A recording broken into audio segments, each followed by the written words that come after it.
Fundur settur á Alþingi. Nú verður minnst látins fyrrverandi alþingismanns. Helgina bárust þær fregnir að síðastliðinn þriðjudag, 10. desember, hefði Helgi Seljan, fyrrverandi alþingismaður, andast á Landspítalanum í Fossvogi, tæplega 86 ára gamall. Helgi Seljan Friðriksson var fæddur á Eskifirði 15. janúar 1934. Foreldrar hans voru Friðrik Árnason, verkamaður þar, og kona hans Elínborg Kristín Þorláksdóttir húsmóðir. Aðeins nokkurra mánaða gamall var Helgi tekinn í fóstur hjá hjónunum Jóhanni Björnssyni, bónda í Seljateigi í Reyðarfirði, og konu hans Jóhönnu Helgu Benediktsdóttur húsmóður, og ólst hann upp á þeim bæ og tók nafn sitt af því. Helgi lauk kennaraprófi 19 ára gamall og gerðist þegar kennari á heimaslóðum sínum fyrir austan, fyrst á Búðum í Fáskrúðsfirði í 2 ár, en færði sig síðan 1955 að barna- og unglingaskólanum á Búðareyri í Reyðarfirði. Hann var skipaður skólastjóri þar 1962 og gegndi því starfi þar til hann var kosinn á þing. Helgi Seljan skipaði sér ungur í raðir sósíalista, var í framboði þegar í alþingiskosningunum 1956 í Suður-Múlasýslu, aðeins 22 ára gamall, og var jafnan síðan ofarlega á lista Alþýðubandalagsins í Austurlandskjördæmi. Hann var hreppsnefndarmaður í Reyðarfirði í 12 ár.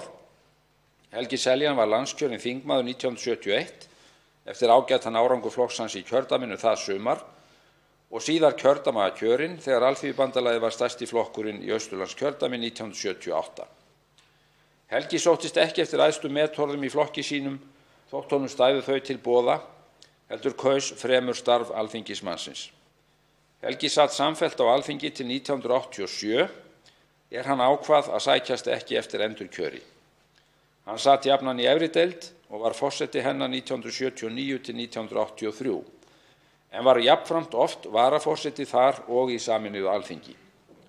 Sæti varamanns tók Helgi tvívegis, fyrst í febrúar 1958 og í seinna sinn haustið 1969. Helgi var aldursforseti fyrrverandi þingmanna í þeim skilningi að lengst var liðið síðan hann hafði fyrst tekið sæti í þessum sal þegar hann lést, eða tæplega 62 ár, þá var hann raunar sem varamaður. Hann satt samtals á 20 löggjafarþingum. Helgi var þegar frá upphafi þingsetu sinnar talsmaður flokks síns í félags- og velferðarmálum og sat í nefndum sem við þá málaflokka fengust. Mörgum framfaramálum fatlaðra og öryrkja kom hann áleiðis og önnur fékk hann til umræðu og athugunar á þinginu. Jafnframt lét hann sér mjög annt hag kjósenda sinna og kjördæmisins og sinnti því vel. Meginhluta þingferils síns sat hann í bankaráði Búnaðarbankans og stjórn stofnlánadeildar landbúnaðarins. Helgi Seljan ákvað að láta þingmennsku gerðist hann félagsmálafulltrúi hjá Öryrkjabandalagi Íslands og síðar framkvæmdastjóri þess. Satt hann í mörgum nefndum og ráðum sem fengust við málefni öryrkja og skrifaði margt hagsmunamál þeirra í blöð. Þá starfaði Helgi einnig ötullega með eldri borgurum. Áfengisvarnir og bindindismál voru alla tíð eitt mesta baráttumál Helga. Þegar á skólaárum skipaði hann sér þar í forystu sveit og vann þeirri hugsjón með fórnfúsu starfi og skrifum alla ævi. Helgi átti létt með að yrkja, var söngvinn og hafði gaman af að skemmta fólki með græskulausum, gamanmálum og leiklist. Þess nutu þingmenn, starfsmenn þingsins og raunar margir landsmenn. Ófáir voru þeir heimilismenn á dvalar- og hjúkrunarheimilum sem nutu þess að þeir vinirnir Helgi og Karvel Pálmason töldu ekki eftir sér bæði á meðan og eftir að þingmennsku þeirra lauk að koma og létta mönnum lund með söng og gamanmálum. Helgi var einkar vel látinn í hópi þingmanna fyrir sitt glaðaskap, heiðarleika og hreinskiptni í samstarfi, svo fyrir dugnað og alúð við þingstörfin. Hygg ég ekki ofmælt að hann hafi verið einn vinsælasti og vinflesti þingmaðurinn á sinni tíð og gekk það þvert á flokksbönd. Það segir nokkuð manninn sem við minnumst hér í þessum sal í dag. Ég bið þingheim að minnast Helga Seljans, fyrrverandi alþingismanns, með því að rísa úr sætum.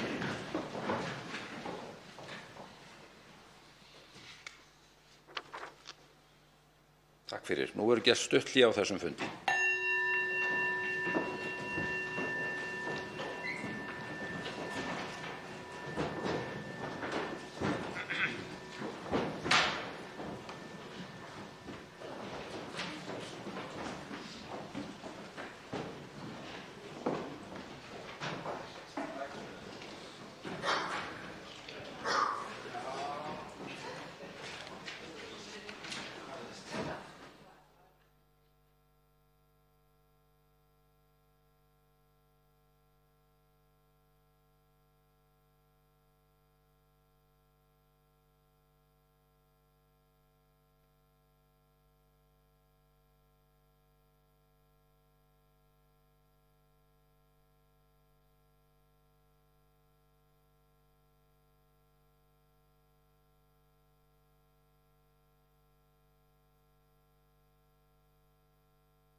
Fundi er framhaldið á Alþingi. Fjarvistarskrá liggur frammi á skrifstofu. Í dag, mánudaginn 16. desember, taka Kolbeinn Óttarsson Proppé. Það er hafinn fundur. Í dag, mánudaginn 16. desember, taka Kolbeinn Óttarsson Proppé og Þórhildur Sunna Ævarsdóttir sæti á ný á Alþingi og víkja þá varamenn þeirra Orri Páll Jóhannsson og Olga Margrét Silja af þingi. Borist hafa bréf frá utanríkisráðherra þar sem óskað er eftir fresti til þess að veita skriflegt svar við fyrirspurn á þingskjali 124 athugasemdir ráðuneytisins við lögfræðilegar álitsgerðir og á þingskjali 113 skuldbindingu íslenska ríkisins að réttilega innleiddar EES-gerðir hafi forgangsáhrif í íslenskum rétti og báðar eru frá Ólafi Ísleifssyni. Útbýtt er á fundinum þingskjali 743 300.000 krónu lágmarksframfærsla almannatrygginga nefndarálit minnihluta velferðarnefndar og þingskjali 744 Húsnæðis- og mannvirkjastofnun nefndarálit með breytingartillögu frá minnihluta velferðarnefndar. Svo háttar til 19. dagskrármálið að of skammt er liðið frá útbýtingu breytingartillögu í nefndaráliti á þingskjali 744. Þar því að leita samþykkis fyrir því að taka breytingartillögun á dagskrá og fer nú fram atkvæðagreiðsla afbrigðin. Atkvæðagreiðsla er hafin. Atkvæðagreiðsla stendur yfir. Atkvæðagreiðslunni er lokið. Afbrigðin eru samþykkt með 47 samhljóða atkvæðum. Þá er tekið fyrir 19. dagskrármálið, Húsnæðis- og mannvirkjastofnun, stjórnarfrumvarp, 319. mál á þingskjali 362, nefndarálit á þingskjölum 721 og 744 og breytingartillögur á þingskjali 722. Önnur umræða. Til máls tekur framsögumaður meirihluta velferðarnefndar hv. 7. þingmaður Norðvesturkjördæmis Halla Signý Kristjánsdóttir.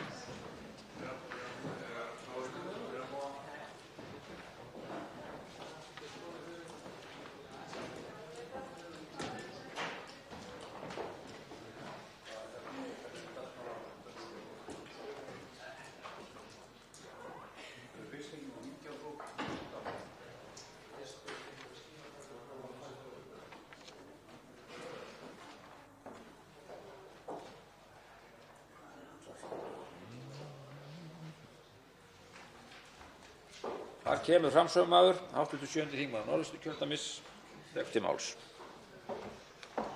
Virðulegi forseti. Ég flyt hér nefndarálit frá meirihluta velferðarnefndar frumvarp til laga Húsnæðis- og mannvirkjastofnun. Nefndin fékk til sín fjölda gesta og umsagnir bárust frá nokkrum aðilum. Taka það fram hér í upphafi máls míns að þetta frumvarp fékk umsagnartíma, það voru sendið út umsagnar til 3 vikna og var fjallað ítarlega málið í nefndinni. En með frumvarpinu er lagt til að Íbúðalánasjóði verði skipt upp og verkefni sem snúa að útgáfu skuldabréfa Íbúðalánasjóðs, eldri lánastarfsemi og fjárstýringu eigna utan lánasafns verði í höndum sjóðsins sem fái nafnið ÍL-sjóður. Komið verði á fót nýrri stofnun, Húsnæðis- og mannvirkjastofnun, og til hennar flytjist verkefni Mannvirkjastofnunar og verkefni þess hluta Íbúðalánasjóðs skilin verði eftir í ÍL-sjóði. Þá er lagt til að settur verði á fót húsnæðissjóður sem taki við þeim eignum og réttindum Íbúðalánasjóðs sem ekki verða eftir í ÍL-sjóði. Hlutverk húsnæðissjóðs verður að fjármagna lánveitingar og þann hluta af rekstri Húsnæðis- og mannvirkjastofnunar sem varða verkefni sem mælt er fyrir í lögum húsnæðismál nr. 44/1998. Húsnæðissjóður verði í umsýslu nýrrar Húsnæðis- og mannvirkjastofnunar. Markmiðið með uppskiptingu verkefna Íbúðalánasjóðs er meðal annars að draga úr áhættu ríkisins vegna aukinna uppgreiðslna hjá Íbúðalánasjóði og gera stofnuninni kleift að sinna betur lögbundnum verkefnum með því að skilja aðra starfsemi sjóðsins að fullu frá fjárstýringu og eignaumsýslu. Markmiðið með sameiningu stofnana er meðal annars að efla stjórnsýslu, stefnumótun, framkvæmd og húsnæðis- og mannvirkjamála hér á landi, skerpa stjórnsýslu byggingarframkvæmda og hagræði rekstri hins opinbera og með samþættingu verkefna og fækkun stofnana sem og auka samstarf við sveitarfélög og aðra hagsmunaaðila á sviði húsnæðismála.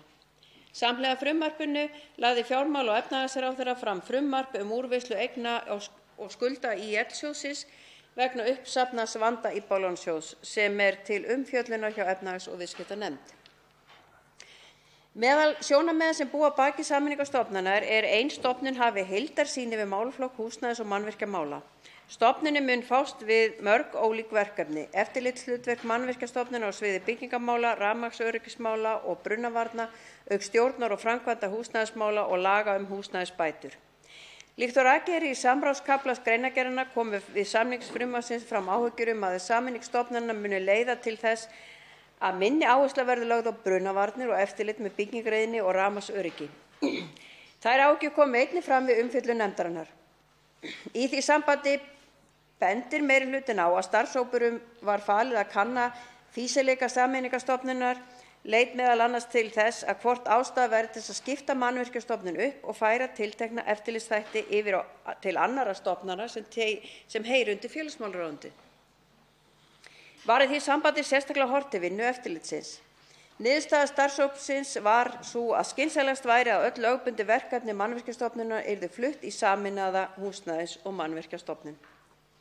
Meirihlutinn tekur undir það að með sameinaðri stofnun megi stefna að aukinni skilvirkni í stjórnsýslu og framangreindra málaflokka.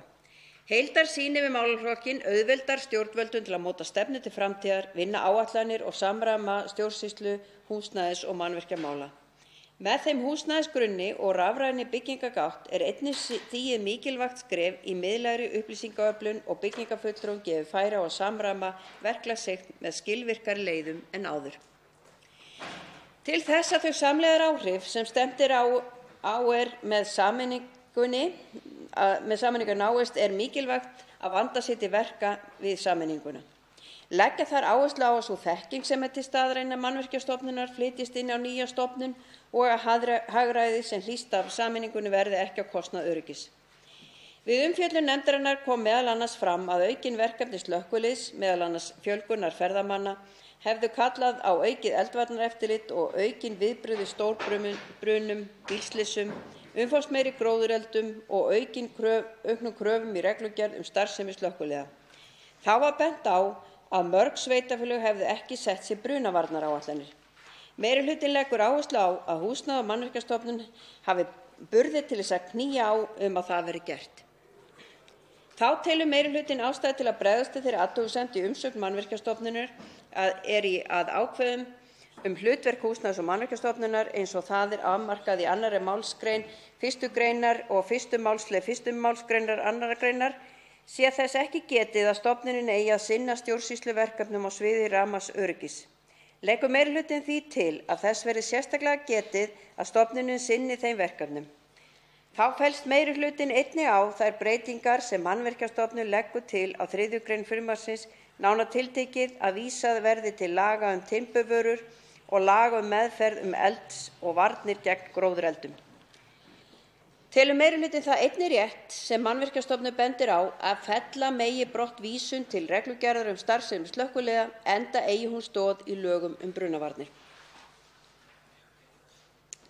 Þá bendir meirihlutinn á 2. málsgrein 1. greinar og 1. málslið 1. málsgreinar 2. greinar frumvarpsins eru samhljóða. Leggur því meirihlutinn til að 2. málsgrein 1. greinar falli brott.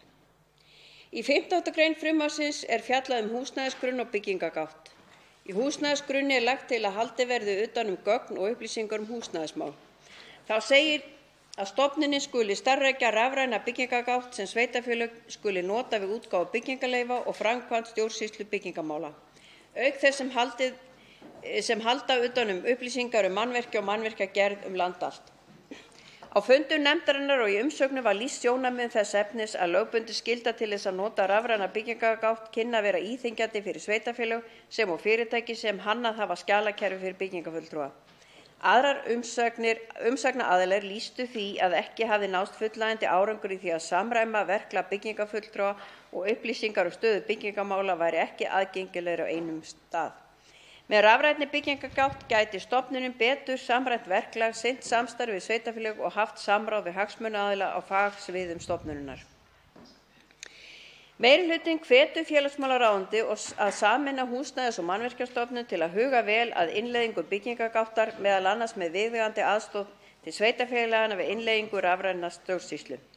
Í umsögn Hagstofunnar bendir stofnunin á að samkvæmt 1. málsgrein 6. gr. laga um Hagstofu Íslands og opinbera hagsýslugerðar nr. 163/2007 skuli stjórnvöld sem afla gagna að halda skrár eða gagnasöfn vegna starfsemi sinnar veita Hagstofunni upplýsingar úr þeim sem hún óskar eftir hagsýslugerðar sinnar og án þess að gjald komi fyrir. Leggur stofnunin til að hnykkt verði á því í frumvarpinu að Húsnæðis- og mannvirkjastofnun skuli láta Hagstofunni í té gögn og upplýsingar úr gagnagrunnum án þess að gjald komi fyrir. Meirihlutinn bendir á að í ákvæði laga um Hagstofu Íslands og opinbera hagsýslugerð eru skýr að Hagstofunni skuli veittar þær upplýsingar sem hún óskar eftir vegna hagsýslugerðar án endurgjalds, þar á meðal upplýsingar úr húsnæðisgrunni og byggingargátt. Telur meirihlutinn því ekki ástæðu til þess að tilgreint verði sérstaklega að þær upplýsingar skuli veittar án endurgjalds í lögum um Húsnæðis- og mannvirkjastofnun. Í umsögn Samtaka iðnaðarins komu fram áhyggjur af því að við sameiningu stofnunar kunni að skapast vafi kæruleiðir þeirra stjórnvaldsákvarðana sem hin nýja stofnun tekur. Meirihlutinn bendir á í því sambandi að ekki eru lagðar til neinar breytingar á þeim kæruleiðum sem gildandi lög mæla fyrir. Í því sambandi vísar meirihlutinn til 20. gr. stjórnsýslulaga þar sem segir meðal annars að við birtingu stjórnvaldsákvörðunar skuli veita leiðbeiningum kæruheimild þegar hún fyrir hendi, kærufresti og kærugjöld svo að hvert skuli beina kæru. Sinni Húsnæðis- og mannvirkjastofnun því hlutverki ættu þeir sem eiga aðild að kærumáli ekki að vera í vafa kæruheimild sínar. Að auki leggur meirihlutinn til nokkrar breytingar og eru þær tæknilegs eðlis og þarfnast ekki skýringa. Með hliðsjón af framangreindu leggur meirihlutinn til að frumvarpið verði samþykkt með þeim breytingum sem lagðar eru til í sérstöku þingskjali. Undir þetta rita hv. þingmenn Halla Signý Kristjánsdóttir, framsögumaður, Ólafur Þór Gunnarsson, Ásmundur Friðriksson, Lilja Rafney Magnúsdóttir og Vilhjálmur Árnason. Svo háttar til að 4 hv. alþingismenn hafa óskað eftir að veita andsvar og þó ræðutíminn 1 mínúta í senn. Fyrst veitir andsvar hv. 8. þingmaður Reykjavíkurkjördæmis suður, Inga Sæland.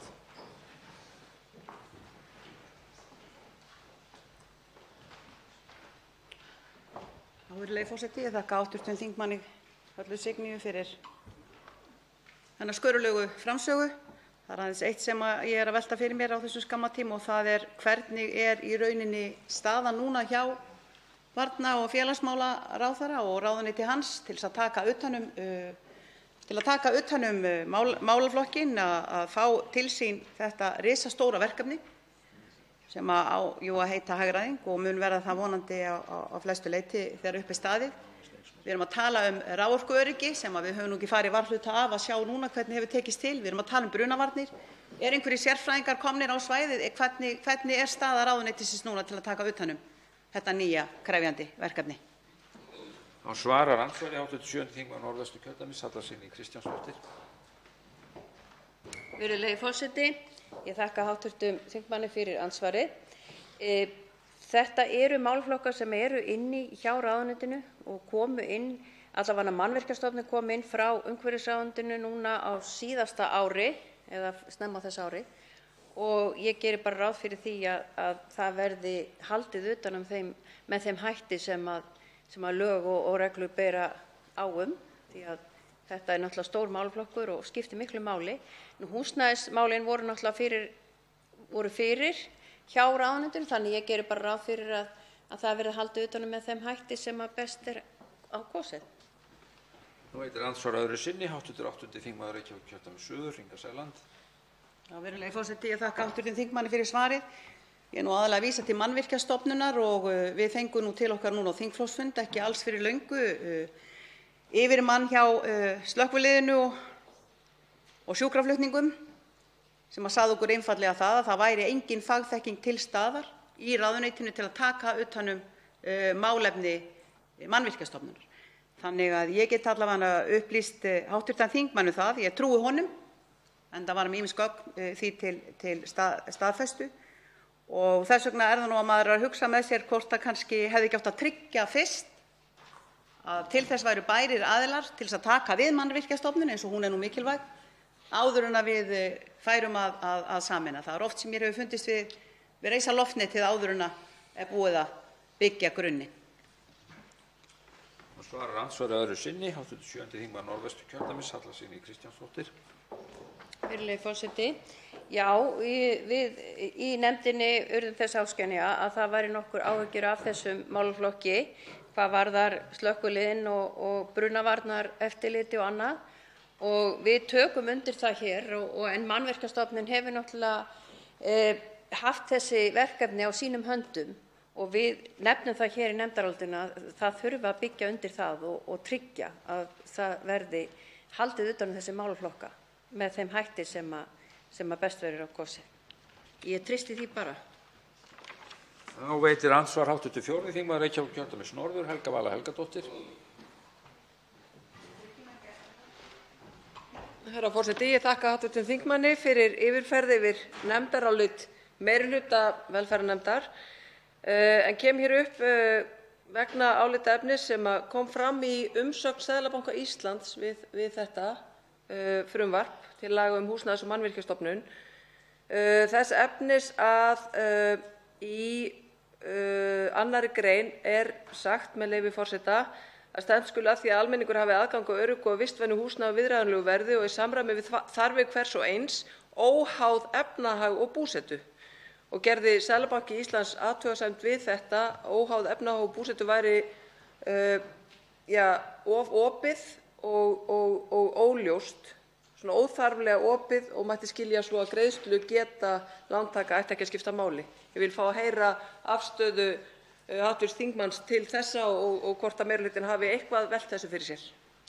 Þá svarar hv. 7. þingmaður Norðvesturkjördæmis, Halla Signý Kristjánsdóttir, andsvari. Já, virðulegi forseti, ég þakka hv. þingmanni fyrir andsvarið. Já, við urðum ekki áskynja á þessu og lásum náttúrulega þessa umsögn en það náttúrulega kannski, þetta voru svona almennar áhyggjur sem ég held að okkur fannst ekki ástæða til að taka endilega á í þessu því að þetta er svolítið vítt. Þetta er ekki kannski alveg konkrétt einhverjar áhyggjur sem stóðust kannski endilega eða allavega held ég að það var allavega okkar mat að við þyrftum ekki að taka á þessu að þessu sinni. Síðan náttúrulega var fyrir efnahags- og viðskiptanefnd mál eins og kemur hér fram hvað varðar þennan sjóð og þessar áhyggjur veit ég að þær voru viðraðar líka þar inni. Hvort það var tekið á því, ég bara þekki það ekki. En við töldum ekki ástæðu til þess að taka sérstaklega á þessu í okkar áliti. Þá veitir andsvar öðru sinni hv. 4. þingmaður Reykjavíkurkjördæmis norður, Helga Vala Helgadóttir. Herra forseti, ég þakka hv. þingmanni fyrir svarið. Verð að segja að ég hef nokkrar áhyggjur af afstöðu meirihluta velferðarnefndar hvað þetta varðar. Vegna þess að það eru jú 2 frumvörp í meðferð Alþingis að þessu sinni varðar þessa uppskiptingu á Íbúðalánasjóði. Og það að mínu mati óábyrgt af meirihluta velferðarnefndar að vísa í annað mál sem til meðferðar hjá annarri nefnd í stað þess að bregðast við umsögn Seðlabanka Íslands sem auðvitað ekki hagsmunaaðili heldur fagaðili á þessu sviði, að bregðast ekki við svona ábendingu frá Seðlabanka Íslands í þessu máli, ekki í hinu málinu. Ég var að spyrja þingmanninn, hv. þingmann, út í umsögn Seðlabanka Íslands í þessu tiltekna máli. Af því að Seðlabanki segir að þetta orðalag greinarinnar að það eigi að vera óháð efnahag hvort að fólk geti fjárfest í íbúð, að það sé of vítt, að það geti valdið tjóni. Þá svarar hv. 7. þingmaður Norðvesturkjördæmis andsvari öðru sinni. Já, virðulegi forseti, valdið tjóni, það var nú ekki að neinu kæruleysi að við tókum ekki endilega afstöðu til þess, en það bara spurning hvernig ætti að þrengja þetta þannig að væri hægt að koma á móts við þetta. Og ég tel að nú er minnihluta nefndarálit inni og það sem nokkuð breyting og verið að bregðast við þessum atriðum. Og mér finnst það vera að túlka nokkuð þröngt og ég veit ekki hvort endilega það myndi skila árangri hvað þetta varðar.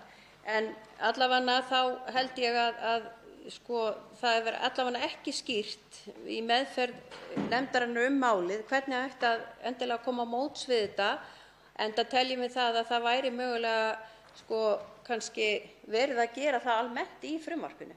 Það þarf ekki endilega að bregðast endilega við þessu með þessum hætti eins og minnihlutinn leggur til. Þá held ég að það sé allavega var ekki sú niðurstaða hjá okkur að gera það. Þá veitir andsvar hv. 11. þingmaður Reykjavíkurkjördæmis norður, Halldóra Mogensen. Forseti, mig langaði til að spyrja hv. þingmann, framsögumann málsins, varðandi hugbúnaðinn, þessi þróun hugbúnaðar við byggingargáttina. Hvort að það hafi verið rætt hjá meirihlutanum mikilvægi þess að hugbúnaðurinn sé þá í eigu ríkisins. Og ég spyr svona út frá þeirri umræðu sem hefur átt sér stað hérna í þingsal, til dæmis út frá óundirbúnum fyrirspurnum við hæstv. Fjármálaráðherra, það sem hafa rætt í samhengi við Orra og þann gríðarlega kostnað sem hefur verið fyrir skattgreiðendur og fyrir ríkið þegar kemur að því að ríkið greiði fyrir að það sé búinn til eða þróaður hugbúnaður sem sé svo í eigu fyrirtækisins sem að þróar hugbúnaðinn í staðinn fyrir í eigu ríkisins. Og mig langar til að spyrja hv. þingmann út í þetta hvort þetta hafi verið rætt og hvers vegna þetta ekki tryggt í ljósi þess að hæstv. Fjármálaráðherra tók undir þessar áhyggjur og sagði að það væri mikilvægt að skoða þennan vinkil og framtíðina að gera. Og svarar hv. 7. þingmaður Norðvesturkjördæmis andsvari. Virðulegi forseti, ég þakka hv. þingmanni fyrir andsvarið. Já, þetta kom upp og þetta var rætt innan meirihlutans og þetta er náttúrulega tryggt að ríkið sér reksturinn á þessum hugbúnaði. Hvort hann þurfa að eiga hann var ekki kannski endilega það besta, því að þetta er kannski þá gert með einhverju útboði og annað slíkt og reynt að leita hagkvæmustu leiða. Og ef maður snýr spurningunni kannski við, er það þá tryggt að við séum alltaf með besta hugbúnaðinn ef að ríkið á hann? Þannig að við ákváðum að taka ekki þá afstöðu að öðru leyti en því að ríkið sæi reksturinn og væri náttúrulega bundin lögum það að leita hagkvæmustu leiða við það, en það væri ekki endilega tryggt að besti hugbúnaðurinn og hagkvæmasti yrði ef hann yrði í eigu ríkisins. Þá veitir andsvar öðru sinni hv. 11. þingmaður Reykjavíkurkjördæmis norður.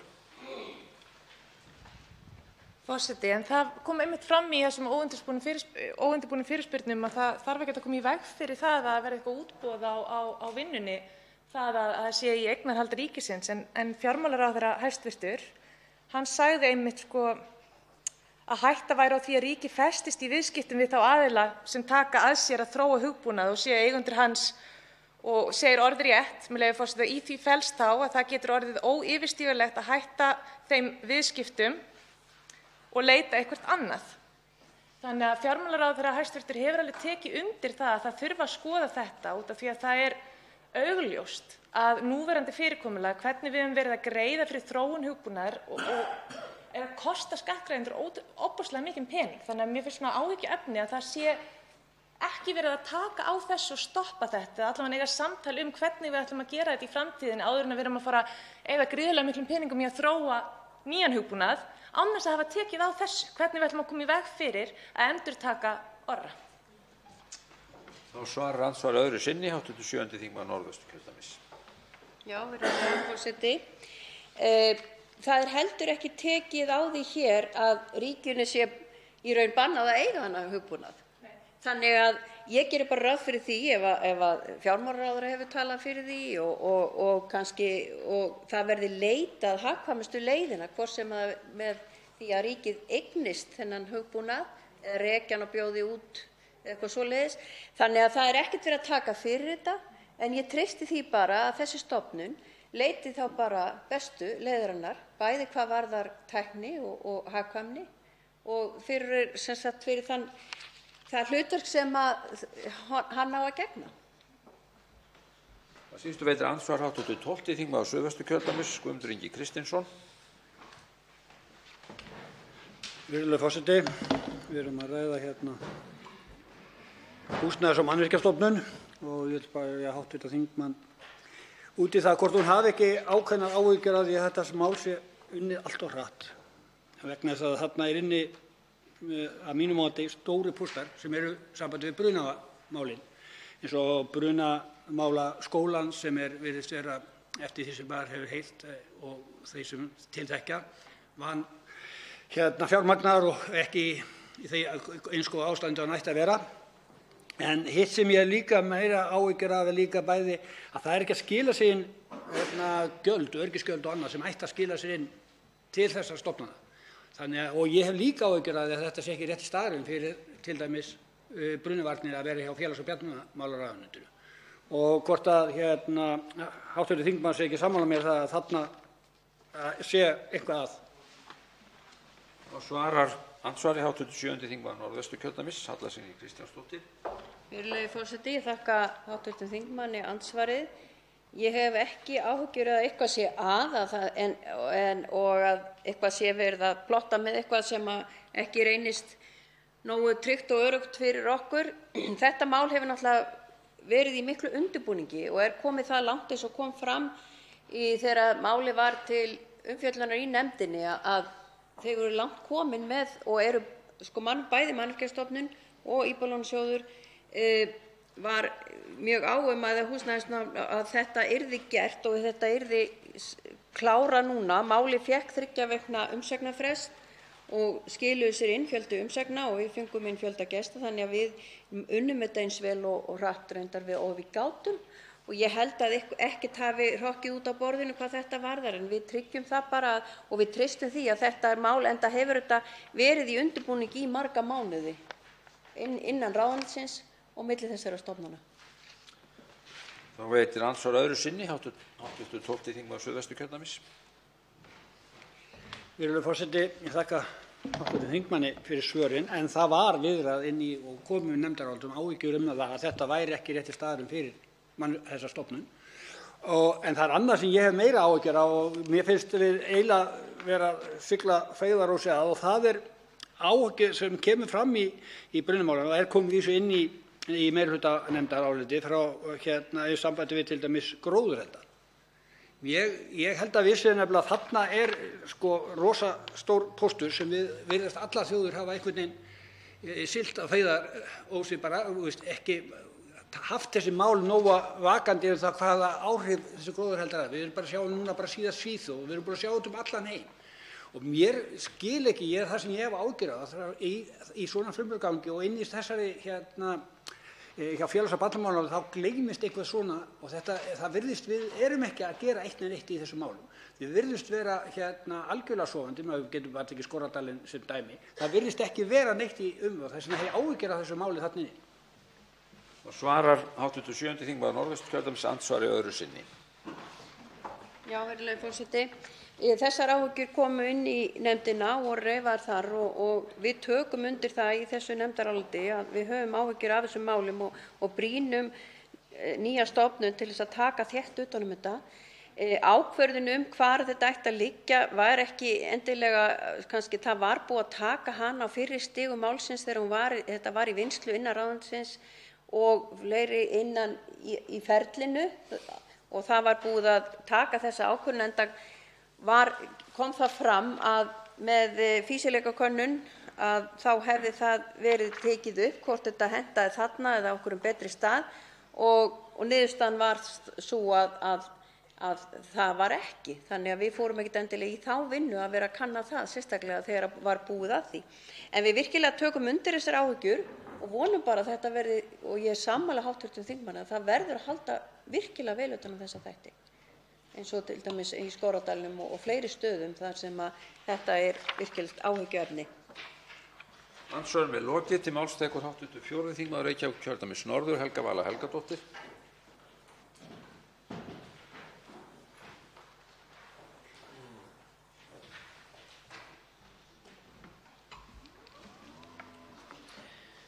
Herra forseti, ég mæli hér fyrir nefndaráliti minnihluta velferðarnefndar með breytingartillögu frumvarp til laga Húsnæðis- og Mannvirkjastofnun. Minnihlutinn gagnrýnir harðlega þau vinnubrögð ríkisstjórnarinnar sem viðhöfð voru við framlagningu málsins. Frumvarpsdrög voru birt í samráðsgátt stjórnvalda þann 15. júlí 2019 og lauk umsagnarfresti þar 13. ágúst 2019. 7 umsagnir bárust málið en frumvarpið ber það ekki með sér að tillit hafi verið tekið til þeirra umsagna bárust. Þrátt fyrir framangreint var ekki mælt fyrir frumvarpinu fyrr en 11. nóvember síðastliðinn.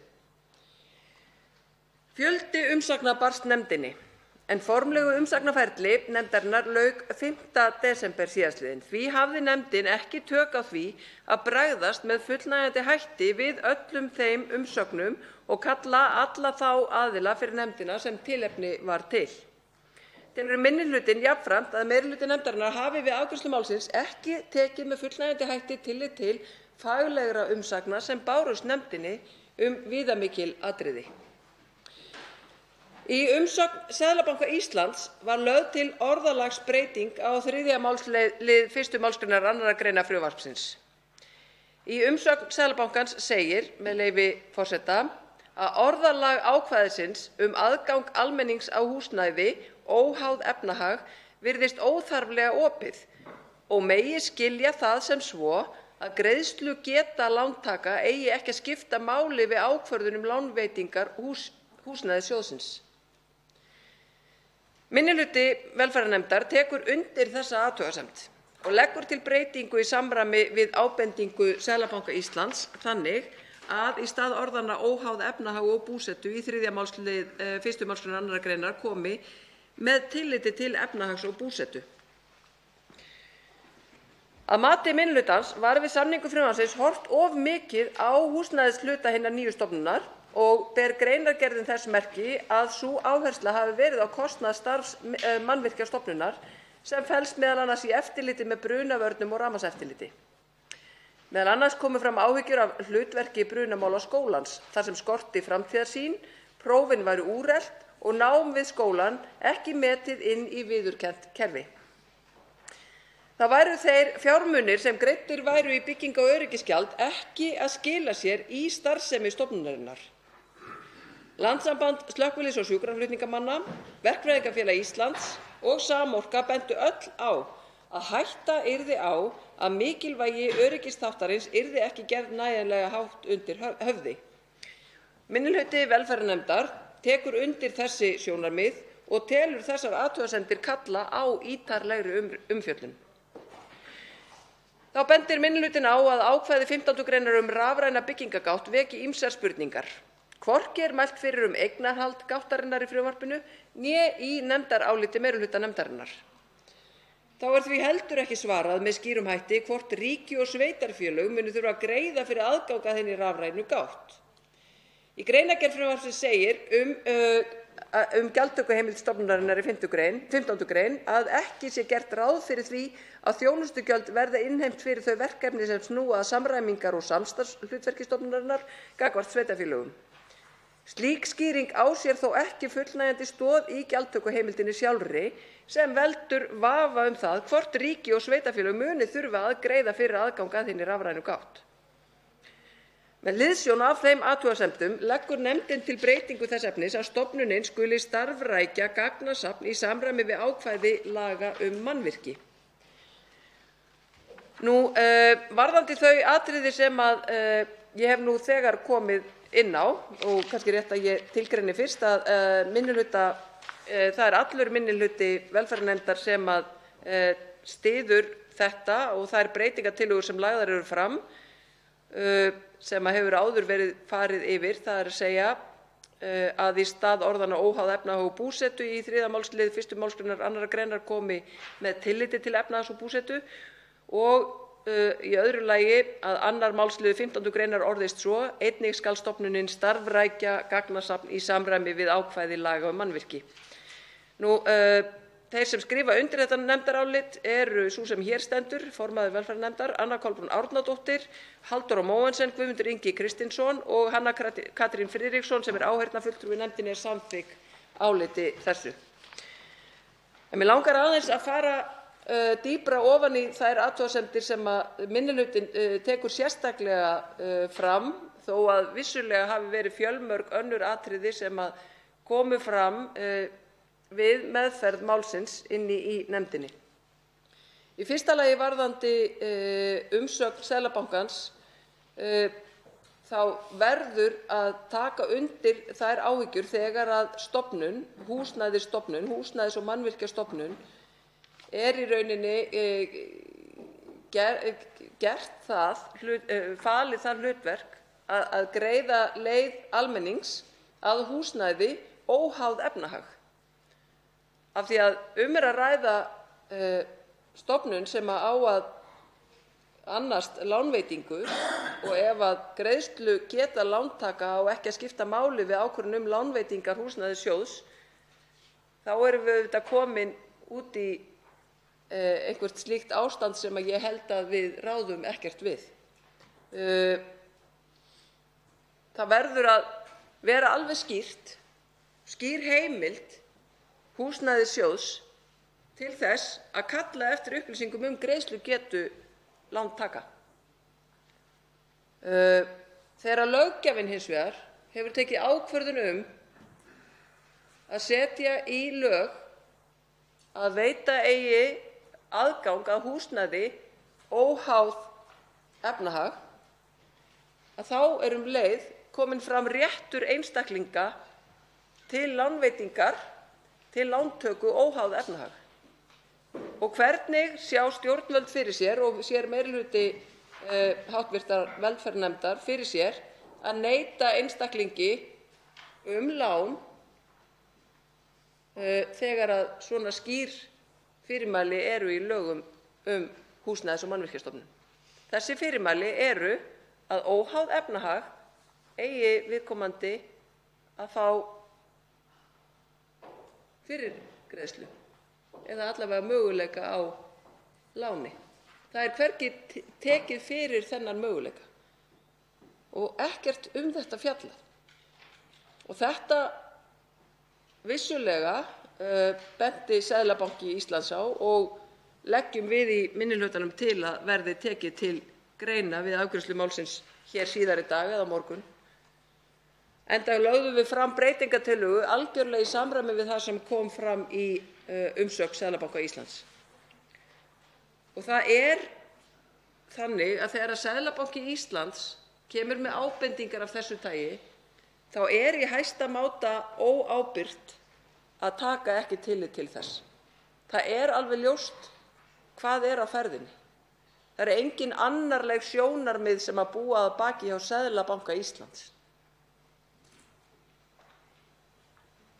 en það að nefndin hafi ekki haft tækifæri til þess að vinna þetta með fullnægjandi hætti vegna tímaskorts getur valdið miklu tjóni. Og við höfum séð það og erum heldur betur að súpa seyðið af því, ríkissjóður með tæpa 6 milljarða núna á þessu ári sem þarf að greiða út vegna mistaka við lagasetningu hér í þingsal Alþingis. Og það er alvarlegt, herra forseti. Það er alvarlegt þegar Alþingi Íslendinga fær ekki nægan tíma til þess að vinna jafn umfangsmikil mál eins og þetta er. Þetta er ekki bara verið að skella saman 2 stofnunum.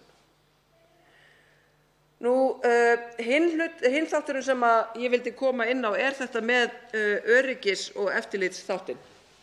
Vegna þess að það kom skýrt fram í máli fulltrúa Mannvirkjastofnunar fyrir nefndinni að þeim þótti í rauninni samráðið ekki vera fullnægjandi þó að það hefði verið einhver nefnd að störfum og þess háttar, að þá þótti þeim eins og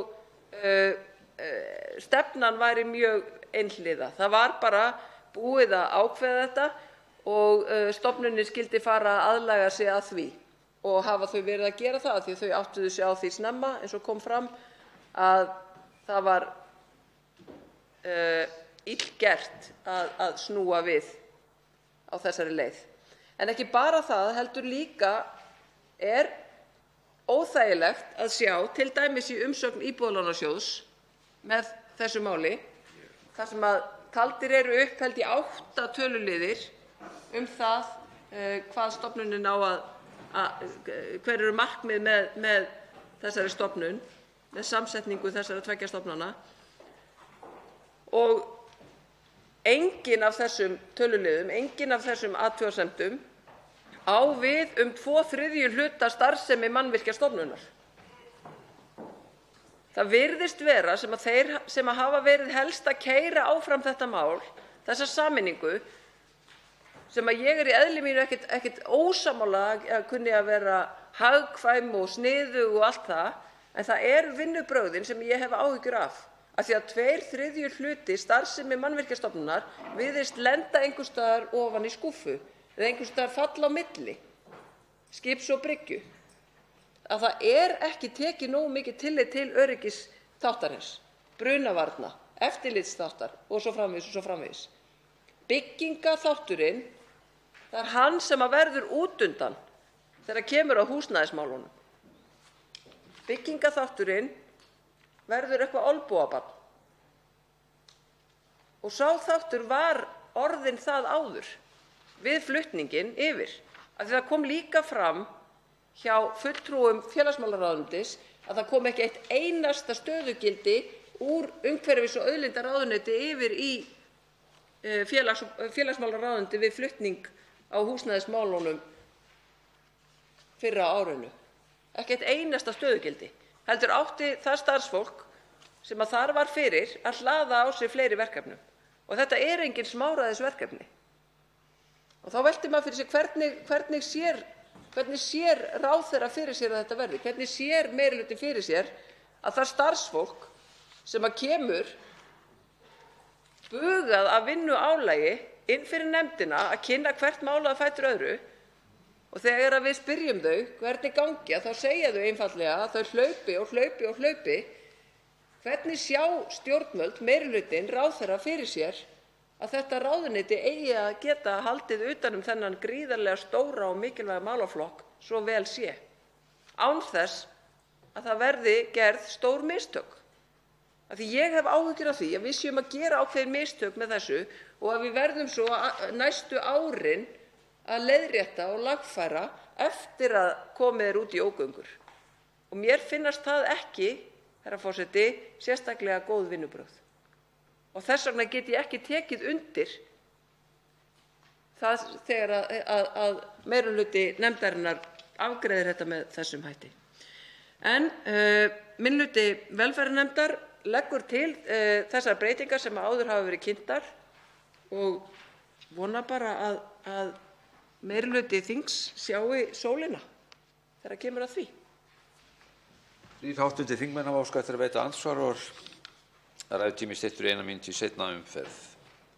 Hv. 11. þingmaður Suðvesturkjördæmis Ólafur Þór Gunnarsson veitir fyrsta andsvar.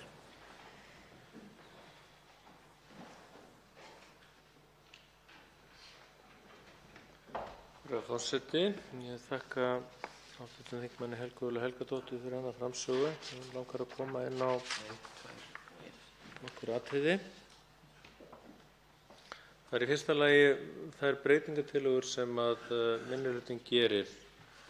Mér þykir breytingin sem að minnihlutinn gerir varðandi 3. málslið 1. málsgrein 2. greinar býsna mikil þrenging og ég get ekki sagt að ég deili að öllu leyti þeim áhyggjum sem að bæði koma fram í áliti Seðlabankans og eins því sem fram kom í máli þingmannsins vegna þess að ef að greinin öll lesin þá stendur stofnunin skal stuðla að því að ef það ríki á húsnæðismarkaði og svo framvegis og einnig skal stefnt að því að. Þetta er sem sagt ekki fortakslaus ákvæði, hins vegar með því að þrengja þetta niður í það eins og gert í minnihlutaálitinu að í staðinn fyrir að segja óháð efnahagsbúsetu og ég segja með tilliti til efnahags og búsetu þá í rauninni verið að samþykkja það að Húsnæðis- og mannvirkjastofnun geti hreinlega sagt nei vegna þess að nei þú átt heima einhvers staðar annars staðar heldur en á þessum svona hvað maður segja heitari svæðum og heima á köldu svæði við þurfum ekkert að lána þér, við þurfum ekkert að taka tillit til þín. Og ég sé ekki að það sé að neinu leyti betri kostur þegar horft á greinina í heild vegna þess að greinin í heild með 2 ef ekki 3 fyrirvörum endanleg hlutverk. Og þess vegna kannski óþarfi að hafa áhyggjur af þessu ákvæði. Svarar andsvari hv. 4. þingmaður Reykjavíkurkjördæmis norður, Helga Vala Helgadóttir. Herra forseti, þakka hv. þingmanni fyrir andsvarið. Ég er ósammála honum að það sé verið að þrengja of mikið af því að að ræða lánastofnun og þess vegna tek ég undir það sem kemur fram í umsögn Seðlabanka Íslands sem segir jafnframt að í greinargerð með frumvarpinu komi fram að í félagsmálaráðuneytinu séu í undirbúningi enn frekari breytingar á ákvæðum laga húsnæðismál sem fjalla eigi lánveitingar en gert ráð fyrir að í því frumvarpi verði mælt fyrir heimild ráðherra til að setja viðmið vegna lánveitinga í reglugerð. Og einmitt þess vegna telur Seðlabanki Íslands og minnihlutinn tekur undir þetta að æskilegt sé að lagaramminn markmið og hlutverk Húsnæðis- og mannvirkjastofnunar sé nægilega skýr til þess að lagastoð vegna reglugerða sem stefnt að setja síðar verði nægilega styrk. Það frumvarp lánastofnun gríðarlega mikilvægt að það sé vandað vel til verka. Þetta ekki eins og bara einhver stefnuyfirlýsing ríkisstjórnarinnar alhliða eitthvað. Þetta lagafrumvarp lánastofnun og þess vegna skiptir máli að þetta sé nákvæmt til þess að forðast það sem ég kallaði áðan tjón, forðast það að upp rísi dómsmál þar sem hinn almenni borgari ætlar að krefjast þess að eiga sinn rétt samkvæmt orðanna hljóðan í lögum. Nú veitir andsvar öðru sinni hv. 11. þingmaður Suðvesturkjördæmis, Ólafur Þór Gunnarsson.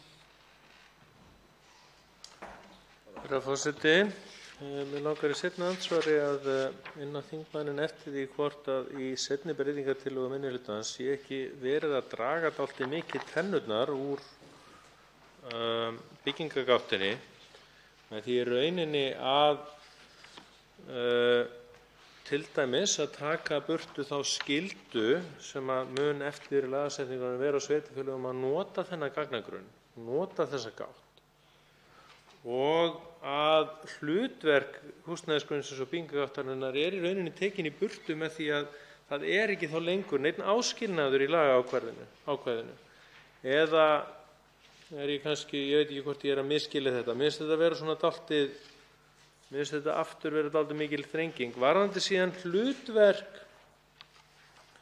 Húsnæðis- og mannvirkjastofnunar og varðandi þær áhyggjur sem að þingmaðurinn viðræði, þá finnst mér að minnsta kosti að í 19. greininni þar sem farið yfir að taka þétt utan bæði verkefni og hlutverk Húsnæðis- og mannvirkjastofnunar, þá sýnist mér nú að það sé býsna löng og góð upptalning á því sem eru verkefnin og ekki ástæða til þess að ætla annað en að þessar stofnanir muni áfram hafa þessi verkefni með höndum. Og svarar andsvari öðru sinni hv. 4. þingmaður Reykjavíkurkjördæmis norður. Herra forseti, ég þakka hv. þingmanni fyrir seinna andsvar. Ég tel ekki að það sé á nokkurn hátt verið að draga tennurnar úr hlutverki eða tilgangi með þessari gátt, hreint ekki. Hér talað að stofnunin skuli starfrækja gagnasafn í samræmi við ákvæði laga mannvirki. Það er tilvísun í lög mannvirki, tilvísun í önnur lög, þannig að ég held að það sé óþarfi að hafa áhyggjur af því að það sé á einhvern hátt verið að draga tennurnar eða koma í veg fyrir markmið þessa ákvæðis. Veitir andsvar hv. 4. þingmaður Reykjavíkurkjördæmis suður, Hanna Katrín Friðriksson. Afsakið 7. þingmaður Reykjavíkurkjördæmis suður. Sannarlega ekkert að afsaka, skil hæstv. forseta vel.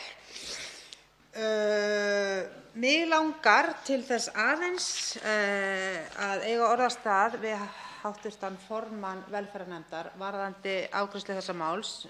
Nú ég áheyrnarfulltrúi í velferðarnefnd og sem slík samþykkt þessu minnihlutaáliti, ekki síst vegna þeirrar gagnrýni sem þar kemur fram á afgreiðsluna sjálfa.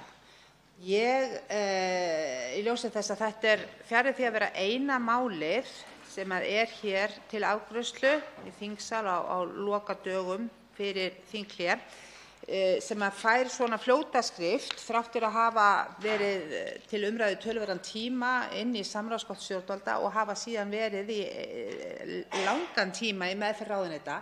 Það langar mig að nota tækifæri hér frekar en að eyða tímanum í tiltekin efnisatriði sem hafa komið mjög skýrt fram í ræðu hv. formanns í þessu minnihlutaáliti, að velta því upp hvernig þetta fyrirkomulag sem nú að verða 2 ára gamalt með samráðsgáttin hefur gengið, hvort að við séum að ná þeim árangri sem stefnt var að í upphafi eða hvort það að raungerast mögulega þar sem við óttuðumst mörg og þingheimur ræddi töluvert að með þessari samráðsgátt, eins mikilvæg og jákvæð hún getur verið þegar hún rétt notuð, hvort að þarna sé verið að ganga óeðlilega á tíma þingsins til þess að vinna mál og afgreiða þau svo góðu bragði sé að. Það eiginlega að koma fram aftur og aftur að mál frá ráðuneytum, frá framkvæmdarvaldinu, fá lengri tíma í samráðsgátt, eru lengur til meðferðar eftir þær umsagnir sem þar koma fram, taka jafnvel umtalsverðum breytingum og síðan ætlað að fara á harðahlaupum í gegnum þinglega meðferð og til afgreiðslu hér í þingsal. Mig langar aðeins til að fá að heyra skoðanir hv. formanns velferðarnefndar á þessu vinnulagi. Hv. 4. þingmaður Reykjavíkurkjördæmis norður, Helga Vala Helgadóttir, svarar nú andsvarið fyrra sinn. Herra forseti, ég þakka hv. þingmanni kærlega fyrir andsvarið. Já, þessi samráðsgátt, það var örugglega farið af stað með hana með góðum hug að hafa samráð við hagaðila og þá sem mögulega kunna að hafa eitthvað mál að segja sem mest og sem gagnsæjast. Þannig að allir getur fylgst með hvaða umsagnir og hvaða álit koma upp. Hins vegar hefur það ágerst mjög, nú ég ekki aldursforseti hér, ég rétt nýbyrjuð, rétt nýskriðin yfir þröskuldinn, en það hefur ágerst mjög á síðustu 2 árum það að mál fara inn í samráðsgáttina, koma hingað inn og þeir sem að senda umsagnir inn í samráðsgátt mögulega telja að það sé búið að veita umsögn og þurfi ekki að gera aftur.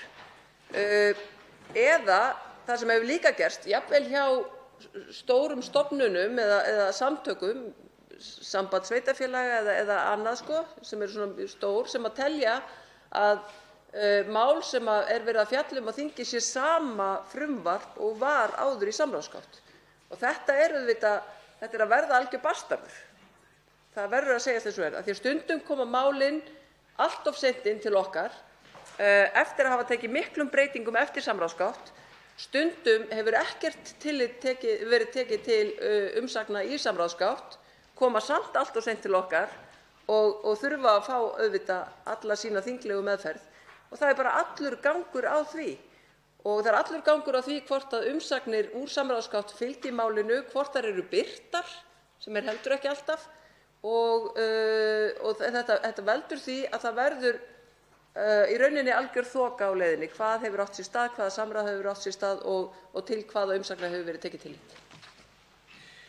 Og hv. 7. þingmaður Reykjavíkurkjördæmis suður, Hanna Katrín Friðriksson, veitir nú andsvar síðara sinni. Herra forseti, já, við deilum þá þessum áhyggjum og ákveðna óánægju með það hvernig til hefur tekist að mörgu leyti með þetta þó jákvæða mál, þannig að það hlýtur að vera verkefni þá framundan að koma þessu í skikkanlegt horf, þannig að þetta verður raunverulega til bóta og ég tek hjartanlega undir þau dæmi sem hv. þingmaður nefnir hér að umsagnaraðilar á fyrri stigum hafi ekki áttað sig annaðhvort á breytingum eða áttað sig á bara því að það væri þessi tvöfalda umferð.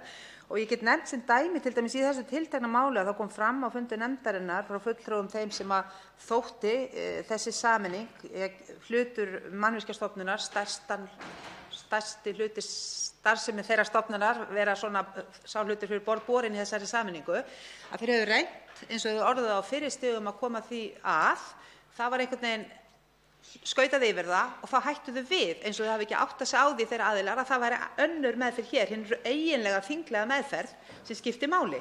Og þegar það var komið upp á yfirborðið þá var einfaldlega tíminn runnin út og ekki hægt að gera neitt vegna þess að það lá á málinu. Þannig ég held bara og mig langar bara að árétta það hér að ég tek undir, við þurfum, þetta má ekki verða bastarður. Hv. 4. þingmaður Reykjavíkurkjördæmis norður, Helga Vala Helgadóttir, svarar nú andsvari síðara sinn. Herra forseti, já, ég þakka hv. þingmanni fyrir seinna andsvar. Ég alveg sammála, þetta má ekki vera bastarður, en þetta að því miður að birtast okkur sem ákveðin bastarður. Og af því að við erum núna að fjalla mál sem í hv. velferðarnefnd, að þá erum við auðvitað í vanda þar inni, af því þetta ekki eina málið sem kom allt of seint frá ráðherra, heldur eru þar 3 mál sem krafist var að yrðu afgreidd fyrir áramót og jafnvel 4. málið sem barst til nefndarinnar sem dagsetningarmál en það var öllum ljóst að það yrði ekki afgreitt fyrir áramót. Og þau fengu mismikla umfjöllun í samráðsgátt, sum fengu að hanga þar inn í 1 viku og eru samt einhvern veginn ennþá að taka breytingum núna eftir 2. umræðu og svo sem hér stendur veit ekki hvað verður það mál. Þannig að þetta eru vinnubrögðin sem ríkisstjórnin að bjóða okkur upp á og það auðvitað mjög miður af því að bæði Alþingi og hagaðilar verða að vita hvað í gangi hverju sinni, af því að þetta löggjafinn og við verðum að vanda okkur. Þá veitir andsvar hv. 7. þingmaður Norðvesturkjördæmis Halla Signý Kristjánsdóttir. Virðulegi forseti, hér tekið til nokkra stóra orða og svolítil dramatík í kringum þessa vinnslu á þessu máli. Annaðhvort málið jákvætt, það líka bastarður, það hefur illa unnið, kemur of seint inn. En mig langar aðeins til þess að spyrja þá hv. þingmann, var það svo? Vann velferðarnefnd þetta illa? Við tókum inn 25 gesti, það komu heilmargar umsagnir. Var málið illa unnið undir stjórn hv. þingmanns? Við höfum tekið undir það, þetta mál kemur seint inn, við svo sem ekki, við ráðum því ekki. Þetta fór í fullt umsagnarferli. Hvert álit hv. þingmanns á því, hvort vill hún meina það að þetta hafi farið undir formennsku hv. þingmanns, illa út úr nefndinni, gátum við unnið þetta eitthvað bíkið betur? Þetta jákvætt mál eða þetta bastarður? Hvaða slys á leiðinni? Það kom fram áhyggjur að þetta að þyrfti að halda betur ákveðinn eftirlits- og öryggisþátt inn í Mannvirkjastofnun. En getur hv. þingmaður ekki tekið undir það að bæði þeir sem kom frá Mannvirkjastofnun og húsnæðisnefnd eða Íbúðalánasjóði tóku undir það að þetta mál yrði unnið hratt og vel og það væri heilmikil vinna búin að vera í gangi við undirbúning á þessari sameiningu? Og þá svarar andsvari hv. 4. þingmaður Reykjavíkurkjördæmis norður, Helga Vala Helgadóttir, fyrra sinni. Herra forseti, ég þakka hv. þingmanni kærlega fyrir andsvarið og heyri hvert hún að leiða umræðuna í að formaðurinn hafi ekki sinnt sínu starfi þegar hún vann þetta mál inn í hv. velferðarnefnd. Þá rétt að benda á það að þegar málið kemur til vinnslu inn í nefndinni þá nú alla jafna reynt að bíða eftir umsögnum áður en að farið í að kalla inn umsagnaraðila. Það var ekki svo í þessu máli af því það gafst enginn tími til þess, heldur hóf nefndin strax að kalla inn hagaðila þá sem mögulega var vitað að gætu haft eitthvað málið að segja. Það að segja ráðuneytið auðvitað til þess að kynna málið og svo fulltrúar þeirra stofnana sem nú verið að slá saman í eina. Það rétt að benda hv. þingmanni á að í samráðsgátt stjórnvalda bárust 7 umsagnir með þessu máli en til þingsins voru umsagnirnar held ég 30. Þannig að það töluvert mikill munur á því. Og þegar umsagnarfresturinn, þegar honum lýkur 5. desember, sem fyrir rúmri viku, að þá alveg ljóst þegar líður að síðustu viku þings, þar sem nefndarfundir voru í síðustu viku, að þá ekki tími til þess að kalla inn alla þá sem skila inn umsögnum í þessu máli. Og það var bara alveg þannig. Og vegna þess að það komu inn slíkar umsagnir alveg á lokametrónum, að þá hefði verið betra fyrir málið sjálft, fyrir fagmennsku Alþingis Íslendinga að vinna málið lengur. Og það er bara þannig, af því þetta eru ekki vinnubrögð sem við eigum að bjóða hvorki starfsfólki stofnananna né bara almenningi upp á. Þá veitir andsvarsíðara sinni hv. 7. þingmaður Norðvesturkjördæmis Halla Signý Kristjánsdóttir og hefur til þess 1 mínútu. Virðulegi forseti. Ég er alls ekki að reyna að vega að formennsku hv. þingmanns í nefndinni. Ég held reyndar að undir hennar skeleggu stjórn hafi okkur tekist að vinna þetta mál mjög vel, þrátt fyrir lítinn tíma sem við tókum alveg undir að þetta væri stuttur tími. En þær áhyggjur sem voru viðraðar, þó það er alveg algengt að mér skilst, ég hef bara setið jafn lengi og hv. þingmaður inn á þingi, að það sé teknir inn gestir þó að umsagnarfrestur sé ekki liðinn. En ég held að okkur hafi tekist að vinna þetta mál ágætlega og bent á þessa ágalla og þessar áhyggjur sem komu hér fram í umsögnum og gestakomu, en tókum undir þá og virtum þá vinnu sem hefur farið fram á milli þessara stofnana sameininguna, og ég held og ég vona að það verði engin slys hér á leiðinni, allavega ekki að þeirri vinnu sem hefur farið fram í nefndinni, sem ég held að hafi bara verið ágætt. Og ég bara þakka formanni velferðarnefndar fyrir skjóta og góða vinnu og leiðsögn í þessu máli. Þá svarar andsvarssíðara sinni hv. 4. þingmaður Reykjavíkurkjördæmis norður, Helga Vala Helgadóttir. Herra forseti, ég þakka hv. þingmanni kærlega fyrir seinna andsvar. Ég tek undir þær vonir og ég vona að þetta gangi vel og ég óska þess að þetta fari allt á besta veg.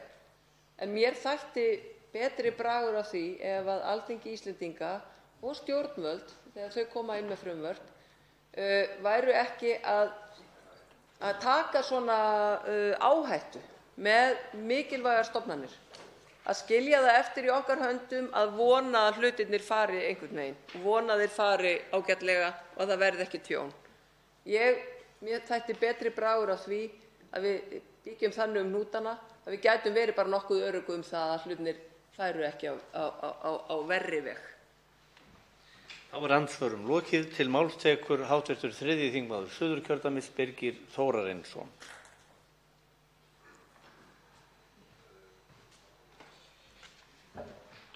Herra forseti, ég í upphafi þessa máls hér þá sagði ég í minni ræðu að ég hefði áhyggjur af því að við þessa sameiningu var ekki nægilega vel hugað að faglega þættinum, og þá nefndi ég sérstaklega Mannvirkjastofnun. Og ég verð að segja það, herra forseti, að mér finnst bæði nefndaráliti, sérstaklega minnihluta og hluta til meirihluta, að þá hafa þessar áhyggjur mínar verið staðfestar. Það segir hér í meirihlutaálitinu að komu við samningu frumvarpsins, með leyfi forseta, fram áhyggjur af því að sameining stofnana myndi leiða til þess að minni áhersla yrði lögð á brunavarnir og eftirlit með byggingariðnaði og rafmagnsöryggi. Þær áhyggjur komu einnig fram í umfjöllun nefndarinnar, þannig að það er ljóst að nefndin hefur haft áhyggjur af þessu. Og ef maður lítur aðeins á áliti minnihlutans, þá tekur hann nú kveðið fastar á orði hvað þetta varðar, og vísa sérstaklega til dæmis í umsögn frá Landssambandi slökkviliðs- og sjúkraflutningamanna og Verkfræðingafélagi Íslands og Samorku, og bentu öll á að hætta yrði á að mikilvægi öryggisþáttarins yrði ekki gert nægilega hátt undir höfði. Og tekur minnihlutinn undir þessi sjónarmið og telur þessar athugasemdir kalla á ítarlega umfjöllun. Þetta er að mínu viti, herra forseti, mjög alvarlegar athugasemdir sem gerðar eru þarna af fagaðilum. Og ég legg áherslu að þarna eru fagaðilar að tjá sig þessi mál og hafa miklar áhyggjur af því. Við í Miðflokknum höfum talað fyrir því að sameina eigi stofnanir í sparnaðar- og aðhaldsskyni í ríkisrekstri, en það má alls ekki koma niður á faglega þættinum. Og hér hefur komið fram eins og hv. þingmaður minnihlutans, Helga Vala Helgadóttir, nefndi sérstaklega að hér kemur fram í máli framsögumanns meirihluta að hv. þingmaður vonast til þess að það sé ekki verið að taka hér áhættu og þetta verði allt í lagi og svo framvegis. Þetta eru allt svona hluti sem orka mjög tímalaus að mínu viti að koma með þetta mál fram svona í því augnamiði að menn vonist til þess að þetta verði nú allt í lagi, vegna þess að hér eru mjög mikilvægir öryggisþættir að ræða og má alls ekki taka neina áhættu í þessum efnum. Nú aðeins varðandi þessa hagræðingu sem eigi að fylgja þessu, að þá hefur nú hæstv. Ráðherra ekki sýnt fram á það með neinum gögnum að sameining þessara stofnana komi til með að skila verulegum sparnaði fyrir ríkissjóð. Og hæstv. Ráðherra sagði meðal annars að það væri í sjálfu sér ekki markmiðið með þessu. Nú, ég tel einnig nauðsynlegt að huga að því að í Mannvirkjastofnun sem er undir þessum mjög mikilvægum málaflokknum þá sé það alveg á hreinu að hér sé ekki verið að gefa neinn afslátt á þessum mikilvæga þætti í þessu sameiningarferli. Og maður veltir því fyrir sér, herra forseti, hvort það hefði ekki verið skynsamlegra að skoða leiðir til að sameina öll þessi öryggismál okkar undir eina stofnun, að fyrirmynd Norðmanna og Svía, svo dæmi sé tekið, þar sem öll verkefni lúta að öryggi borgaranna og viðbragðsgetu samfélagsins, ef svo má orði komast, eru undir sama hatti. Og þá átt við forvarnir, fyrirbyggjandi starf, eftirlit og svo framvegis, eins og t.d. eldvarnareftirlit, rafmagnseftirlit, stórslysavarnir, svo dæmi sé tekið, hættuleg efni, almannavarnir og neyðarsýnsvörun. Að hvort það hefði ekki verið fýsilegra að sameina alla þessa mikilvægu þætti undir eina stofnun en ekki gera þetta með þessum hætti þar sem maður hefur miklar áhyggjur af því að þessir þættir fá ekki nægilega athygli í nýrri stofnun.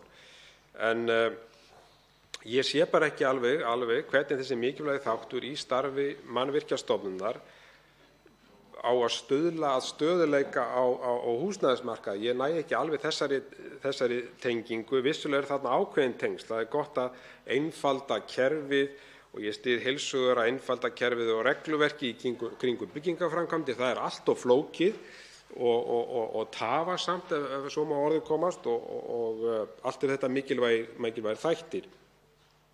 Og það hefur verið rætt hér í þessum ræðustóli að regluverkið sé allt of þungt og það komi niður á byggingarkostnaði og því sé mikilvægt að einfalda það og ég styð það heils hugar. Ef það er raunin í þessu er það sjálfsögðu fagnaðarefni en ég hef enn og aftur áhyggjur af þessum faglega þætti eins og ég nefndi. Og þarna eiga sem sagt mjög mikilvæg verkefni sem eru á könnu Mannvirkjastofnunar að flytjast yfir í Íbúðalánasjóð og í þessa sameiginlegu stofnun. Og fyrir mér lítur þetta svona svolítið út eins og að sé verið að yfirtaka Íbúðalánasjóður sé að yfirtaka Mannvirkjastofnun. Og ég hef heimildir fyrir því að margir innan Mannvirkjastofnunar séu ósáttir við hvernig á þessu máli hefur verið haldið og telja að samráð hafi ekki verið nægilegt. Og það er auk þess nauðsynlegt að fá að vita nákvæmlega hvaða ráðgjafar komu að þessu og ég vona að það hafi verið rætt innan nefndarinnar.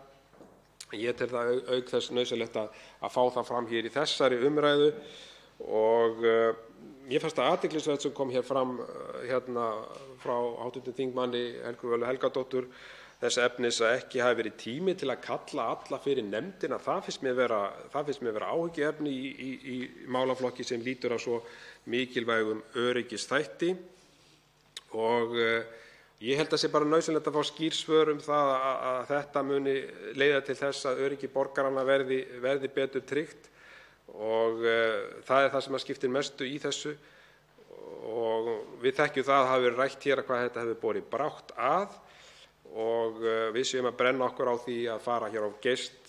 Ég hef áhyggjur af því, herra forseti.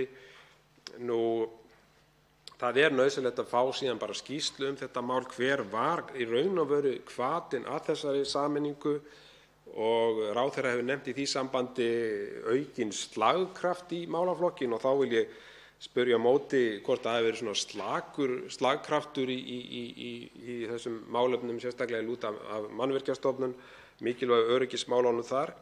Ég efast stórlega að svo sé. Þessi stofnun sinni mjög mikilvægum öryggismálum og þess vegna er nauðsynlegt að fá að vita hvað það er í starfi Mannvirkjastofnunar sem hæstv. Ráðherra telur svo nauðsynlegt að bæta og hvað það er sem hann telur að bæta og hvað hann telur að öryggisþátturinn muni verða betri við þessa sameiningu. En herra forseti, ég ætla ekki að hafa þetta lengra að sinni en það eru álitamál í þessu að mínu mati sem lúta að öryggisþættinum og þess vegna hef ég efasemdir þetta mál. Til máls tekur hv. 8. þingmaður Norðvesturkjördæmis, Sigurður Páll Jónsson. Hæstv. forseti. Í vetur lagði ég nokkrar fyrirspurnir fyrir félags- og barnamálaráðherra er vörðuðu nokkur atriði sem tengjast þessu frumvarpi sem hér er til umræðu. En í þessu frumvarpi er meðal annars fjallað hlutverk Mannvirkjastofnunar og það sem ég hafði meðal annars áhyggjur af var hvort Mannvirkjastofnun væri að fara inn á verksvið gæðamála sem betur ættu heima í höndum byggingarstjóra.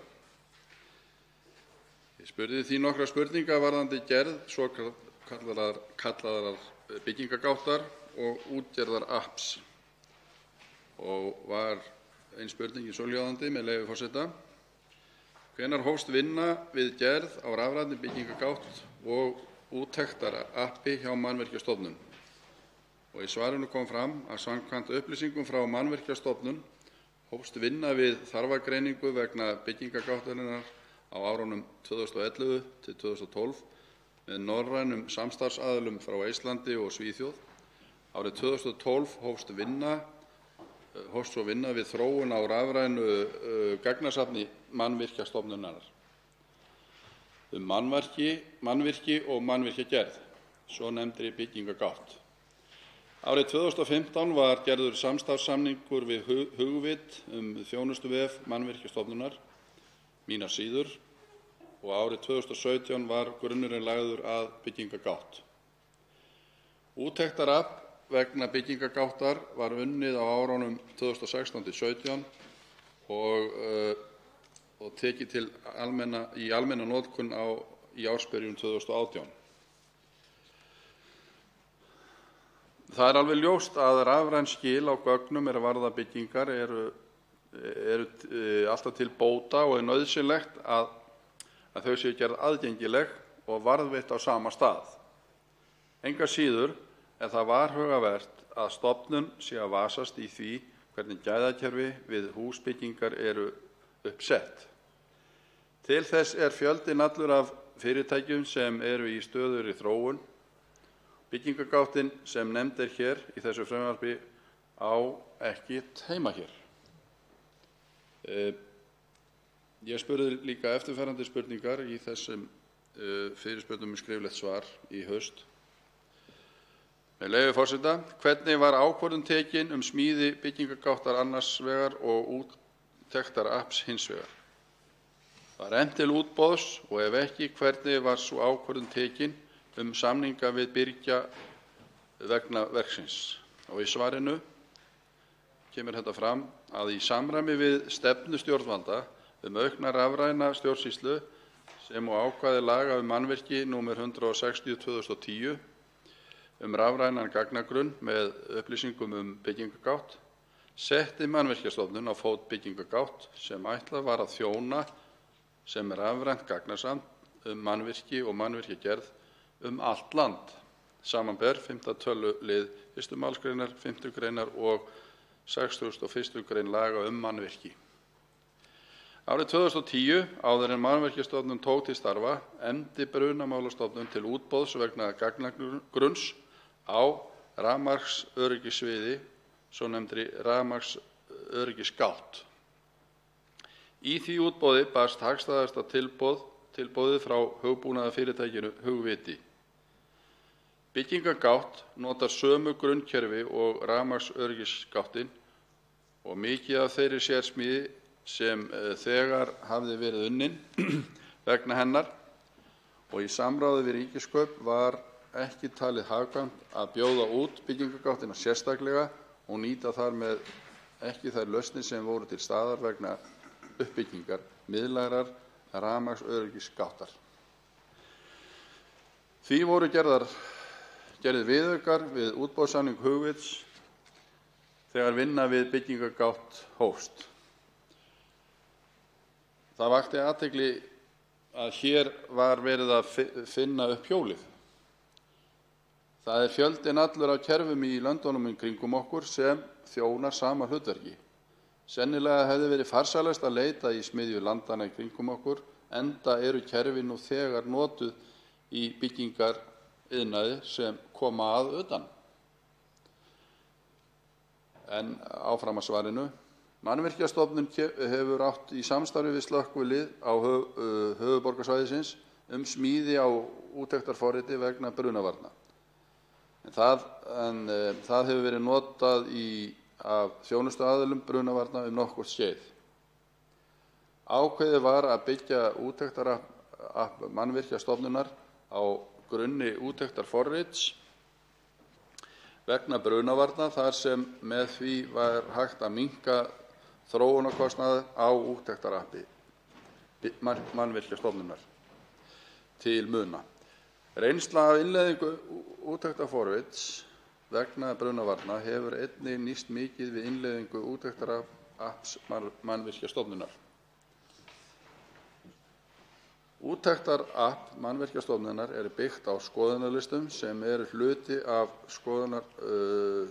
hluti skoðunarhandbóka Mannvirkjastofnunar. Úttektarappið er því rafræn útgáfa af skoðunarlistum sem skila rafrænum niðurstöðum til frekari greiningar. Ég bendi á að skoðunarhandbækur eru lifandi skjöl og þær geta verið mismunandi milli fyrirtækja, en allar gera þær lágmarkskröfur og við það að staðla slíkar bækur er alltaf sú hætta að verkferlar staðni. Ég spurði líka fleiri spurninga, meðal annars út í hvaða sérfræðingar voru fengnir eða keyptir til ráðgjafar og það vekur eflaust spurningar. En niðurstaðan er engu að síður sú að samkvæmt svari ráðherra er kostnaður byggingargáttar rúmar 100 milljónir en appið 3 milljónir. Þar sem kostnaður við appið er lítill hluti kostnaðar en jafnframt sá hluti sem einkafyrirtæki geta séð sjálf, hefði verið eðlilegra að stofnun ætti að bjóða upp á að byggingarstjórar gætu sjálfir ákveðið hvaða gæðakerfi þeir nota svo framarlega sem það nýtist lágmarkskröfum sem nota á það app sem þeim sýnist, enda margir á þeim markaði. Það er því augljóst hver mun á endanum þurfa að greiða fyrir notkun á þessum kerfum, en það er ekki alveg ljóst að einhver borgar, en það er ekki alveg ljóst hver mun borga, svo það sé rétt sagt.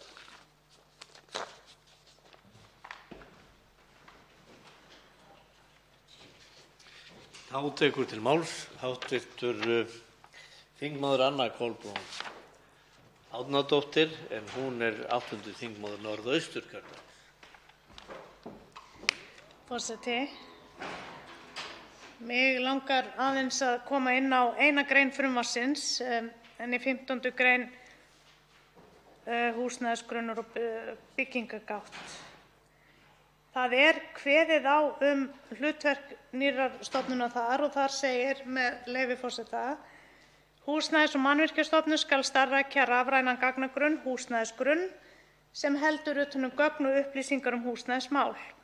Einnig skal stofnunin starfrækja rafræna byggingargátt sem sveitarfélög skulu nota við útgáfu byggingarleyfa og framkvæmd stjórnsýslu byggingarmála.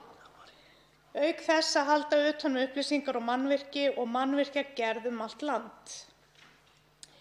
Hér er að vissu leyti verið að breyta ferlinu við útgáfu byggingarleyfa. Það verður nú farin sú leið að sótt verður byggingarleyfi til nýrrar stofnunar, en hlutverk byggingarfulltrúa sveitarfélaga verður væntanlega óbreytt. En þeir hafa samkvæmt lögum meðal annars það hlutverk að annast öryggis- og lokaúttektir. Það er engu að síður svo að aðrir hlutar í byggingareftirliti skipta miklu máli. Byggingarfulltrúi þarf hvenær sem er að geta gripið inn í. Það sem á eftir að útskýra er hver ber bótaábyrgð ef að koma upp gallar á síðari stigum. Er það ný stofnun sem við ræðum hér eða eru það byggingarstjórarnir sjálfir? Hver verður þeirra ábyrgð eftir gildistöku laganna? 15. grein er kveðið á að Húsnæðis- og mannvirkjastofnun skuli starfrækja rafrænan gagnagrunn, svonefndan húsnæðisgrunn sem er miðlægur gagnagrunnur húsnæðismál sem heldur auk þess utan ýmis gögn og upplýsingar þessi mál. Auk þess skal Húsnæðis- og mannvirkjastofnun starfrækja þessa rafrænu byggingargátt sem sveitarfélög skulu nota við útgáfu byggingarleyfa og framkvæmd og halda utan upplýsingar eins og ég kom að áðan. Hér vil ég benda á að byggingargátt er byggð á skoðunarhandbók en þær eiga að sjálfsögðu uppfylla lágmarkskröfur. Ég velti því fyrir mér hvort verið sé að skylda byggingarstjóra til þess að notast við lakara kerfi þegar að fjöldinn allur af betri kerfum er í boði. Þau kerfi eru vottuð og mig minnir ég hafi heyrt að það væri til 4 slík kerfi að minnsta kosti. Í þessu sambandi er rétt að benda á að rafmagnsöryggisgátt snýr að stjórnsýslu rafmagnsöryggismála sem er alfarið í höndum Mannvirkjastofnunar. Byggingargátt eða svokallaður gagnagrunnur Mannvirkjastofnunar er allt annars eðlis lagalega og snýr aðallega að því að safna gögnum úr stjórnsýslu byggingarfulltrúa embættanna sem eru hvert og eitt sjálfstætt stjórnvald og mörg hver þegar með umsóknarveði. Allt öðrum gögnum er safnað annars vegar í byggingargátt og hins vegar rafmagnsöryggisgátt, sem sagt. Samlegðin er einhver.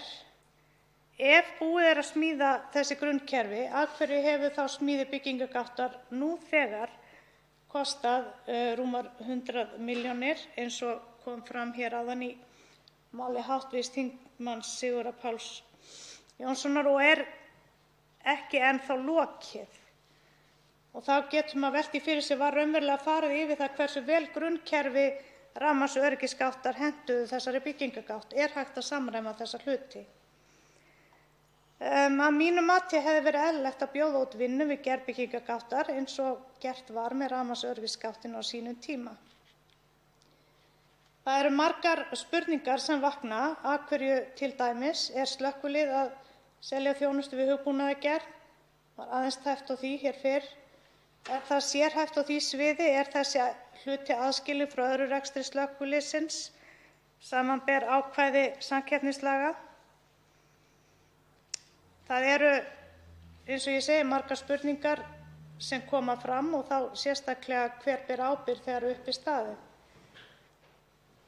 Mig langar til að vitna í umsögn sem barst í frumvarpið í þessu sambandi, með leyfi forseta. Það er ekki lögbundið hlutverk Mannvirkjastofnunar að útbúa miðlæga gátt þar sem hægt er að sækja rafrænt byggingarleyfi. Stjórnsýsla málaflokksins er hjá byggingarfulltrúum og sveitarfélögum og þeim er ekki skylt og jafnvel ekki heimilt að bjóða upp á að sótt sé byggingarleyfi gegnum byggingargátt Mannvirkjastofnunar. En þetta segir Ingibjörg Halldórsdóttir fyrir lögfræðingur Mannvirkjastofnunar í bréfi stofnunarinnar dagsett 7. mars 2019 fyrir hönd síns umbjóðanda Azure á Íslandi. Það þarf sem sagt að vera ljóst hvert verið er að færa þessa stjórnsýslu og það þarf að vera ljóst hverjir eiga að hafa þetta lögbundna hlutverk. Fleira mætti nefna úr umsögnum, til dæmis umsögn Samtaka iðnaðarins, en þar segir annars, með leyfi forseta: Þess ber þó að geta að Samtök iðnaðarins telja jafnvel rétt að ganga lengra en hér er gert til þess að auka enn frekar á skilvirkni og yfirsýn í málaflokknum og í því samhengi ber að nefna að skipulagsmál sem eru nátengd húsnæðis- og mannvirkjamálum eru á hendi sveitarstjórnarráðuneytisins og Skipulagsstofnunar en húsnæðis- og mannvirkjamál hjá félagsmálaráðuneytinu. Rétt er að skipulagsmál séu innan sama ráðuneytis og mannvirkjamál og úr verði öflugt innviðaráðuneyti. Þá væri auk þess æskilegt að skoða samlegðaráhrif með aukinni samvinnu annarra opinberra stofnana sem starfa í þessum málaflokki, t.d. Skipulagsstofnun og Þjóðskrá, svo eitthvað sé nefnt. Það mætti taka til fleiri þátta, t.d. löggildingarþáttur og löggildingarþáttur slökkviliðsmanna á alþjóðaflugvelli eins og í Keflavík þeim ætlaður staður í þessu ferli. Og önnur spurning sem ég hef velt fyrir mér og við í minnihlutanum höfum töluvert rætt það hvort við séum virkilega að fara að búa til nýtt orrakerfi þó að við deilum með tveimur í það. Þá á endanum töluverða fjármuni að ræða ef við veltum upp rekstri á slíku kerfi og hvað orri hefur kostað ríkið hingað til.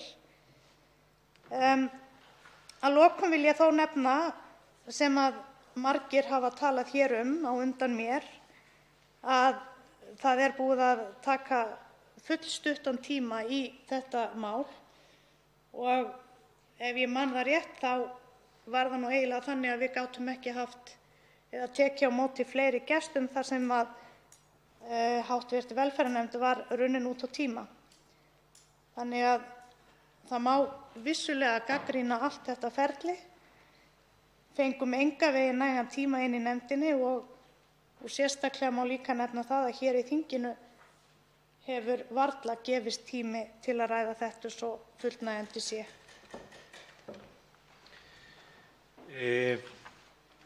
Einn hv. þingmaður hefur óskað eftir að veita andsvar. Það hv. 11. þingmaður Suðvesturkjördæmis, Ólafur Þór Gunnarsson.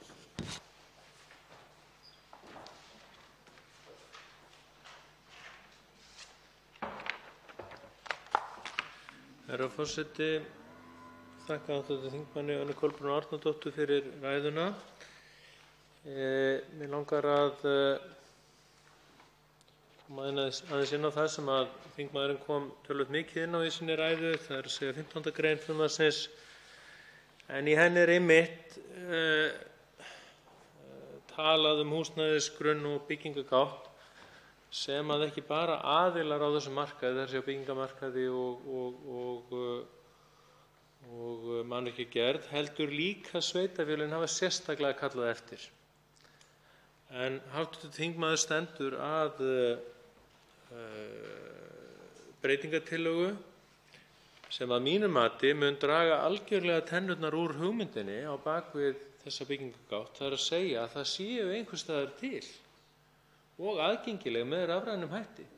Þessi gögn sem að þarf til þess að hægt sé að gera áætlanir, til þess að stjórnvöldum sé mögulegt að gera plön fram í tímann með það hvernig eigi að standa að stjórnsýslu þessara mála í landinu, þar með talið þáttum eins og það hvað þarf á hverjum tíma að gera ráð fyrir miklum byggingum í landinu og þarf ríkið að leggja til fjármagn og svo framvegis. Og mér finnst með því að taka í rauninni að stofninu til út allan seinni málsliðinn í 15. grein að þá sé algjörlega verið að draga tennurnar úr þessari hugmynd og mig langar að þess vegna spyrja hv. þingmann, þingmaðurinn þá í rauninni að segja að þessar áhyggjur sveitarfélaganna og framkvæmdaaðila ýmissa í þessum málum séu óþarfar, að það sé óþarf að vera eitthvað að velta því fyrir sér hvað sé að gerast á þessum markaði í heild og það sé einhvers staðar yfirsýn um það? Hv. 8. þingmaður Norðausturkjördæmis, Anna Kolbrún Árnadóttir, svarar nú andsvar. Ég þakka hv. þingmanni fyrir. Varðandi 15. greinina og byggingargáttinn og sveitarfélögin og ákall þeirra og annarra aðila, þá það alveg rétt. Og ég veit að iðnaðarmenn og þeir sem sýsla með þessa hluti hafa kallað eftir einhverjum samræmdum leiðum eða samræmdum vettvangi til þess að geta haft meiri skýrleika á hlutunum. Það allt gott og blessað og ég skil það vel. En ég ekki sammála því að það eigi að vera einhver ein leið sem farin sem búa þarf til liggur við frá grunni sem nú þegar er búið að kosta til meira en 100 milljónir til að setja á stofn, meðan að við vitum að það eru til fleiri leiðir, fleiri grunnar sem nú þegar er hægt að nota. Þannig að mér finnst, og þess vegna nefni ég það, að við séum að búa til hugsanlega nýtt orrakerfi. Þar var tekið til og búið til grunnkerfi, meðan við vitum að það eru til fullt af öðrum kerfum sem hægt er að nota. Og þetta hefur kostað og ég er alveg sannfærð að þetta muni kosta líka. Og þá veitir andsvar síðara þinni hv. 11. þingmaður Suðvesturkjördæmis Ólafur Þór Gunnarsson. Herra forseti, þetta er það alveg hárrétt hjá þingmanninum að auðvitað eru vítin til að varast þau. Og við skulum nú vona það að við lærum í stjórnsýslunni, en ég vil bara minna á það sem að hefur verið lenskan, allavega hérna í samfélaginu hérna á höfuðborgarsvæðinu, að frekar en að hafa einhvern samræmdan grunn, hafa einhverjar samræmdar upplýsingar, að þá hafa byggingafulltrúar og í einhverjum tilfellum aðilar á vegum iðnaðarins ekið byggingasvæði í Reykjavík og handtalið hvað er í gangi. Það eru skástu upplýsingarnar sem við höfum í dag hvað er að gerast á þessum markaði. Að mínu viti er það algjörlega óásættanlegt fyrirkomulag og engin leið fyrir hvorki sveitarfélögin, ríkisvaldið, framkvæmdaaðila aðra að byggja ákvarðanatöku og áætlanagerð á einhverju slíku. Það er algjörlega útilokað og þingmanninn er tíðrætt það að það hafi farið peningar í að gera þessi byggingagátt. Já, svo sannarlega hafa einhverjir peningar farið í þá að munum við aflítið gera. En þeir fjármunir sem að liggja í því að það sé ekki nein áætlanagerð sem að byggja á rauntölum, að það sé ekki neinar upplýsingar sem menn geti byggt á áður en fara af stað með framkvæmdir, það er ennþá meiri kostnaður og það er ennþá erfiðara fyrir alla. Og ég meina, við viljum ekki sjá einhverja holskeflu af við skulum segja framkvæmdum sem eru ónauðsynlegar. Við höfum engan áhuga á að sjá í rauninni hvorugar öfgarnar, það er að segja að við sitjum uppi með það að það vanti einhvern helling af íbúðum annars vegar vegna þess að menn hafi ekki haft vitneskju að þær vantaði, eða á hinn bóginn að við sitjum uppi með einhvern stóran lager af íbúðum sem að framkvæmdaraðilar hafa farið út í og með þeim afleiðingum sem við þekkjum því miður allt og vel í þessu samfélagi. Og hv. 8. þingmaður Norðausturkjördæmis Anna Kolbrún Árnadóttir svarar nú andsvari síðara sinni. Þakka hv. þingmanni enn á ný. Við erum alveg sammála að það þarf sameiginlegan gagnagrunn. Það er alveg ljóst, en það er rétt eins og hv. þingmaður sagði hér rétt áðan að það er víti til að varast. Og í því sambandi þá vil ég bara rifja það upp að við erum fyrirfram með þessu frumvarpi að gefa einhverjum einum aðila forskot umfram aðra. Og það er það sem ég er að gagnrýna. Af hverju erum við að smíða kerfi upp á nýtt þegar við vitum að það eru nú þegar til þó nokkur kerfi sem að geta sinnt þessu hlutverki og að þurfa jafnvel ekki að kosta eins mikið? Af hverju eru menn hræddir við það að fara í útboð? Af hverju er það ekki gefið í þessu að hægt sé að fara í útboð? Það minnir mig svolítið á umræðuna jafnlaunastaðalinn innan Landspítalans. Þegar Landspítali ákvað sjálfur að búa til jafnlaunastaðal í staðinn fyrir að nýta það sem til er og allir aðrir nota og kostaði 300 milljónir í það minnsta. Andsvörum er lokið. Til máls tekur hv. 12. þingmaður Suðvesturkjördæmis Guðmundur Ingi Kristinsson.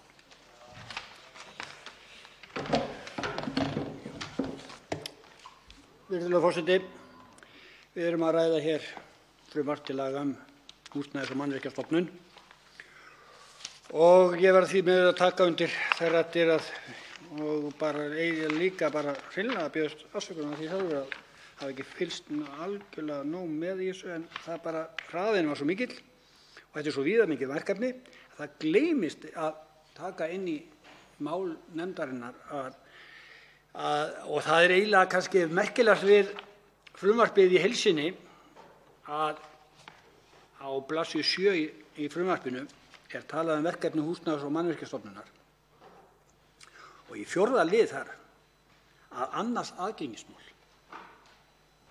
Það er verkefni Mannvirkjastofnunar að annast aðgengismál fatlaðra til dæmis.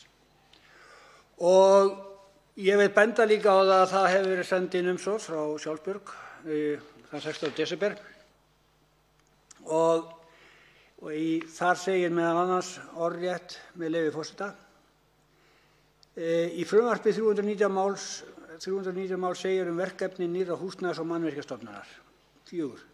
Annars aðgengi. Í frumvarpinu þetta ekki skýrt frekar. Sjálfsbjörg, MND-félagið, SEM samtökin hafa lengi óskað eftir að komið verði á fót eftirlit með aðgengismálum fatlaðs fólks. Við því hefur ekki verið orðið. Því fæst ekki annað séð en að umrætt frumvarp sé illa unnið hvað varðar verkefni nýrra stofnunar varðar. Það er því afar nauðsynlegt að velferðarnefnd taki á þessu verkefni sem aðgengismál eru og það verði að minnsta kosti útskýrt meðferð þess frumvarps. Einnig er nauðsynlegt að tekið verði fast á því að ný mannvirki sé ekki reist og þau tekin í notkun án þess að full úttekt sé fyrir alla. Og í umræddu bréfi er líka bent á það að það hefur verið að byggja nýjar þjónustuíbúðir eða þjónustukjarna eins og í sambandi við Böð á Laugarvatni og Borgarfirði og Húsavík. Og þetta eru ný framkvæmd. Ég man að ég held að það sé örugglega Húsavík sem við sá hvernig var gengið frá í aðgengi fyrir fatlaða. Og þetta var rosalega flott gengið frá þessu. Þetta virkaði alveg frábær hönnun og frábærlega flott aðstaða og maður gat ekki ímyndað sér annað að þetta væri allt samkvæmt stöðlum og rétt gert. En viti menn, þegar áfór var reynt á þetta, þá var þetta bara allt rangt gert. Hæðir voru ekki réttar, breiddir voru ekki réttar. Það hefur verið bara gert með sjónarmiði fegurðar en ekki notkunargildi. Og það er auðvitað ömurlegt til þess að hugsa að við skulum hafa þannig og það skuli vera tekið út og samþykkt þannig mannvirki að það sé, það lítur út fyrir að það sé aðgengi fyrir fatlaðra, en það er það ekki. Heldur er þetta eingöngu bara eitthvað fagurlegt að því að þetta lítur svo fallega út, það hljóti að virka, en það er auðvitað lágmarkskrafan og á að vera auðvitað að þegar fari í svona fari í það að framkvæma svona hluti að þeir virki. Og það kemur skýrt fram í bréfi frá Sjálfsbjörg með leyfi forseta. Það segir meðan hraði framkvæmda við endurbætur ræðst nokkuð af þeim tæki sem koma inn hjá fyrirtækinu.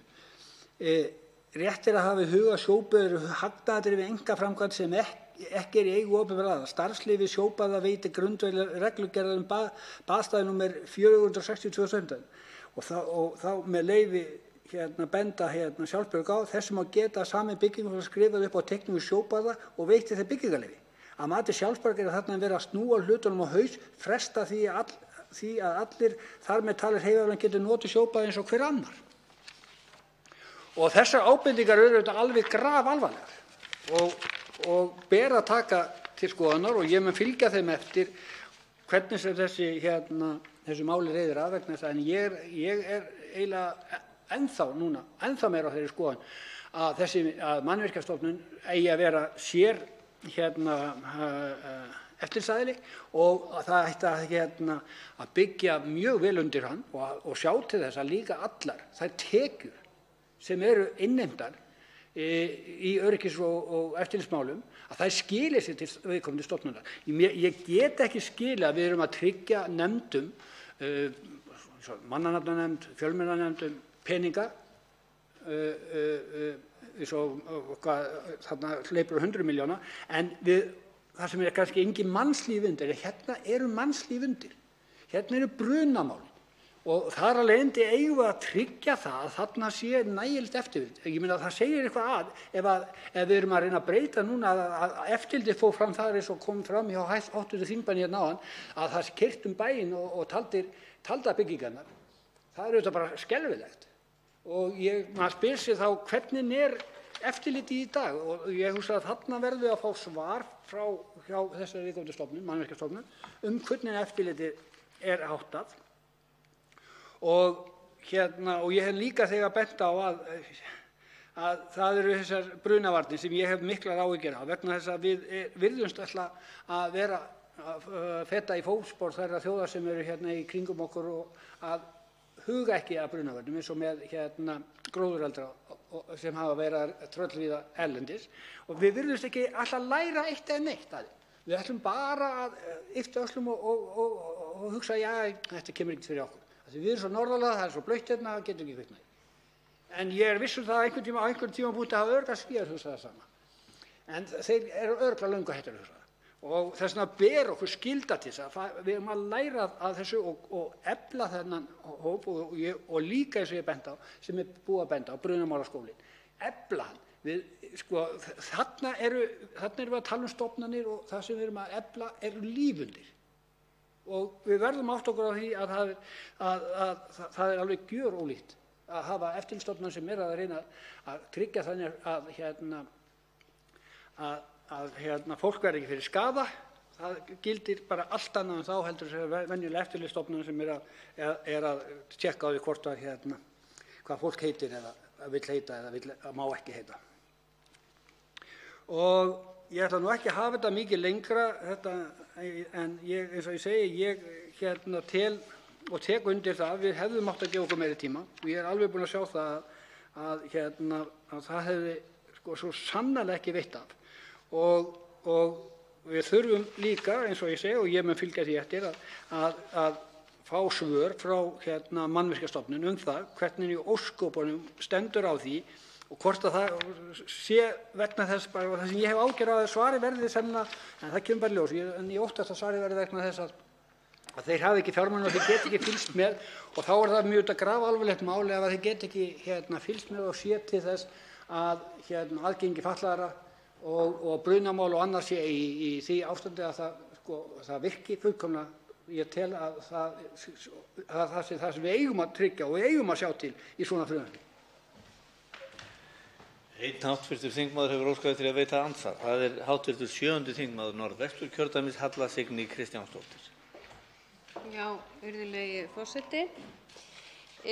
Mig langar aðeins til að koma inn á nokkra þætti hérna í ræðu hv. þingmanns Guðmundar Inga Kristinssonar. Hann kemur hérna inn á aðgengismál fatlaðra og telur að við höfum unnið þetta með þvílíkum hraða að þetta mál hafi einhvern veginn fallið út á borðinu, en þessi umsögn er að koma í dag.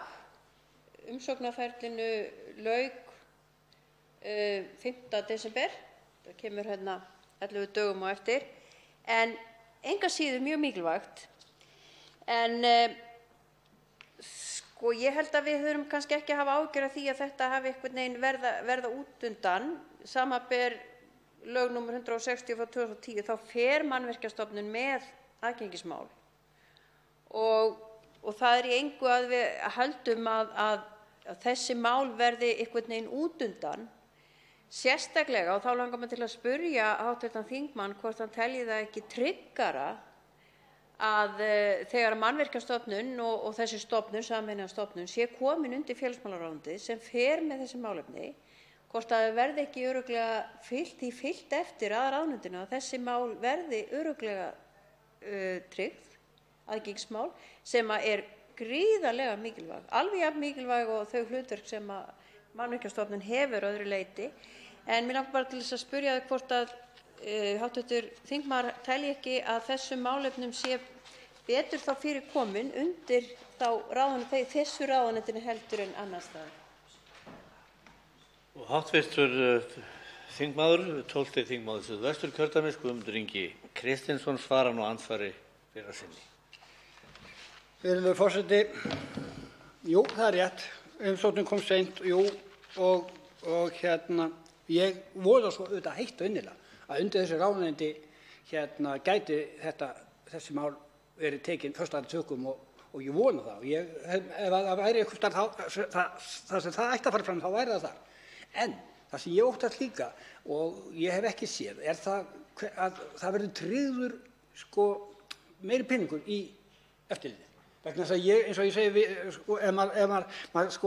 ég veit ekki og maður þarf eiginlega kannski að fara að spyrja því hvernig þessi eftirlitið er háttað, hvernig er hægt, ég spyr mér alveg til dæmis með sjóböðun fyrir norðan, hvernig er hægt að búa til frábærlega flotta hönnun fyrir fatlaða einstaklinga sem er rosalega flott en virkar ekki. Og þá spyr ég mig, hvar er eftirlitsaðilinn? Ég gerir mér þá sennilega grein fyrir, hann er ekki fatlaður, hann gerir sér enga grein fyrir. Og í þessu tilfelli sennilega gerir sér enga grein fyrir að nema að vera fatlaður. Þannig að viðkomandi þyrfti helst að vera í hjólastól til að taka þetta út, til að vera örugglega rétt. En þannig að við þurfum að breyta þarna ákveðnum hlutum og ég trúi því og ég held það væri þá kannski óskandi þegar þetta er komið undir félags- og barnamálaráðherra og ég mun auðvitað bara skora hann að koma þessum málum í lag og líka, eins og ég segi, ég mun bara heitt og innilega vona það að það verði séð til þess að fjármuninn skili sér. Ég man ekki hvað þau sögðu en mér skilst að síðan mann rétt að nærðum helmingurinn skili sér af þeir sem innheimt í gjöld, öryggis- og eftirlitsgjöld. Og þannig að ég segi fyrir mitt leyti að mér þyndi bara sjálfsagt að lágmarkið það skilir sér nákvæmlega það sem við erum innheimta í þetta og þá geti ímyndað mér að það væri hægt að tvöfalda eftirlit stofnunina með það sem er gert í dag. Og þá veitir andsvar síðara sinni hv. 7. þingmaður Norðvesturkjördæmis Halla Signý Kristjánsdóttir. Já, virðulegi forseti. Ég tek bara undir orð hv. þingmanns hvað þetta varðandi aðgengismál og það er ekki bara eftirlitsþátturinn sem það þarf að taka sig á, heldur bara allir aðilar og allt ferli frá hugmynd að opnun, að þetta skuli ekki vera á öllum stigum í hönnun, það koma svo margir aðilar og þeir sem ættu að vera til þess bærir að fylgjast vel með þessum hlutum, að þetta skuli geta gerst, að svona flott og stór og að sé ekki eins og hægt að hún sé hendi ekki þeim öllum aðstæðum og öllum aðstæðum fólks. En ég treysti því að þetta ráðuneyti fylgi þessu málefni eftir og ég tek undir þessa umsögn og áhyggjur þeirra þó hún sé seint fram komin. Við erum búin að nefna þetta hér og vonandi þetta skili sér bara til þessara stofnana sem er að fara að setja fót núna og það er bæði það fjármagn sem sett verður í stofnunina og sú hagræðing sem verður af sameiningunni, að hún verði nýtt til allra góðra verka og sérstaklega eftirlitsþátta hvað varðar brunavarnir, aðgengismál fatlaðra og fleiri þáttar sem að skipti svo miklu máli. Og hv. 12. þingmaður Suðvesturkjördæmis Guðmundur Ingi Kristinsson svarar nú andsvari síðara sinni. Virðulegur forseti, ég þakka hv. þingmanni fyrir svarið og ég tek alveg heils hugar undir með henni vegna þess að ég er líka alveg sammála vegna þess að líka ef við förum að hugsa aðeins aftur í þá var þarna umsögnin frá Brynjuhússjóði Öryrkjabandalagsins og það voru rosalega margar umsóknir, held ég 30 ef ég man rétt og við náðum að vísu ekki að kalla nema hluta við minn. En það breytir ekki því máli að þetta fer í þennan farveg og þá þurfum við líka að passa okkur að tryggja þessa aðgengi fyrir fatlaða alla en líka ég vil líka leggja ennþá meiri áherslur á brunaþáttinn bæði upp á líka skiptir skipulega máli að hluti sér í lagi í brunavörnum bæði fyrir fatlaða og ófatlaða og síðan hef ég alltaf haft þessar áhyggjur að við séum ekki nógu grimm og nógu skilvirk það að setja okkur strax bara núna þegar reglur það hvernig við ætlum að bregðast við sýneldum, skógareldum þegar þeir koma, ekki ef þeir koma heldur þegar þeir koma vegna þess að við getum eins og síðasta sumar var rosalega þurrt og við höfum orðið var við hvernig sýneldar léku Snæfellsnesin eða Mýrandar og þess vegna verðum að hafa þetta á hreinu og við eigum að læra af þeim sem eru í kringum okkur og nú eigum við að bara fara í skóla hjá Svíum. Ég sé ekki, maður getur, ég skil bara ekki, eins og ég segi fyrir mitt leyti, hvernig eins og í Ameríku það sem kviknar í skógareldum aftur líka á sama svæðinu og það virðist alltaf allir vera jafn hissa og ég held að ég bara, mér skelfur við tilhugsunina að við lendum í einhverjum svona skrýtnum hlutum. Fleiri hafa ekki hvatt til hljóðs 19. dagskrármálið og umræðu lokið en atkvæðagreiðslu frestað.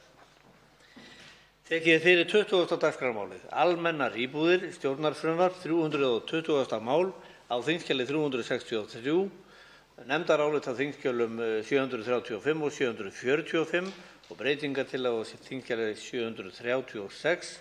Þetta önnur umræða.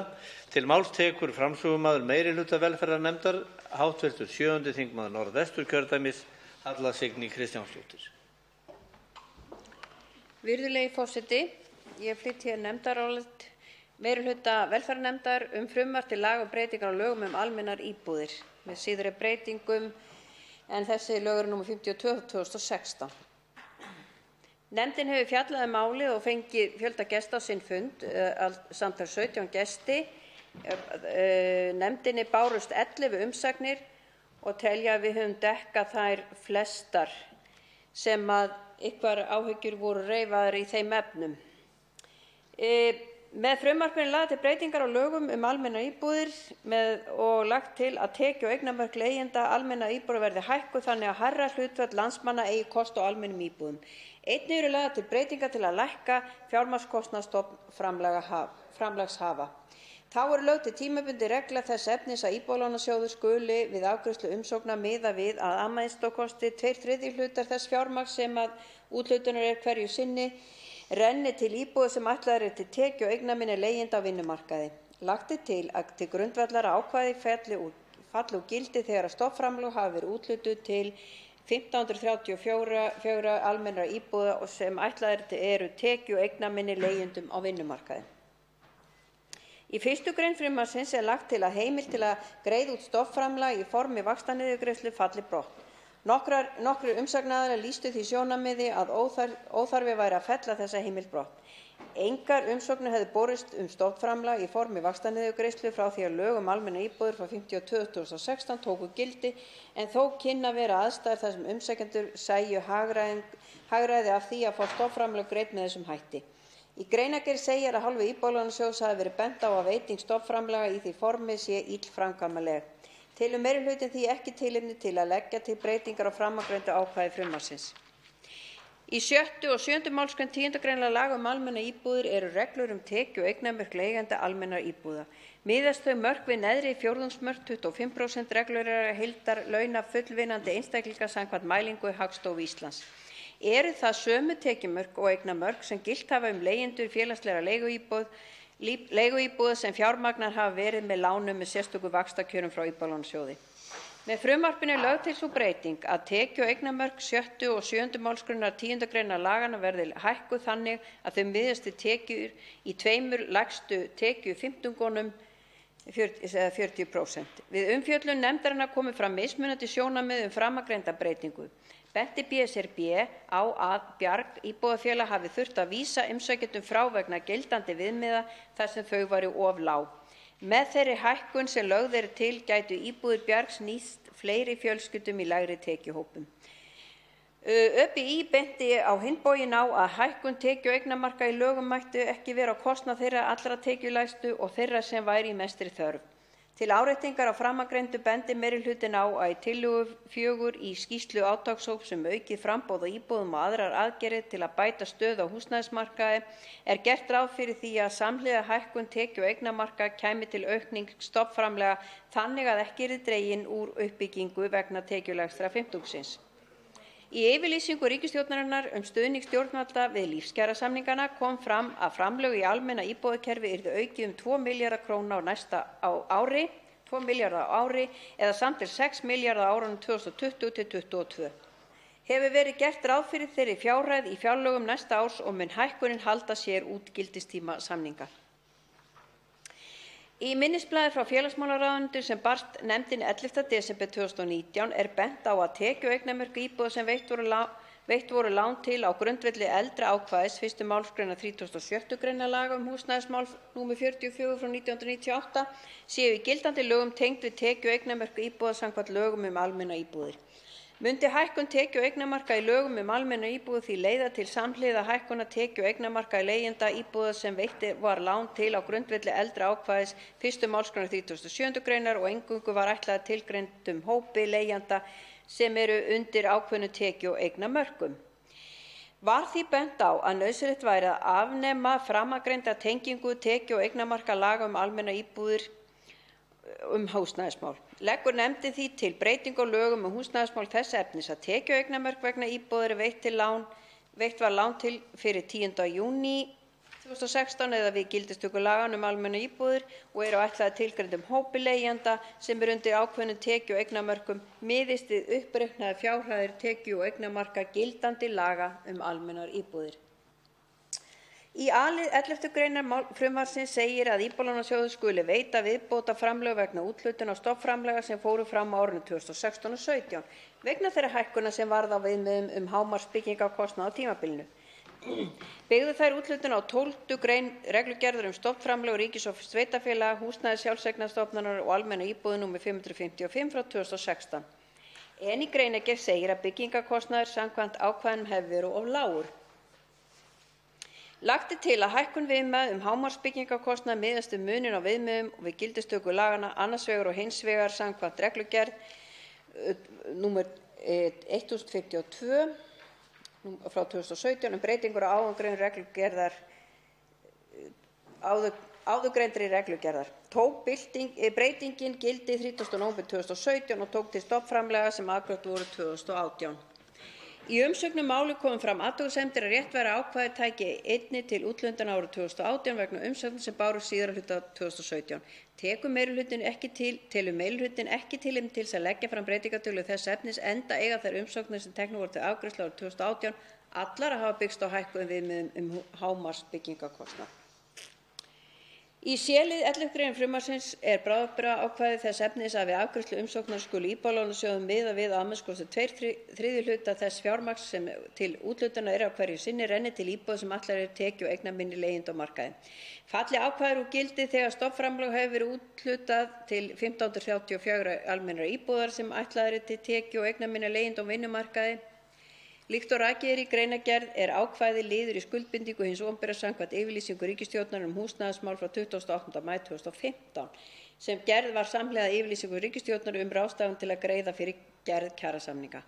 Ákvæðinu ekki ætlað að gilda til frambúðar heldur fellur þá gildu þegar framangreindum skuldbindingum hefur verið fullnægt. Í umsögnum málið eru gerðar athugasemdir við framangreind ákvæði.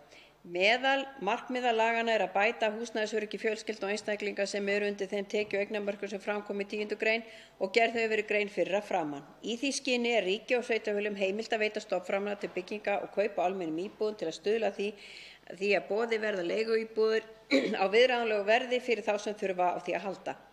Þær athugasemdir sem fram komu ákvæði voru þess efnis að með ákvæðinu væri verið að lögfesta forgang tekjulágra einstaklinga á vinnumarkaði og kynni sú forgangsröðun að verða á kostnað örorkulífeyrisþega. Meirihlutinn bendir á í því sambandi að líkt og að framan greinir hefur fjármagn til úthlutunar á stofnframlögum verið aukið verulega og ætti sú aukning að koma til móts við hækkun tekju- og eignamarka og framangreindra forgangsreglu að 2/3 hluta fjármagns sem úthlutaðir eru á hverju sinni renni til tekju- og eignaminni leigjenda á vinnumarkaði. Við umfjöllun nefndarinnar kom fram að frá samþykkt laga almennar íbúðir hafi verið úthlutaðar samtals 11,7 milljörðum króna í stofnframlag til bygginga eða kaupa á 2123 almennum íbúðum. 9% íbúða hefur samtals verið ráðstafað til öryrkja og í sérstakt búsetuúrræði fyrir fatlað fólk. Þá bendir meirihlutinn á að 20% eru íbúðarhúsnæði á vegum sveitarfélaga en stór hópur þeirra sem leigir íbúðarhúsnæði á vegum sveitarfélaga er fatlað fólk sem býr í sérstökum búsetuúrræðum. Þá bendir meirihlutinn á að frumvarp til laga almennar íbúðir sem varð að lögum nr. 52/2016 var liður í aðgerðum ríkisstjórnarinnar til að greiða fyrir gerð kjarasamninga á almennum vinnumarkaði á þeim tíma. Þá gert ráð fyrir uppbyggingu á 2300 félagslegum íbúða og átti að ráðstafa 2/3 hluta þeirra til tekju- og eignaminna einstaklinga á vinnumarkaði. Ákvæðinu ætlað að tryggja að þeim skuldbindingum sem lágu til grundvallar við setningu þeirra verði fullnægt. Meirihlutinn telur framangreind sjónarmið ekki gefa tilefni til breytingar á c-lið 11. gr. frumvarpsins en beinir því til félags- og barnamálaráðherra að fylgjast sérstaklega með húsnæðisþörf öryrkja og fatlaðs fólks sem þarf á sérstakum búsetuúrræðum að halda og bregðast við í samræmi við þær þarfir. Þá leggur meirihlutinn til breytingar til þess að tryggja samræmi við frumvarpið til laga Húsnæðis- og mannvirkjastofnun en gert ráð fyrir að hin nýja stofnun mun taka við framkvæmd þeirra verkefna sem frumvarpið mælir fyrir en því jafnframt lagt til að gildistaka laganna verði ákveðin 1. janúar 2020 til að tryggja slíkt samræmi.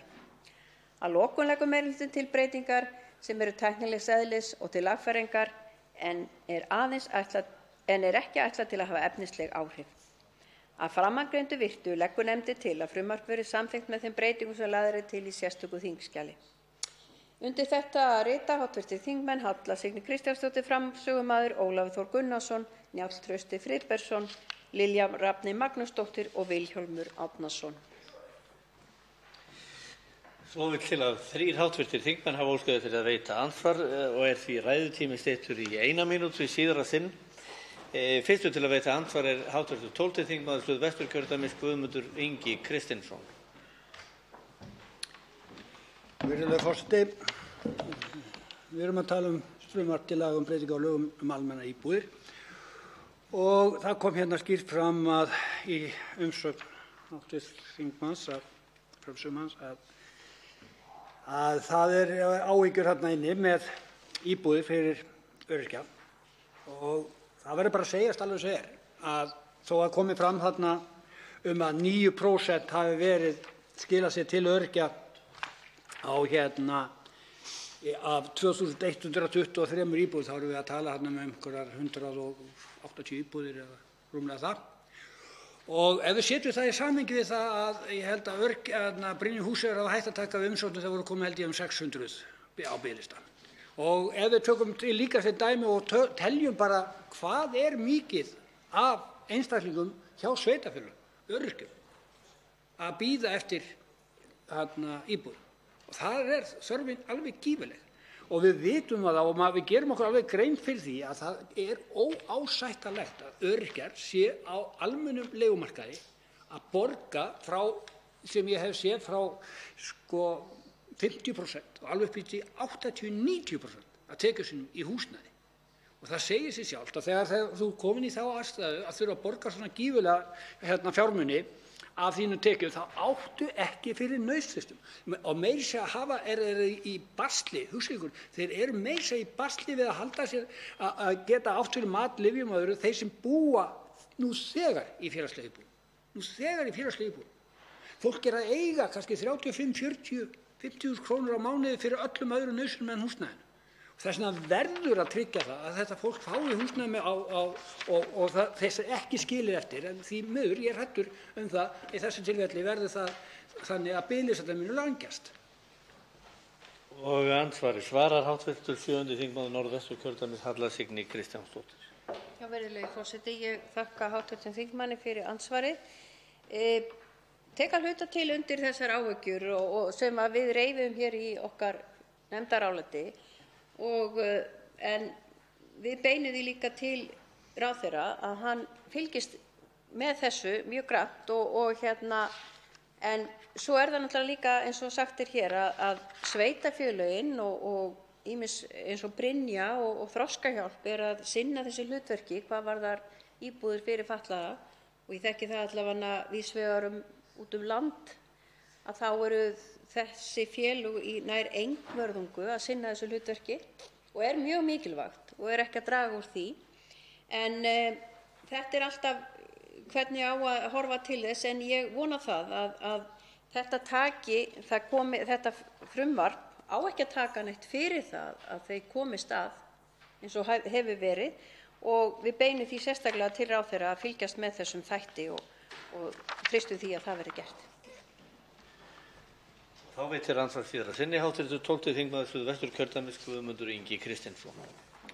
Virðulegur forseti, ég þakka hv. þingmanni fyrir svarið og það alveg bara frábært og ég alveg sammála því og það bara mjög gott að ráðherra fylgdist nú vel á vendina með þessu öllu og hann myndi þá bara sjá til þess að grípa inn í strax ef biðlistarnir fara að lengjast og sjá til þess að biðlistarnir munu, að fólk það sem á biðlistum munu fækka. Þannig að hann bara fylgist vel með hvernig þróunin vegna þess að hann á að geta fengið þessar upplýsingar, bæði frá Brynjuhúsi og frá sveitarfélögunum það hver þörfin mikið og hvort ég meina, maður skilur ekki hvað á hann að fylgjast með. Ef hann að fylgjast með því að það fjölgi ekki á biðlistanum, spurningin það til hæstv. Þingmanns það á hann að fylgjast með hvort það fjölgi ekki, á hann að fylgjast með hvort það hækki eða hvað á hann að fylgjast með? Vegna þess að ég vil meira en hann fylgist með, ég vil hann framkvæmi líka. Þá svarar andsvari síðar að þinni hv. 7. þingmaður Norðvesturkjördæmis Halla Signý Kristjánsdóttir. Virðulegi forseti, já, ég þakka hv. þingmanni aftur fyrir. Ég geri bara ráð fyrir að ráðherra hann fylgist bara með öllum þessum þáttum og bregðist við með einhverjum hætti, til dæmis með því að annaðhvort að hækka framlög eða hvetja til úrræða á þessu vettvangi fyrir fatlaða og ég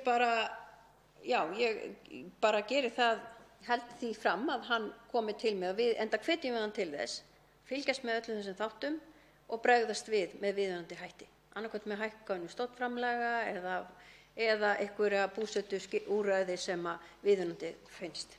Takk. Þá veitir andsvar hv. 7. þingmaður Reykjavíkurkjördæmis suður Hanna Katrín Friðriksson.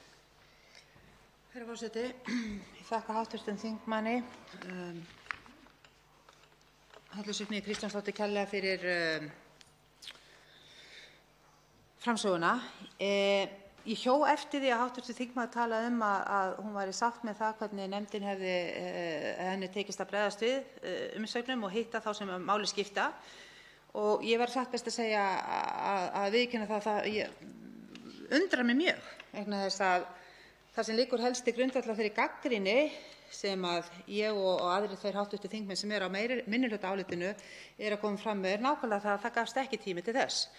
Og mig langar þess vegna hér í fyrri umferð að spyrja hvort að það sé svo að hv. þingmaður sé sáttur við það að aðilar á borð við Reykjavíkurborg sem jú risinn í umsýslu félagslegra íbúða ber þar mikla ábyrgð en jafnframt að mínu mati ber þá ríkisvaldið ábyrgð á því að það samstarf sé gott og það sé unnið sameiginlega að þessum málum sem varða þessi félagslegu íbúðir. Félagsbústaðir eru annar aðilar. Þessir aðilar vissulega sendu inn umsögn seint en ég bendi á að af 14 umsögnum sem komu inn komu 7 helmingur eftir að tilskilin frestur var gefinn sem áreita kannski enn frekar gagnrýni okkar í minnihlutanum á það að þessi vinnubrögð eru ekki í lagi. Þetta of skammur tími. Ekki sem talað mál sem tilbúið frá samráðsgáttinni í vor. Þannig mér langar bara til að spyrja, það svo að umsagnir þessara aðila hafi þótt það léttvægar í augum meirihlutans að menn geti staðið hér og sagt sáttir við meðferð nefndarinnar á þessu máli þegar fyrir liggur að þessi aðilar, meirihlutinn taldi ekki tíma eða ástæða til að fá þessa aðila til fundar með nefndina til þess að hægt að ræða þau mál sem koma upp í umsögn þeirra og gagnrýni á þennan málaflokk. Hvort að flýtirinn hafi virkilega svo mikið og sérstaklega eins og ég segi furða ég mig á þeirri skoðun sem hv. þingmaður kemur fram með hérna áðan þar sem lýsir beinlínis yfir ánægju sinni með framganginn. Og hv. 7. þingmaður Norðvesturkjördæmis Halla Signý Kristjánsdóttir svarar nú andsvari fyrra sinni. Virðulegi forseti, ég þakka hv. þingmanni fyrir andsvarið og bara endurtek það aftur. Ég var bara ánægð með okkar vinnu í þessu máli en tek undir það að þetta mál kom nokkuð seint inn. Það bárust 11 umsagnir og þær umsagnir sem bárust svolítið seint og það var gefinn 3 vikna umsagnarfrestur og bárust umsagnir innan þess tíma. Vissulega bárust umsagnir eftir þennan tíma en í umsögn Reykjavíkurborgar var í svo sem ekkert nýtt þannig að það var áður komið fram þær áhyggjur sem þeir höfðu. Samband íslenskra sveitarfélaga, það sem Reykjavíkurborg undir, lýsti ánægju sinni með frumvarpið. Ég tel að okkur hafi tekist á þessum tíma sem við höfðum að vinna vel að þessu máli og ég tek alls ekki undir þær áhyggjur að þetta hafi verið illa unnið. En það er gefið 3 vikna umsagnarfrestur og mér finnst það svolítið sérstakt að Reykjavíkurborg sé þá ekki að fylgjast betur með þetta að senda svona seint. En það komu ekki fram einhverjar sérstakar eða nýjar áhyggjur þar inni sem við vorum ekki þegar búin að fá inn til okkar. Þannig ég held að við séum bara með gott mál í höndunum og stend alveg við það. Takk. Þá veitir andsvar síðara sinni hv. 7. þingmaður Reykjavíkurkjördæmis suður, Hanna Katrín Friðriksson. Herra forseti, ég þakka hv. þingmanni fyrir andsvarið og ég geri ráð fyrir að ég sé að túlka það rétt að þegar hún lýsir því að Reykjavíkurborg hafi áður komið að borðinu þá sé hv. þingmaður að meina inn í samráðsgáttinni. Það er að segja áður en kemur á þinglegri meðferð málsins. En gott og vel, þá er þar bara skoðanaágreiningur á milli okkar, vegna þess að ég er þeirrar skoðunar að sú vinna sem þar á sér stað sé fyrst og fremst á vegum framkvæmdarvaldsins og þar með eigi löggjafinn eftir að sinna sinni vinnu og tala við. Fyrir utan það að það hefur oftar en einu sinni á þeim stutta tíma sem við höfum verið að þróa þetta verklag komið fyrir að umsagnir sem berast, menn átta sig ekki á því að það verða breytingar á málinu á milli þessara tveggja meðferða, ef svo má segja. En mig langar til að beina sjónum aðeins í seinna andsvari að umsögn sem barst frá félagsbústöðum sem ég held að með sanngirni allir geti tekið undir að eiga nú hagsmuna að gæta hér og ef ég má með leyfi forseta vitna í lokaorði þenni umsögn telur félagið þannig að verulega hætta sig á að tilteknir hópar fólks sem nú njóta þjónustu félagsbústaða verði þannig hliðsettir næstu 23 árin. Telur félagið því nauðsynlegt að bráðabirgðaákvæði C-liðar 1. málsgreinar 11. greinar frumvarpsins verði endurskoðað og félagið lýsti sig reiðubúið til að koma að þeirri endurskoðun og bað að fá að mæta á fund nefndarinnar. Var það eitthvað sem að meirihlutinn líka taldi óþarfa kæmi að því að það hefði komið fram áður eða telur nefndin að hún hafi orðið í breytingartillögum við öllum óskum þessara? Forseti biður þingmenn að virða tímamörk sem eru knöpp. Til máls tekur og svarar andsvari síðara sinni hv. 7. þingmaður Norðvesturkjördæmis, Halla Signý Kristjánsdóttir. Já, virðulegi forseti, takk fyrir. En það kom umsögn og við köllum sambandið fyrir, Samband íslenskra sveitarfélaga, sem á að fara með hagsmuni allra sveitarfélaga í landinu og þar með Reykjavíkurborgar. Þannig ég held að þeim hafi verið svarað og eins og ég segi áður að þær áhyggjur sem komið þar voru fyrirfram komnar. Félagsbústaðir óskuðu eftir að koma fyrir nefndina. Nei, það vannst ekki tími til þess. Nú erum við til dæmis að vinna þetta mál á knappum tíma vissulega. En þetta fór til 3 vikna umsagnarferli. Það eru ný vinnubrögð sem heitir samráðsgátt sem líka er þarna í ferlinu.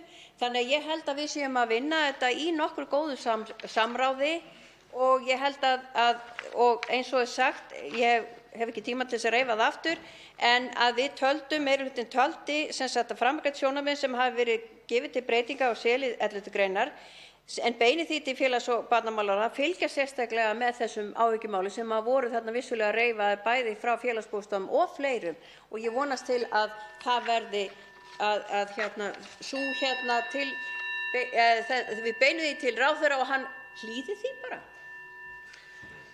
Þá veitir andsvar hv. 7. þingmaður Reykjavíkurkjördæmis norður, Þorsteinn Víglundsson.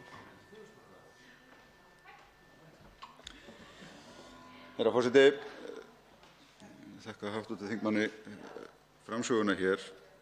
Það hafa verið settar fram töluverðar áhyggjur af þessu máli í umsögnum það og það sem ég myndi kannski fyrra andsvari vilja spyrja hér út í hér er verið að breyta forgangsröðun.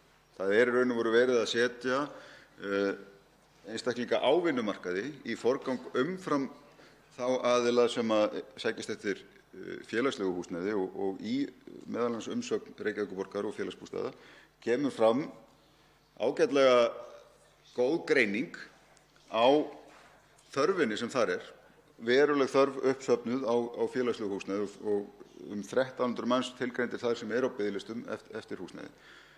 Ég hef ítrekað kallað eftir í umræðu almennu íbúðirnar og þann hluta sem snýr að vinnumarkaðnum en það fari fram einhvers konar þarfagreining á því hversu margar íbúðir þarf en ekki bara hversu margar íbúðir er verið að biðja fjármagn eða heimild til að byggja. Og ég hef ekki fengið svör við þessum spurningum mínum ennþá og ég spyr því hv. þingmann og framsögumann meirihlutans, hefði ekki verið ráð að taka aðeins meiri tíma í ljósi þeirra alvarlegu athugasemda sem settar eru fram af hálfu Reykjavíkurborgar stærsta aðilans í félagslega húsnæðiskerfinu okkar einmitt þessa breyttu forgangsröðun sem í frumvarpinu felst, að það lægi þá til grundvallar í það minnsta einhvers konar mat á þörf fyrir almennar íbúðir fyrir einstaklinga sem eru á vinnumarkaði. Það virðist ekki liggja fyrir, sér í lagi í ljósi þess þegar horft til 25% tekjuviðmiðanna, þeirra 25% tekjulægstu, að þau viðmið virðast ekki duga til. Það í raun og veru virðist vera ónóg eftirspurn eftir almennum íbúðum og sem kannski helst ástæða þess að verið að hækka tekjuviðmiðin síðan en leið setja þá tekjulægstu aftar í forgangsröðun. Og þá svarar andsvari hv. 7. þingmaður Norðvesturkjördæmis, Halla Signý Kristjánsdóttir. Já, virðulegi forseti, ég þakka hv. þingmanni fyrir andsvarið. Ég kem nú enn og aftur að því að ég að reyna að lyfta velferðarnefnd upp og en minnihlutinn alltaf að reyna að rífa þessara vinnu sem við höfum þó lagt fram í þessum málum sem hafa verið framlögð hérna. Ég tel að þetta hafi bara verið ágætlega unnið. Ég ætla líka að minna á það er ekki nóg að við höfum farið í eðlilegt samráðsferli, við förum í samráð inn í samráðsgátt, en þetta eru þættir sem var verið að semja í lífskjarasamningnum. Hversu mikið áttum að sveigja út af því? Þetta eru bara þættir sem þar voru inni. Og ég held að áhyggjur félagsbústaða, þar sem við að tala að það aukist þrýstingurinn þannig, ég held að það sé akkúrat það að með þessu kerfi sem verið að byggja hér undir, minnki þrýstingurinn á félagslega kerfið og ætti að koma á móts við það. En ég bara endurtek að við erum hérna að vinna að máli sem hluti af lífskjarasamningnum, og þó að velferðarnefnd sé í öllum básum vel skipuð, að þá held ég að sé ekki okkar að breyta því. Þá veitir andsvar síðar að sinni hv. 7. þingmaður Reykjavíkurkjördæmis norður, Þorsteinn Víglundsson. Forseti, ég hlýt að spyrja, stjórnarmeirihlutinn alveg óháð hvað samið í lífskjarasamningum eða ekki, einfaldlega sáttur við þá forgangsröðun að þarna sé verið að setja umtalsvert tekjuhærri einstaklinga á vinnumarkaði í forgang umfram þá allra tekjulægstu í samfélaginu, sem bent á með skýrum hætti í umsögnum málið af hálfu Reykjavíkurborgar og fleiri aðila að geti orðið út undan í þessari þróun, og hefði ekki verið ráð að taka sér aðeins betri tími að vinna þetta mál og tryggja þá með viðbótarfjárveitingu af hálfu ríkisstjórnarinnar að í það minnsta þessi tekjulægsti hópur sæti ekki eftir í forgangi í biðin eftir húsnæði. Það hefði verið hægur leikur fyrir ríkisstjórnina að tryggja það einfaldlega viðbótarfjármagn inn í þessu úrræði til þess að mæta þessum allra tekjulægsta hópi. Þegar það hlýtur að vera óásættanlegt að tekjulægsti hópurinn í samfélaginu sem látinn sitja eftir vegna einhverra skuldbindinga sem ríkisstjórnin hafi tekið á sig í kjarasamningum. Og hv. 7. þingmaður Norðvesturkjördæmis, Halla Signý Kristjánsdóttir, svara nú andsvari síðar að sinni. Virðulegi forseti, já, ég þakka hv. þingmanni síðara andsvar. Já, meirihlutinn tekur undir það samkomulag sem var gert í lífskjarasamningnum í vor og við erum að fylgja þeim áherslum sem þar voru eftir. Ekki endilega, þetta tímabundin krafa sem breyting sem gerð til þess að svara kröfum verkalýðshreyfingarinnar. Eins og hér kemur fram að þá sá hópur sem hefur lýst áhyggjum sínum, helst kannski að það sé verið að sniðganga eða falla út af borðinu, sem við teljum alls ekki vera, að það verði þá horft til þessa hóps sérstaklega og fylgst með því og brugðist við með ákveðnum aðgerðum.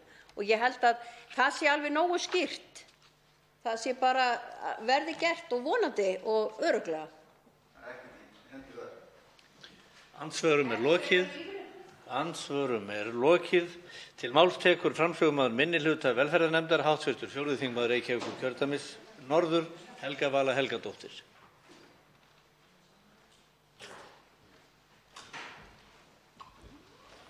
Herra forseti, ég mæli hér fyrir nefndaráliti minnihluta hv. velferðarnefndar, en undir þetta nefndarálit rita sú sem hér stendur, formaður velferðarnefndar, Anna Kolbrún Árnadóttir, Halldóra Mogensen, Guðmundur Ingi Kristinsson og Hanna Katrín Friðriksson, áheyrnarfulltrúi, einnig samþykk áliti þessu. Um er að ræða nefndarálit frumvarp til laga breytingu á lögum almennar íbúðir með síðari breytingum og kemur þar fram að minnihluti gagnrýnir harðlega þau vinnubrögð félags- og barnamálaráðherra sem sjást glögglega við framlagningu málsins. Málið lagt fram í tengslum við svokallaða yfirlýsingu stjórnvalda stuðning við lífskjarasamninga sem undirrituð var í apríl 2019.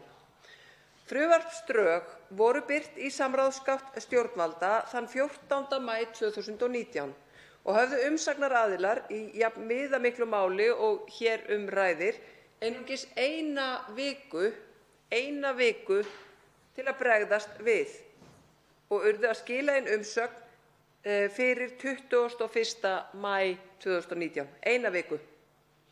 Alls bárust 9 umsagnir og bera þær þess merki að umsagnaraðilar hafi talið vikufrest allt of skamman til að greina innihald frumvarpsins til hlítar og kom það beinlínis fram í umsögnunum.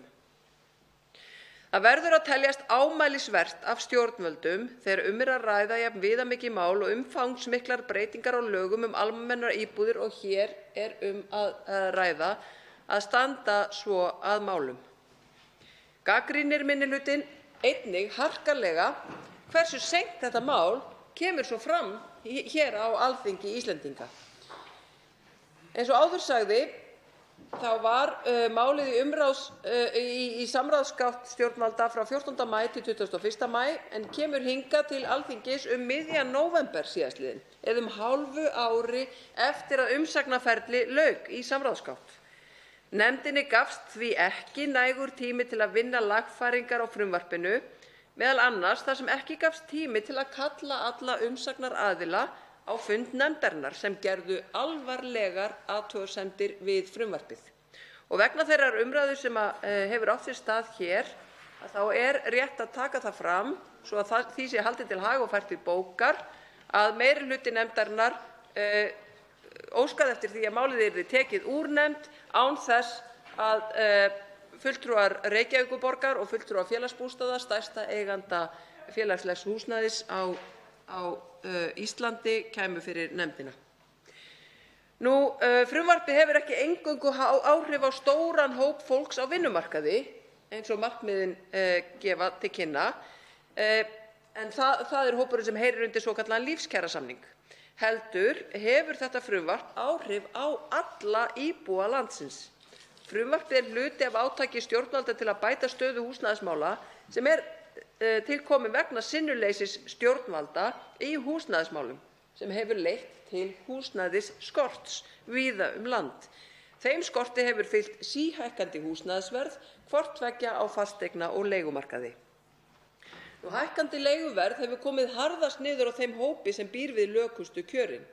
Harðast niður á öryrkjum, eldri borgurum, atvinnulausum og námsmönnum, en einnig þeim hópi sem frumvarpinu ætlað að mæta, þar að segja tekjulágu fólki á vinnumarkaði.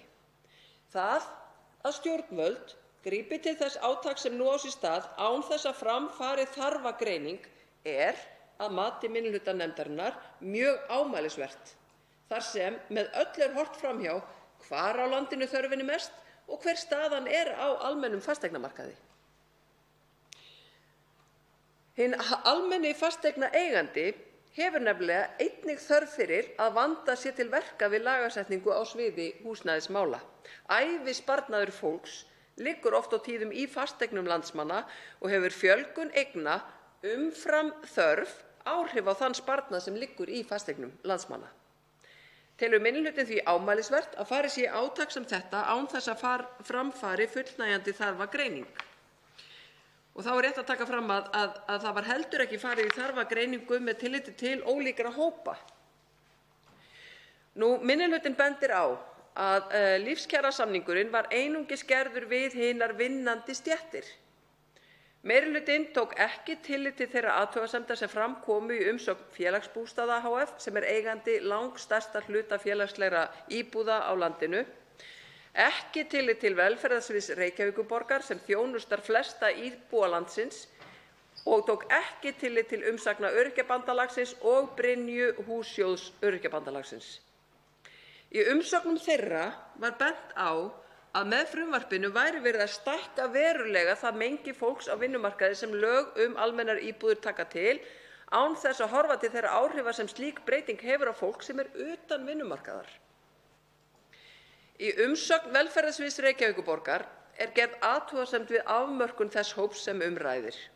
Telur velferðarsviðið mikilvægt að tilgreind séu sérstök tekju- og eignamörk sem eigi einungis við þann hóp leigjenda sem leigir félagslegt húsnæði hjá sveitarfélögum. Telur velferðarsvið Reykjavíkurborgar það valda vissri skekkju að sömu tekjumörk séu fyrir leigjendur félagslegs leiguhúsnæðis hjá sveitarfélögunum og alla aðra leigjendur sem falla undir lög almennar íbúðir. Slíkt feli í sér að allir einstaklingar sem falli undir tekjumörk í frumvarpinu geti að öðrum skilyrðum uppfylltum átt rétt á félagslegu leiguhúsnæði frá sveitarfélagi. Telur velferðarsvið Reykjavíkurborgar það varla geta verið í samræmi við upphaflegan tilgang með lögum almennar íbúðir. Velferðarsvið Reykjavíkurborgar rekur í umsögn sinni hverjar árstekjur einstaklinga megi nú vera svo að þeir geti talist eiga rétt á félagslegu leiguhúsnæði miðað við frumvarpið og telur ljóst að hóparnir sem hingað til hafi helst átt þann rétt séu þeir sem fái fjárhagsaðstoð frá Reykjavíkurborg, það öryrkjar og atvinnulausir, auk þeirra sem eru tekjulægstir, og að þessir hópar muni eftir breytingar sem að meirihluti velferðarnefndar tekur undir, að þessir hópar muni eftir þetta bera skertan hlut. Í umsögn Félagsbústaða hf. Koma einnig fram áhyggjur af þeim hópi sem til þessa hefur átt rétt á félagslegu húsnæði. Benda Félagsbústaðir hf. Á að allar breytingar á lögum almennar íbúðir hafi veruleg áhrif á starfsemi félagsins og þar með á alla þá sem treysta á þjónustu félagsins. Félagið sé langstærsta leigufélag félagslegs húsnæðis á Íslandi með eignasafn sem samanstandi af rúmlega 2700 íbúðum. Ríflega 6.000 einstaklingar nýti sér þjónustuna og því sé ljóst að umtalsverðan hóp sé að ræða. Félagsbústaðir telja frumvarpið fela í sér mikla fjölgun þeirra einstaklinga sem munu eiga kost á almennum íbúðum vegna hækkunar tekju- og eignamarka og vegna áforma byggðaframlög þar sem skortur á leiguhúsnæði. Telja Félagsbústaðir að félagslegar íbúðir sveitarfélaga verði settar í minni forgang fyrir árin 2020–2022. Stangist það á við það skýlausa ákvæði núgildandi laga að félagslegar íbúðir sveitarfélaga skuli njóta forgangs allt að 25% af ráðstöfunarfé. Félagsbústaðir benda á að þeir séu með metnaðarfulla áætlun uppbyggingu á félagslegu leiguhúsnæði til að mæta brýnum þörfum en fyrirséð sé að þeir hópar sem áður hafa átt þess kost að sækja félagslegt húsnæði verði hliðarsettir næstu 2–3 árin. Minnihlutinn tekur undir þessa umsögn Félagsbústaða að þetta sé óviðunandi þar sem stjórnvöld séu með þessu að senda þau skilaboð að uppbygging á félagslegu leiguhúsnæði hjá sveitarfélögunum verði eftir lagabreytinguna að mestu á ábyrgð sveitarfélaganna sjálfra að minnsta kosti fyrir umrætt tímabil 2020–2022.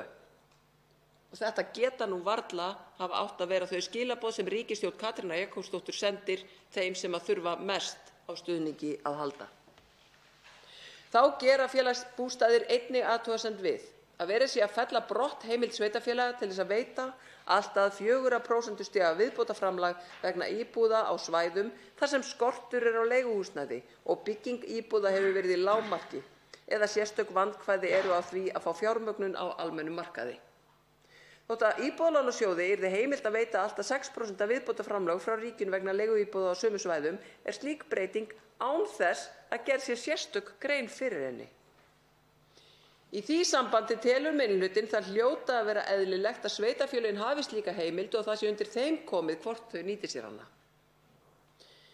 Þá sú forgangsröðun sem lagt til að verði lögfest í C-lið 11. greinar sú sama og viðhöfð hefur verið hjá stjórnvöldum undanfarin ár. Benda Félagsbústaðir á að sú forgangsröðun hafi nú þegar haft bein áhrif á getu félagsins til að mæta uppsafnaðri þörf þeirra sem þurfa á félagslegu leiguhúsnæði að halda.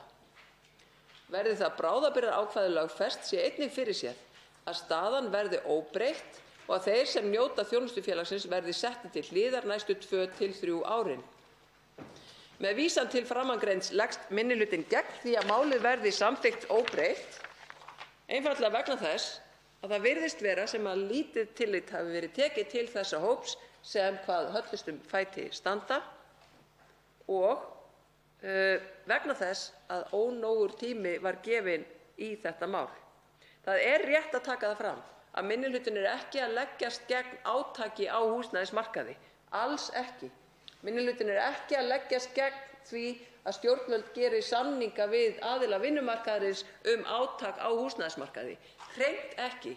Minnihlutinn er að gera athugasemdir við að inn í sömu kökunni eigi að setja þá sem að nú eru loksins að horfa fram á bjartari tíma, það er að segja aðilar á vinnumarkaði varðar húsnæðismál, en gleyma þeim hópi sem hvað höllustum fæti standa, það er að segja þeir sem eru öryrkjar, eldri borgarar, námsmenn og atvinnulausir, því að lífskjarasamningurinn á jú ekki við þennan hóp.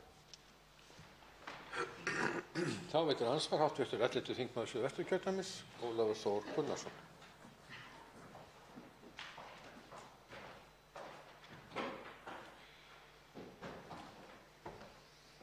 Herra forseti, ég þakka hv. þingmanni Helgu Völu Helgadóttur fyrir ræðuna.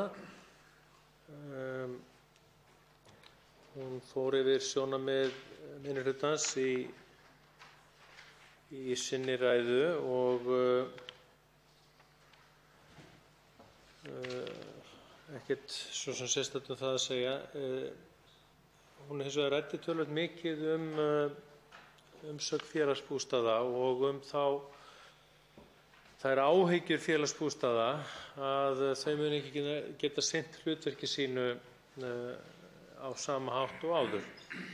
Þarna tel ég að gæti nokkurs misskilnings vegna þess að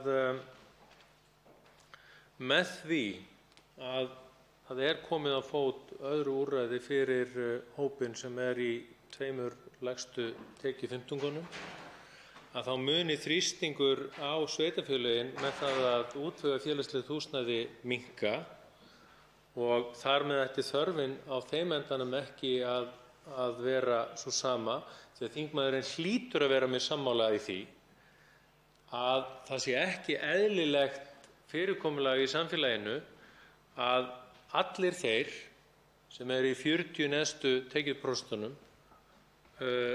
eigi að þurfa á því að halda að sækja félagslegt húsnæði. Ég á mjög erfitt með að sjá fyrir mér að þingmaðurinn telji það, og telji hún það að þá af sjálfu leiðir að þá mun þrýstingurinn á félagsbústaði minnka. Hitt svo aftur annað mjög áhugaverður punktur í umsögn minnihlutans, að minnihlutinn sem að minnsta kosti að einhverju leyti stendur saman af félagshyggjuflokkum og einhverju leyti stendur af hópum sem hingað til hafa talið sig vera talsmenn verkalýðshreyfinganna, skuli leggjast gegn því að frumvarpið verði samþykkt. Svarar andsvari hv. 4. þingmaður Reykjavíkurkjördæmis norður, Helga Vala Helgadóttir. Herra forseti, ég þakka hv. þingmanni kærlega fyrir andsvarið og kannski byrja á lokunum, af því það virðist vera sem að hv. þingmaður hafi ekki heyrt ræðu þeirrar sem að hér stendur, það er að segja niðurlag ræðunnar, þar sem að kom skýrt fram að hópurinn væri að sjálfsögðu ekki að leggjast gegn lífskjarasamningunum, heldur leggjast gegn þeim vinnubrögðum sem hér eru viðhöfð. Það er að segja að taka ekki tillit til þessa hóps. Og þegar að hv. þingmaður segir að það gæti misskilnings hjá félagsbústöðum og velferðarsviði Reykjavíkurborgar og Reykjavíkurborg, þá er vert að benda á það að umræddir aðilar sendu líka inn umsögn á samráðsgátt á þeirri viku sem gefin var hjá stjórnvöldum til samráðs við þessa stóru aðila, og þessi umsögn þeirra rímar algjörlega við umsögn Brynju hússjóðs, umsögn Þroskahjálpar, umsögn Öryrkjabandalagsins, af því að þetta eru einmitt þeir hópar sem að reyna að gæta hagsmuna þessa hóps sem við erum hér að tala um. Misskilningurinn sem að hv. þingmaður er að segja að sé til staðar varðandi þetta allt saman, hann hefur að minnsta kosti ekki verið leiðréttur inn í nefndinni, vegna þess að þegar að minnihlutinn óskaði eftir að fá að kalla þessa aðila inn í nefndina til þess að útskýra sína umsögn, þá var því hafnað af meirihlutanum. Þannig að ég veit ekki hvaðan hv. þingmaður hefur fengið þær upplýsingar að þetta sé misskilningur, hvort að hann hafi heyrt það hjá Félagsbústöðum eða bara einhvers staðar annars staðar. En það er alveg ljóst að allir þessir aðilar sem sendu þarna inn umsögn sem bentu á þetta, þeir hafi þá kannski mögulega verið að misskilja hv. þingmann, ég veit það ekki. Þá veitir andsvar síðari sinni hv. 11. þingmaður Suðvesturkjördæmis, Ólafur Þór Gunnarsson. Herra forseti, ég þakka svörin frá hv. þingmanni. Það nú svo að heildarsamtök sveitarfélaga, Samband íslenskra sveitarfélaga, sendi umsögn við frumvarpið, komu á fund nefndarinnar og ég allavega gat ekki skilið þeirra umsögn eða orðræðu á annan hátt en þá þau væru tiltölulega sátt við frumvarpið. Bentu eins og á, eins og hv. þingmaður, að þeim þætti tíminn knappur og það kann vel að vera að 3 vikna umsagnarfrestur sé lítill og einhverjum finnist að það nú samt sá plagsiður sem hefur verið hafður svona mest hér í þinginu, að gefa 3 vikur til umsagna. Á hitt að líta að þegar það er knappur tími eins og hér að þá kannski getur þurft að hemja sig eitthvað í því, það að segja hvaða umsagnir eru eða hverjir eru kallaðir á fund nefndarinnar. Og ég verð nú að segja það að mér finnst þá eðlilegast að það séu þá helst kallaðir þeir sem að senda umsagnir innan þess tímaramma sem ég gefi. Það er að mörgu leyti eðlilegast. Og þá að til vara að þeir sem eru þá í forsvari fyrir heildarsamtök eða heildarhópinn sem undir séu kallaðir til, og það var gert í þessu tilfelli.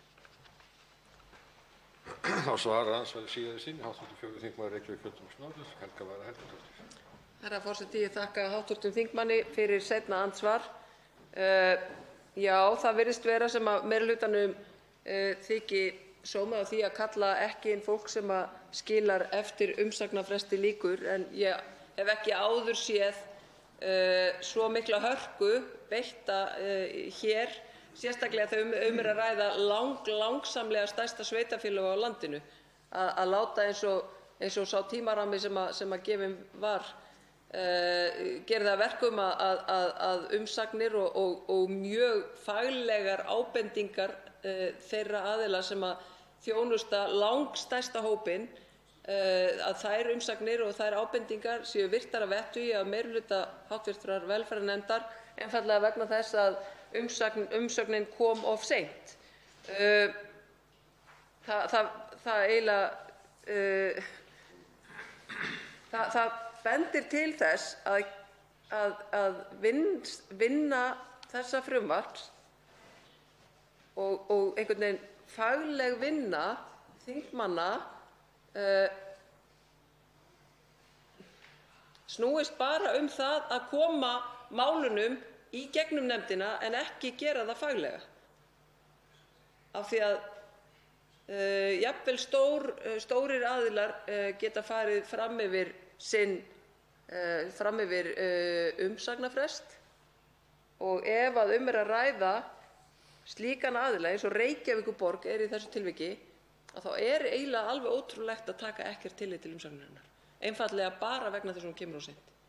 Það eru ekki málefnaleg sjónarmið, og ég bara lýsi furðu minni á þessum vinnubrögðum. Ég geri það.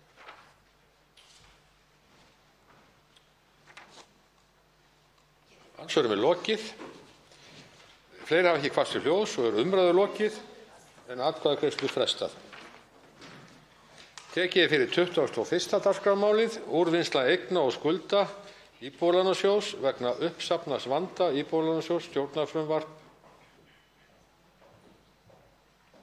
381. mál, þingskjali 487, nefndarálit 713, breytingartillaga 714, önnur umræða.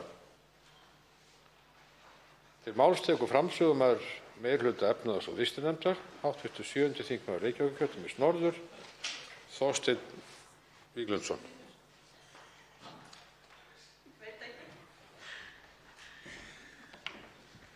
Herra forseti, ég mæli hér fyrir nefndaráliti frumvarp til laga um úrvinnslu eigna og skulda ILS-sjóðs vegna uppsafnaðs vanda Íbúðalánasjóðs.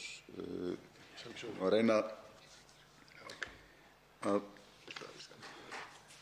klára þetta mál í eins stuttu máli og kostur er, en almennt má segja að í þeim umsögnum sem nefndin fékk vegna þessa máls, kannski sér í lagi umsögnum frá Seðlabanka Íslands og Fjármálaeftirlitinu, var nokkuð gagnrýnt að umgjörð á ÍL-sjóði, eins og hann myndi þá starfa innan fjármálaráðuneytisins, væri ekki nægjanlega skýr.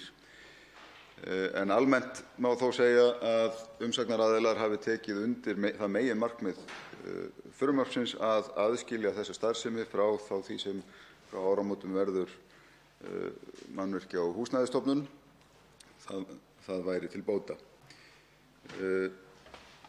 Nefndin í stuttu máli tók að talsverðu leyti tillit til þeirra umsagna sem fram komu og gerir þó nokkrar breytingartillögur við frumvarpið til þess að skerpa á einmitt áðurnefndri umgjörð starfsemi sjóðsins.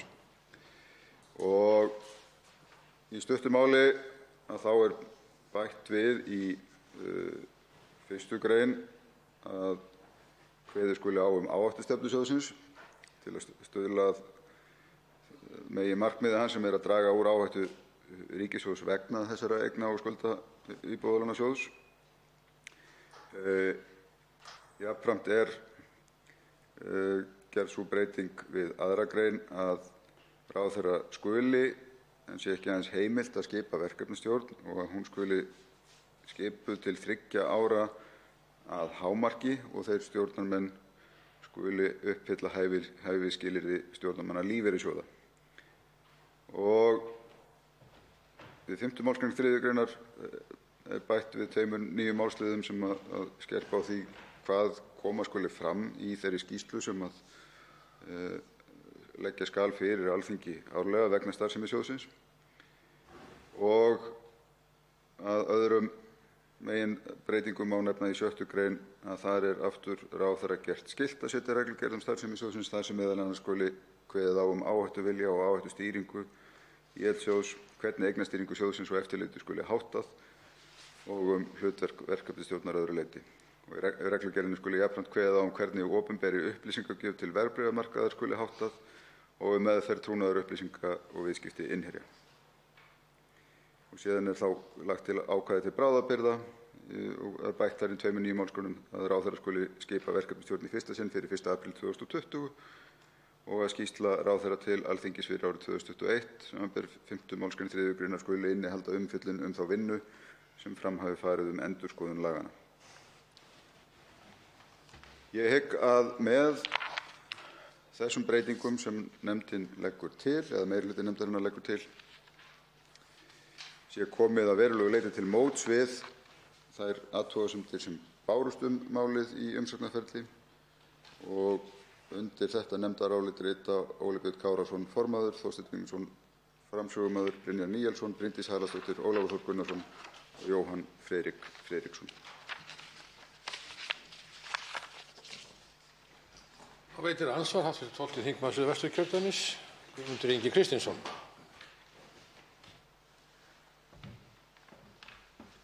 Virðulegur forseti, við erum að ræða frumvarp til laga um úrvinnslu eigna, skulda Íbúðalánasjóðs. Mig langar að spyrja hæstv. þingmann, hv. þingmann, hvort þið vita hversu mikið tap verður á þessu. Nú á þessu safni vegna út af vaxtamunum. Það kemur fram, við vitum að það er búið að vera að greiða rosalega mikið upp þessi lán Íbúðalánasjóð og ég veit að bara eigin skinn ég gerði það sjálfur.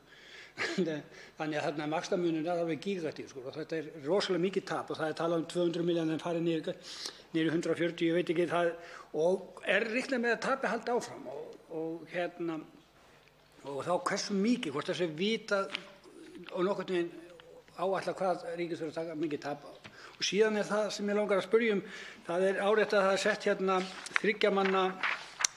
þriggja manna nefnd eða umsjónaraðilar þetta og og þeir verða 3 manna verkefnastjórn og þeir eiga að hlíta sömu skilyrðum og starfsemi lífeyrissjóða. Hvaða laun fá þessir menn? Þeir fá þá er vitað launastúldur þeirra? Er það svipað og er hjá lífeyrissjóðunum? Það er nú eitt af því sem er alveg stórfurðulegt hversu marga lífeyrissjóðir eru með starfandi og hversu rosalega háar launakröfur eru þar. Þannig að þetta væntum að vita bæði hvað er tapið og hvort það sé vitað hvað það kostar að hafa þessa eignastýringa, þessa 3 manna stýringarnefnd yfir eigum. Svarar andsvari hv. 7. þingmaður Reykjavíkurkjördæmis norður, Þorsteinn Víglundsson. Herra forseti, ég þakka hv. þingmanni andsvarið. Stutta svarið varðandi hvert er tapið. Þær upplýsingar sem nefndin fékk í umfjöllun um málið er að það er áætlað að það geti orðið allt að 140 milljarðar. Það er auðvitað eins og margt í þessu háð verulegri óvissu ennþá og ræðst auðvitað meðal annars og kannski fyrst og fremst af hver þróun á langtímavöxtum verður á næstu árum. Haldi vextir áfram að lækka enn frekar heldur en raun ber vitni, þá er viðbúið að þetta tap geti orðið jafnvel enn meira. Það hins vegar er í sjálfu sér ekki viðfangsefni þessa frumvarps. Það er í sjálfu sér ekkert sem að við getum gert til þess að stemma stigu við því tapi sem þarna er orðið. Það er vegna mistaka sem áttu sér stað í tengslu við lagasetningu árið 2004 að því manni rétt, þar sem að raun og veru var gert ráð fyrir uppgreiðsluheimildum á lánum Íbúðalánasjóðs eða útlánum Íbúðalánasjóðs en þau skuldabréf sem Íbúðalánasjóður fjármagnaði sem með voru ekki uppgreiðanleg. Það er auðvitað meginorsökin fyrir þessu mikla tapi sem þarna hefur verið að myndast á undanförnum árum. Það var hins vegar samdóma álit þeirra sem að veittu umsögn málið og ég heyrðist nefndin að sama skapi vera nokkuð sammála um það að það væri skynsamlegt að taka þessar eignir út og undir beina stjórn ríkissjóðs til þess að reyna að lágmarka þessa tapsáhættu eins og frekast unnt væri. Hvað varðar verkefnastjórnina, þar verður auðvitað fjármálaráðuneytið á endanum að svara hvort að það verði einhverjar sérstakar launagreiðslur fyrir setu í slíkri verkefnastjórn að ræða eða ekki. En minn skilningur er í það minnsta sá að þarna sé fyrst og fremst bara um að ræða starfsmenn ráðuneytisins sem muni þá sem bara hluta sínum starfsskyldum setja í þessari verkefnastjórn. En það verður auðvitað fjármálaráðuneytið að svara fyrir nákvæmlega hvernig þetta verði útfært. Það veit að andsvar síðan í sinni, hv. 12. þingmaður Suðvesturkjördæmis, Guðmundur Ingi Kristinsson. Virðulegur forseti, ég þakka hv. þingmanni fyrir svörin og það er auðvitað hlýtur að vera rannsóknarefni hvernig ósköpunum þessi mistök áttu sér stað að þetta rosalega tap er komið til út af einhverjum mistökum sem voru gerð og hvort að það hefur verið eitthvað kannað hvort að verið að læra því til frambúðar í þessu samhengi og mér sýnist að vextirnir virkivextir sjóðsins eru 4,34% ávöxtur. Það virðist eins og staðan í dag, þá virðist vaxtatíðin vera það lágt að það verði það áfram. Þannig að tapið virðist vera töluvert mikið og mér sýnist það bara eiga eftir að aukast og maður hlýtur að spyrja sig hvernig gat þetta skeð og hvort það sé verið að nýta alla lesa enda þannig að þetta kom ekki fyrir aftur og það hlýtur að vera eitthvað að í stjórnum þegar við erum að tala þessa gífurlegu upphæð vegna þess að þetta er ekki neins smá upphæð vegna þess að það rís hárin á mörgum þegar við erum að tala einhverjar 10-15 milljarðar gagnvart öryrkjum og eldri borgurum. Þarna erum við að tala vel á annað 100 milljarða þannig að það hlýtur að vera þurfa að athuga þetta mjög vel. Það er andsvari síðara sinni, hv. 7. þingmaður Reykjavíkurkjördæmis norður, Þorsteinn Víglundsson. Herra forseti, já, ég get ekki annað en tekið undir það með hv. þingmanni að þetta eru auðvitað bara mjög mikið umhugsunarefni hvernig svona grundvallarmistök gátu átt sér stað. Þetta er ekki neitt sem ætti að koma sérfróðum aðilum að óvart. Það er að segja að skilja svona á milli uppgreiðsluheimildar á útlánum sjóðsins en hafa ekki slíka heimild fyrir hendi í þeim skuldabréfum sem sjóðurinn gefur út til eigin fjármögnunar. Þetta er bara grundvallaratriði í fjármálafræði. Þarna býrðu til áhættu fyrir sjóðinn sem að hefur komið í ljós að var mikil, mjög mikil og algjörlega ófyrirsjáanlegt í raun og veru enn hversu mikil hún getur orðið. Haldi vextir áfram að lækka, aukist enn frekar á uppgreiðslur og uppgreiðsluhraða þeirra lána sem þarna undir, þá getur þetta orðið verulegt tap fyrir ríkissjóð. Og hvort þarna að kenna óvandaðri umfjöllun Alþingis á sínum tíma, fyrir utan auðvitað þá bara þau mistök sem gerð eru í upphafi máls. Það ætla ég ekki að kveða úr hér, en þetta er þetta áminning fyrir okkur að þegar við ekki vöndum til verka, að þá geta afleiðingarnar orðið mjög alvarlegar. Og þetta er bara mjög skýrt og gott dæmi. Þarna voru bara gerð grundvallar mistök þegar þessu fyrirkomulagi var hleypt af stokkunum á sínu tíma, og skattgreiðendur munu greiða reikninginn fyrir þau mistök, því miður. En undan því verður ekki komist. Á þessu hvílir einfaldlega ríkisábyrgð, og viðfangsefni þessa máls er auðvitað fyrst og fremst bara að reyna með öllum ráðum að lágmarka þessa áhættu ríkissjóðs eins og kostur er. En á endanum mun þetta verða reikningur sem endar hjá skattgreiðendum.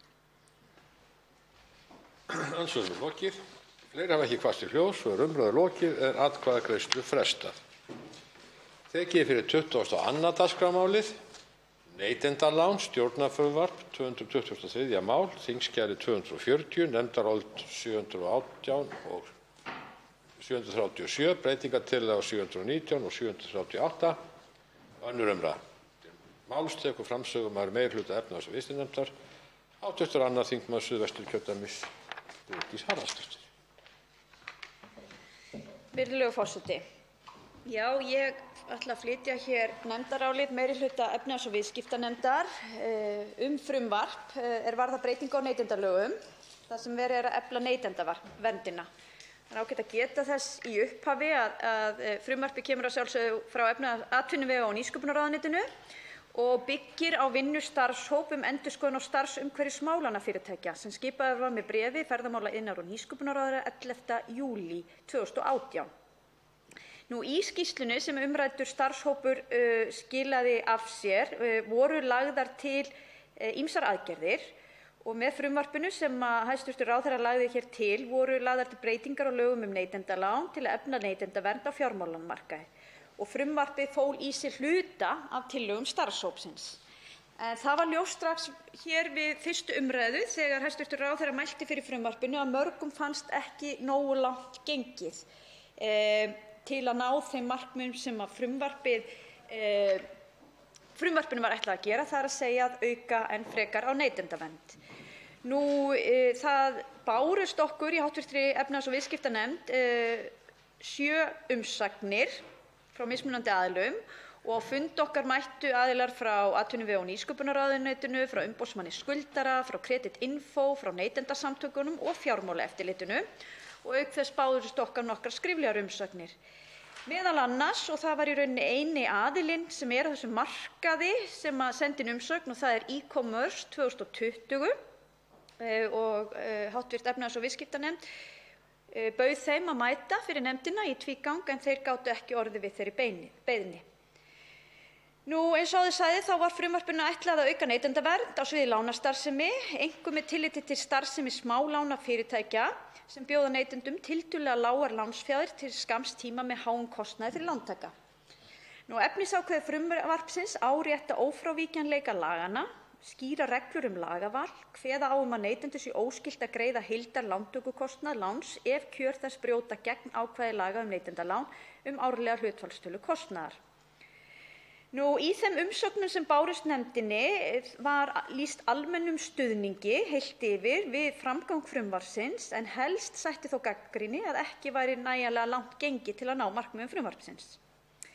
Samhliða umfjöllun í nefndinni þetta frumvarp þá fjallaði nefndin jafnframt frumvarp Oddnýjar G. Harðardóttur og fleiri hv. þingmanna til laga starfsmenn smálánafyrirtækja. Það er þingmál númer 15 á yfirstandandi löggjafarþingi. Þar sem bæði þessi frumvörp höfðu í rauninni sama markmið, þar að segja að ná böndum yfir og taka á og auka neytendavernd þegar kemur að smálánum.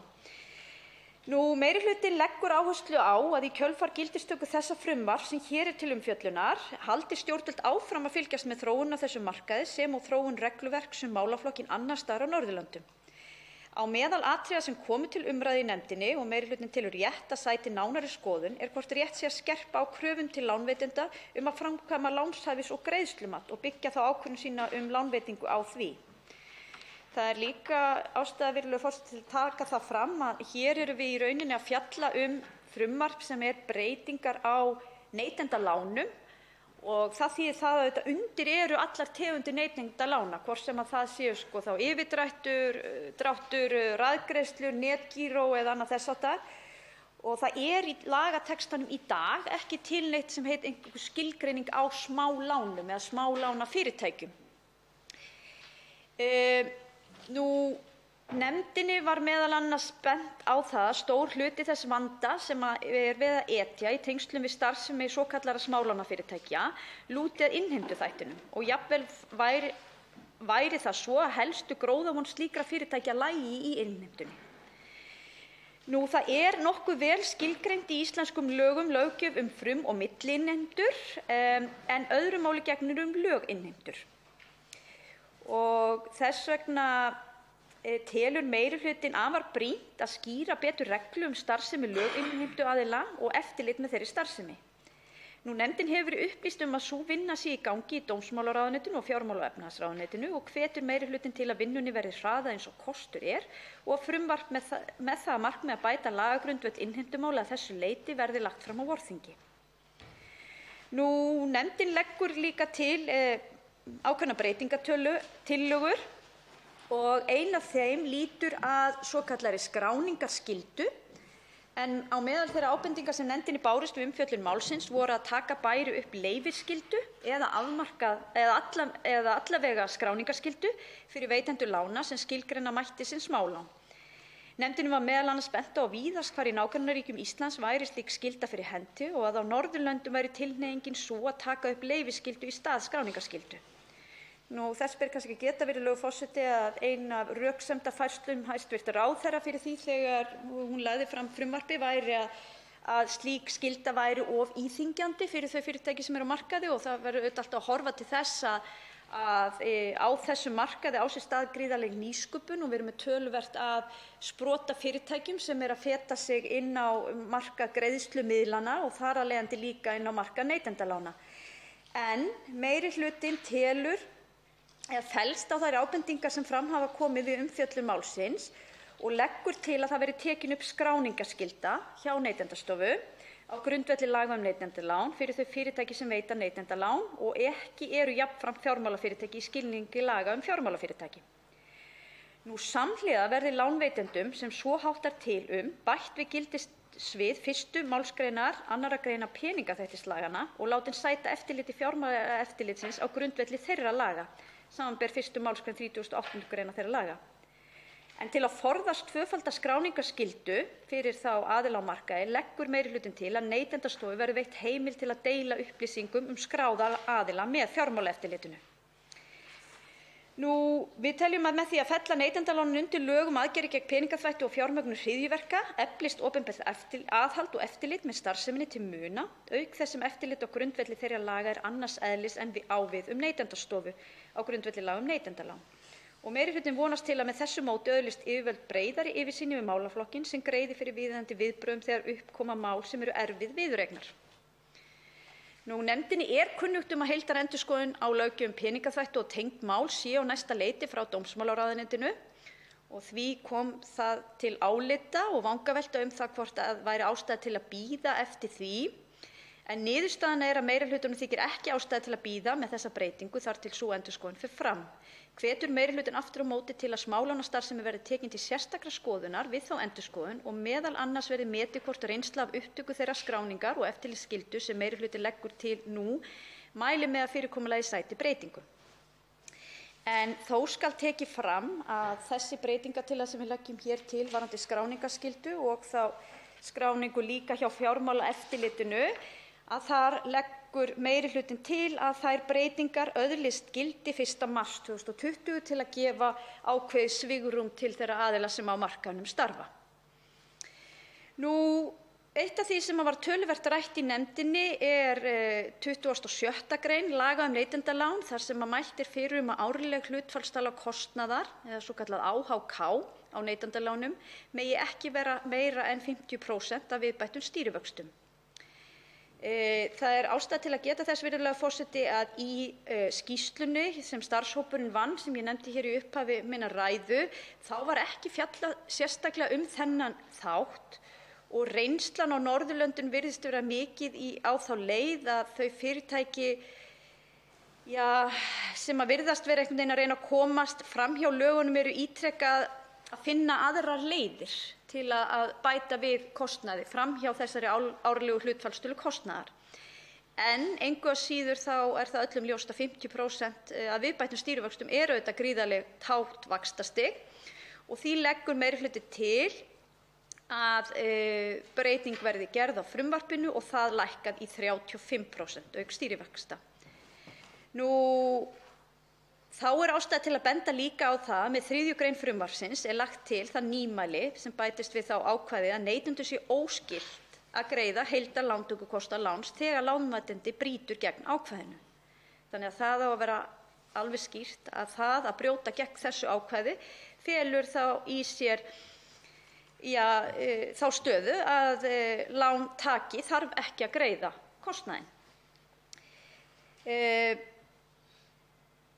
Það þýðir að heildarlántökukostnaður sem fer fram úr hámarki AHK samkvæmt lögum ber neytandinn einungis að greiða til baka höfuðstól láns og eignast endurgreiðslukröfu á hendur lánveitanda hafi hann greitt umfram höfuðstólinn. Ég held að þetta sé mjög mikilvægt ákvæði og okkur í nefndinni er ekki kunnugt um að þau ákvæði séu inni í lögum annarra Norðurlandanna. En það er farið hér ágætlega yfir það í nefndaráliti hver þessi vaxtaprósenta sé í hinum löndunum. Hún hefur almennt verið að lækka. Finnland hefur verið með 20%, Svíþjóð 40% og í Danmörku er ekki þak og ekki heldur í Noregi að mér skilst, en Danir eru að tala um að setja upp ákveðið þak.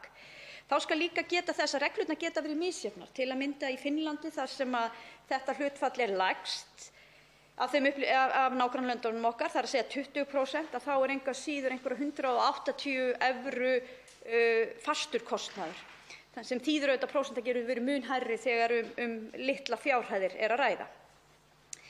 Þá fjölluðum við líka auðkenniskröfuna og það er að segja okkur í nefndinni hefur verið bent á að smálánafyrirtæki geri litlar sem engar kröfur auðkenningu þegar sótt er um smálán á vefsíðu fyrirtækjanna. Þannig sé ekki girt fyrir að lán séu tekin í nafni annars en raunverulegs lántaka og dæmi þekkist slíkt. Til að sporna við þessu leggur meirihlutinn til að sett verði skilyrði auðkenningu til að lánasamningar teljist skuldbindandi, annaðhvort með eiginhandar undirskrift eða fullgildri rafrænni undirskrift í skilningi laga rafræn auðkenningu og traustþjónustu fyrir rafræn viðskipti. Númer 55/2019 sé lánasamningurinn gerður í fjarsölu. Og þá er ástæða til að benda það er með þetta eins og með skráningarskylduna að meirihlutinn leggur til að þessar breytingar öðlist gildi 1. mars 2020 og gefi þá eitthvað svigrúm fyrir aðila á markaði til að bregðast við þessari auknu kvöð. Aðrar breytingar sem meirihlutinn leggur til eru tæknilegs eðlis og ekki ætlað að hafa efnisleg áhrif. Að framansögðu virtu leggur meirihlutinn til að frumvarpið verði samþykkt með þeim breytingar sem lagðar eru til í sérstöku þingskjali. Ólafur Ísleifsson skrifar undir nefndarálit þetta með fyrirvara sem er að hann telur frumvarpið ásamt breytingartillögu meirihlutans til bóta en að ganga hefði mátt lengra til að ná þeim markmiðum sem að er stefnt. Undir þetta nefndarálit skrifar auk mín hv. þingmenn Óli Björn Kárason, Ólafur Þór Gunnarsson, Ólafur Ísleifsson með fyrrgreindum fyrirvara, Brynjar Níelsson og Jóhann Friðrik Friðriksson.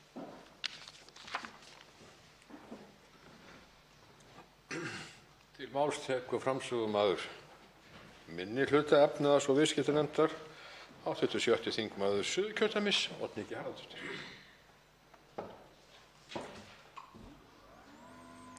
Herra forseti, frumvarp hæstv. ferða-, iðnaðar- og nýsköpunarráðherra breytingu á lögum neytendalán, nr. 33/2013,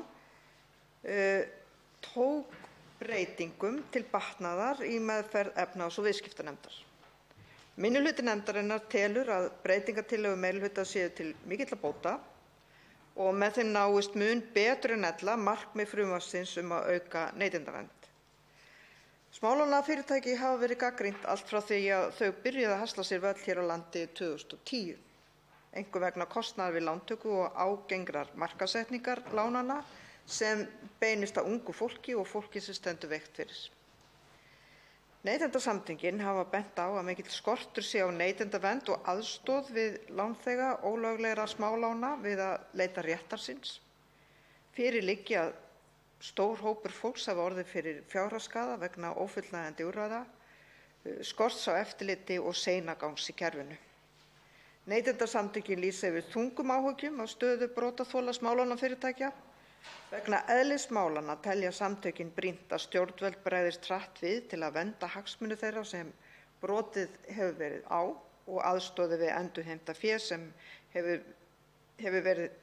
haft hefur verið af fólki með ólögmætum hætti. Minnihlutinn tekur undir þessar áhyggjur og áskorar til stjórnvalda skjót viðbrögð. Líkt og fram kemur í nefndaráliti meirihlutans snýr hluti þess vanda sem við er að etja að innheimtu þættinum. Minnihlutinn tekur undir það álit meirihlutans að afar brýnt sé að skýra betur reglur löginnheimtu og eftirlit með starfseminni, að þeirri vinnu verði hraðað sem kostur og að frumvarp bættan lagagrundvöll innheimtu lána verði lagt fram á vorþingi. Hér á landi eru smálánafyrirtæki hvorki leyfisskyld né skráningarskyld. Öll önnur norræn ríki hafa horfið frá skráningarskyldu og tekið upp leyfisskyldu. Þannig fer fram leyfissvipting ef fyrirtækin brjóta ítrekað lög og reglur sem þau eru sett. Minnihlutinn leggur til þá breytingu að einnig verði tekin upp leyfisskylda fyrir smálánafyrirtækin hér á landi og litið til reynslu annarra norrænna ríkja hvað það varðar. Skráningarskylda sú sem meirihlutinn leggur til í breytingartillögu til bóta, en þar sem reynsla annarra norrænna ríkja á þann veg að hún nægi ekki og að leyfisskylda skili betri árangri vill minnihlutinn fara eftir því. Minnihlutinn tekur undir það sjónarmið að lög aðgerðir gegn peningaþvætti og fjármögnun hryðjuverka eigi að gilda starfsemi smálánafyrirtækja. Samkvæmt 26. gr. laganna neytendalán má árleg hlutfallstala kostnaðar, sem skammstöfuð AHK, á neytendalánum ekki nema meira en 50 hundraðshlutum að viðbættum stýrivöxtum. Minnihlutinn telur að okurvexti sé að ræða og að nauðsynlegt sé að lækka kostnaðarviðmiðin. Meirihlutinn leggur til að hámark AHK lækki í 35%, sem sannarlega til bóta, en minnihlutinn telur ekki nóg að gert með þeirri tillögu. Því leggur minnihlutinn fram breytingartillögu að AHK á neytendalánum megi ekki vera meira en 20% af viðbættum stýrivöxtum. Sú tala ekki úr lausu lofti gripin, heldur litið til fyrirmyndar frá Finnlandi hámark AHK neytendalána þar í landi. Meirihlutinn leggur fram breytingartillögu að sett verði skilyrði auðkenningu til að lánasamningur teljist skuldbindandi, annaðhvort með eiginhandarundirskrift eða fullgildri rafrænni undirskrift í skilningi laganna rafræna auðkenningu. En herra forseti, eins og fram kom í ræðu talsmanns meirihluta efnahags- og viðskiptanefndar hér áðan, þá var samhliða breyting á lögum neytendalán frá hæstv. ráðherra neytendamála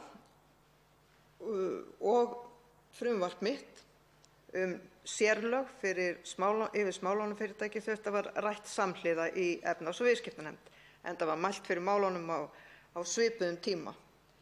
Ég vil segja það hér, herra forseti, að ég var mjög ánægð með það hvernig formaður nefndarinnar, hv. þingmaður Óli Björn Kárason, tók á þessum málum í nefndinni og undirtektir nefndarmanna við tillögur hans að ræða þessi mál saman og spyrja gesti bæði út í frumvarp ráðherrans og eins frumvarpið þar sem ég var fyrsti flutningsmaður, þó að þar hafi verið gert ráð fyrir sérlögum fyrir smálánafyrirtæki.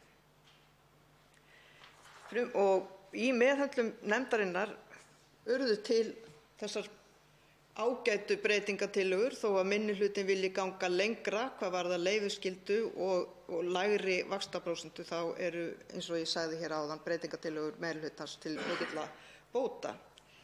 Hins vegar er ekki nóg gert og við þurfum að halda áfram að fylgjast með þessum fyrirtækjum og það má vera að það þurfi sérlög fyrir smálánafyrirtæki, að við þurfum að skilgreina þau vel og hafa ramma í kringum smálánafyrirtækin öðruvísi heldur en í kringum önnur neytendalán eins og yfirdrætti og svo framvegis.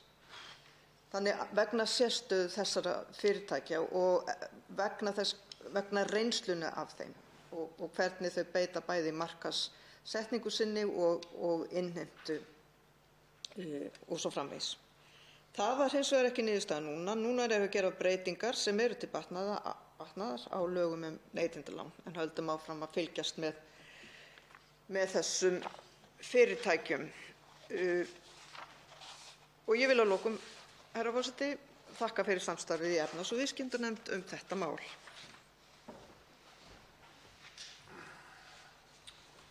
Fleiri hafa ekki kvarst til hljóðs og umræðu lokið en atkvæðagreiðslu frestað. Tekið fyrir 23. dagskrármálið, breytingu á ýmsum lögum skatta, stjórnarfrumvarp, 432. mál á þingskjali 596, nefndarálit 741, breytingartillaga 742, önnur umræða. Til máls tekur framsögumaður efnahags- og viðskiptanefndar, hv. 10. þingmaður Suðvesturkjördæmis, Óli Björn Kárason.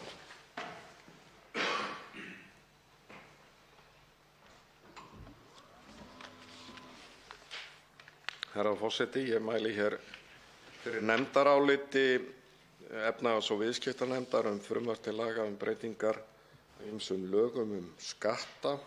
Þetta snertir vistvæn ökutæki, þingskjal 741. Með frumvarpinu eru lagðar til nýjar tímabundnar skattaívilnanir vegna vistvænna bifreiða og nýorku- og hreinorkubifreiða, auk þess sem lagðar eru til breytingar á þeim ívilnunum sem þegar eru í gildi vegna innflutnings og sölu og rafmagns-, vetnis- og tengiltvinnbifreiðum. Þá eru nýjar tímabundnar skattaívilnanir jafnframt lagðar til fyrir rafmagns- og vetnisbifhjól, léttbifhjól sem ganga fyrir rafmagni og reiðhjól. Ég vitna að öðru leyti bara til hins skriflega nefndarálits en tel þó rétt að fara nokkrum orðum helstu atriðin. Í umsögn BSRB var bent á að fáir hagrænir hvatar væru til staðar varðandi hreinorkuvæðingu þyngri bifreiða og vinnutækja þrátt fyrir að losun frá þeim hefði numið þriðjungi losunar frá vegasamgöngum árið 2017. Bendir BSRB á að gera þurfi úttekt á því hvernig byrðar og ávinningur á hagrænum hvötum dreifist á mismunandi tekjuhópa. Nefndin mælir með að slík úttekt fari fram samhliða nauðsynlegu mati á þeim árangri sem skattalegir hvatar hafa við innleiðingu orkuskipta í samgöngum. Í umsögn Sambands íslenskra sveitarfélaga komu fram sjónarmið að heimila ætti endurgreiðslu virðisaukaskatts vegna vinnu við uppsetningu og kaup á hleðslustöð fyrir þá aðila sem koma að rekstri almenningssamgangna og sveitarfélög sem haga skipulagi skólaaksturs og akstursþjónustu fatlaðra og eldri borgara. Í þessu sambandi bendir nefndin á að í frumvarpinu slík ívilnun takmörkuð við íbúðarhúsnæði en telur skynsamlegt að hugað verði að því að styðja við uppsetningu hleðslustöðva á vegum sveitarfélaga og þeirra sem koma að rekstri almenningssamgangna. Nefndin telur rétt að leggja til nokkrar breytingar á frumvarpinu og leggur áherslu líka á það að fyrirkomulag skattaívilnanir vegna vistvænna ökutækja og fleira sæti endurskoðun með hliðsjón af fenginni reynslu innan 2 ára frá gildistöku frumvarpsins, einkum hvað varðar fjöldatakmarkanir og fjárhæðamörk, og beinir nefndin því til ráðuneytisins að slík endurskoðun fari fram árið 2021 og við þá vinnu verði meðal annars litið til þeirra ábendinga sem fram hafa komið við umfjöllun frumvarpið. Með frumvarpinu er lagt til að frá og með 1. janúar 2021 skuli eingöngu rafmagns- og vetnisbifreiðar falla undir ákvæði til bráðabirgða nr. 24 í lögum virðisaukaskatts en ekki tengiltvinnbifreiðar. Við meðferð málsins komu fram sjónarmið afnám ívilnana á tengiltvinnbifreiðum, að afnámið muni hægja á rafbílavæðingu þjóðarinnar, meðal annars þar sem afnám gæti dregið úr vilja söluaðila til að selja aðrar gerðir vistvænna bíla til landsins, telji bílaframleiðendur að þeir geti ekki náð markmiðum sínum. Nefndin hefur að nokkru skilning á þessu og telur að ekki sé tilefni til að ívilnunin, þ.e. gagnvart tengiltvinnbílum, falli niður að öllu í lok árs 2020. Nefndin leggur til að fjárhæðarmörk ívilnunar lækki hins vegar í áföngum og gildistími hennar verði framlengdur til 31. desember 2022. Nefndin leggur líka til breytingar varðar heildarfjölda þessara bíla og verði hækkaður upp í 15.000. Með frumvarpinu er lagt til að útleiguívilnun vegna þeirra vistvænu ökutækja sem falla undir ákvæði til bráðabirgða nr. 24 í lögum virðisaukaskatt taki gildi 1. júlí 2020 og gildi til ársloka 2023. Í umsögn Samtaka ferðaþjónustunnar er lagt til að gildistími þeirra ívilnunar verði framlengdur til ársloka 2026 í samræmi við tillögur starfshóps endurskoðun skattlagningar ökutækja og eldsneytis. Nefndin gerir ekki tillögu breytingar að þessu leyti en hvetur ráðuneytið til að huga að því hvort rök séu til að framlengja ívilnunina þegar að lögin verða endurskoðuð árið 2021. Samhliða þeirri endurskoðun verði metið hvort styttri gildistími dragi úr hvata bílaleigufyrirtækja til að fjárfesta í hreinorku bifreiðum. Í frumvarpinu er einnig lagt til að sett verði ákveðið hámark á fjölda þeirra innfluttu bifreiða í almenningsakstri sem nýta eingöngu metan, metanól, rafmagn eða vetni sem orkugjafa og verði heimilt að fella niður virðisaukaskatt af söluverði eða telja það til undanþeginnar veltu. Í umsögn Strætó bs. Og Sambands íslenskra sveitarfélaga er fjöldatakmörkunin gagnrýnd enda falli töluverður fjöldi hópbifreiða þar undir. Nefndin tekur undir þau sjónarmið og með hliðsjón af þeim fjölda sem falli getur undir ákvæðið sé ástæða til að hækka fjöldatakmörkunina og leggur til að hún miðist við 120 bifreiðar. Nefndin beinir því hins vegar til ráðuneytisins að endurskoða þessa takmörkun ef þakinu verður náð áður en gildistími ákvæðisins er á enda. Þá bendir nefndin á að umrædd heimild nær einnig til skipulegrar ferðaþjónustu fatlaðs fólks, skipulegrar ferðaþjónustu aldraðra og skipulags flutnings skólabarna. Af framansögðu leggur nefndin til að frumvarpið verði samþykkt með þeim breytingartillögum sem ég hef gert stuttlega grein fyrir og eru á þingskjali 742. Þorsteinn Víglundsson, hv. þingmenn Þorsteinn Víglundsson, Smári McCarthy, Oddný G. Harðardóttir og Ólafur Ísleifsson skrifa undir nefndarálit þetta með fyrirvara. Þau telja frumvarpið ásamt breytingartillögu nefndarinnar til bóta en að ganga hefði mátt lengra til að ná þeim markmiðum sem að er stefnt. Og undir nefndarálitið rita auk þess sem hér stendur Bryndís Haraldsdóttir, Brynjar Níelsson, Jóhann Friðrik Friðriksson, Oddný G. Harðardóttir með fyrirvara, Ólafur Ísleifsson með fyrirvara, Ólafur Þór Gunnarsson, Smári McCarthy með fyrirvara og Þorsteinn Víglundsson með fyrirvara. Hæstv. forseti, ég vil áður en að þessum umræðum lýkur benda á að við 3. umræðu verður nauðsynlegt að leggja fram breytingartillögu á frumvarpinu.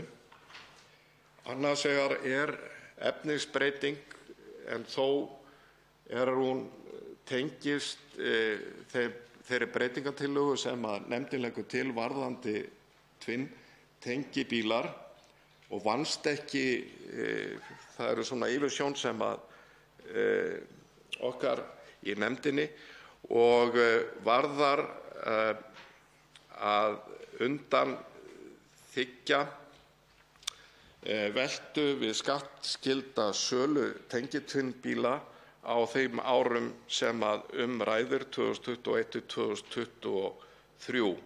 Það er nauðsynlegt að sú fjárhæð lækki í sömu áföngum eins og afslátturinn sem ég gat áðan, það er að lækki í skrefum úr 4 milljónum í 2 milljónir árið 2022. Þá er einnig tæknileg breytingartillaga sem þarf að koma hér fram við 3. umræðu. Þannig að í 1. gr. frumvarpsins breytingu á ákvæði til bráðabirgða 24 í virðisaukaskattslögum er torskiljanleg og flókin, einkum þar sem stafliðir hennar, sem eru 12 talsins, eiga að taka gildi á 4 mismunandi tímum, nú þegar, síðan 1. janúar 2020, 1. júlí 2020 og 1. janúar 2021. Og það sem nánar útskýrt í gildistöku 4. greinar. Þetta flækir svo enn frekar með breytingartillögu nefndarinnar tvenntengibíla sem lækkar í áföngum. Og það bagalegt að bráðabirgðaákvæði að það þurfi að lesa það samhliða 4. grein breytingalaga frumvarpsins í 432. máli næstu 3 til 4 ár til þess að átta sig á gildandi rétti. Betra að bráðabirgðaákvæðið í virðisaukaskattslögunum að taka það upp í heild sinni og orða það með skýrum hætti hvaða reglur og fjárhæðaviðmið gilda á hverjum tíma. Þessi breytingartillaga mun koma hér fram við 3. umræðu. Mér þótti rétt að vekja athygli þingheims á því, en þetta fyrst og fremst til þess að skýra út bráðabirgðaákvæðið og menn geti gengið að því skilmerkilega og það sé skýrt samkvæmt lögum. Til máls tekur hv. 2. þingmaður Suðvesturkjördæmis, Bryndís Haraldsdóttir. Virðulegur forseti. Ég þakka hv. þingmanni Óla Birni Kárasyni fyrir að flytja þetta nefndarálit sem ég skrifa undir og mjög hlynnt þessu frumvarpi og þeim breytingum sem við gerum í nefndinni. En mér fannst samt ástæða til að koma upp og nefna nokkra þætti.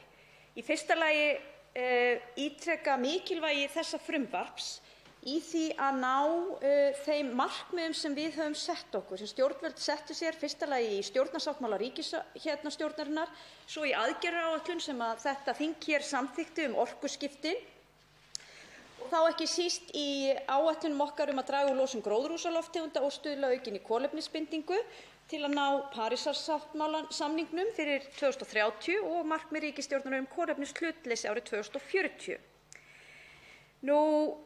Ég hygg að þær aðgerðir sem hér verið að fara í séu mjög mikilvægar og til mikilla bóta og vil ég þá hrósa sérstaklega þeirri hugmyndafræði hér að við tökum hjól, bæði rafmagnshjól en líka hefðbundin hjól inn í þessar undanþágur því að það auðvitað bæði til þess að vinna að þessum markmiðum sem ég hef hér nefnt en ekki síður ákveðið lýðheilsumarkmið. Þá langar mig bara að ítreka það sem kemur hér fram í nefndarálitinu og ég hygg að hv. formaður efnahags- og viðskiptanefndar Óli Björn Kárason hafi komið inn á að nefndin beini því til ráðuneytisins að kanna sem fyrst hvernig ívilnun getur notið við fyrir nytjahjól og hjól fyrir hreyfihamlaða og ljúka þar af leiðandi endurskoðun á tollflokkum og tollskráningu fyrir þá. Við fengum ágætis umsagnir og athugasemdir frá Öryrkjabandalaginu hvað það varðar. Þá langar mig að nefna hérna hversu mikilvægt að við séum með þessu að setja almenningssamgöngurnar inn í þennan pakka, en það hefur ekki verið hingað til. Það er að segja, við höfum ekki verið með niðurfellingu á virðisaukaskatti fyrir strætisvagna og það held ég að skipti mjög miklu máli í þessari vegferð okkar hvað orkuskiptin varðar. Og þá hækkum við í nefndinni þann kvóta en beinum því jafnframt til ráðuneytisins að endurskoða þessi takmörk ef þakinu verður náð áður en gildistími ákvæðisins er á enda. Þá er ástæða til að geta þess að inn í þeim hluta er lýtur að almenningssamgöngum þá er metan og metanól líka dregið upp. Það er að segja metanvagnar fá þá endurgreiðslu á virðisauka. En það á ekki við þegar kemur að heimilisbílnum. Og það er kannski það sem ég langaði að nefna hér. Ástæða þess er líklega sú að metanbílar eru samkeppnishæfir í verði þegar kemur að bensín- og dísilbílunum. Engu að síður virðumst við hafa náð mjög litlum árangri í því að metanvæða hér bílakostinn og það er mjög sorglegt í ljósi þess að í dag erum við að brenna metangasi sem gæti dugað fyrir alltaf 4.000 til 5.000 smábíla. Og þetta er auðvitað mikið og stórt umhverfismál. Ég tala ekki þegar mitt næsta ár við munum tvöfalda framleiðslu á metani. Þetta er vottað vistvænt innlent eldsneyti og metanið verður til úr úrgangnum okkar, hvort sem okkur líkar það betur eða verr, og við erum nú að fjárfesta í gríðarlega dýrri og mikilvægri gas- og jarðgerastöð upp í Álfsnesi og aukum þannig metanframleiðsluna og því er synd að þessi orkugjafi sé ekki meira nýttur.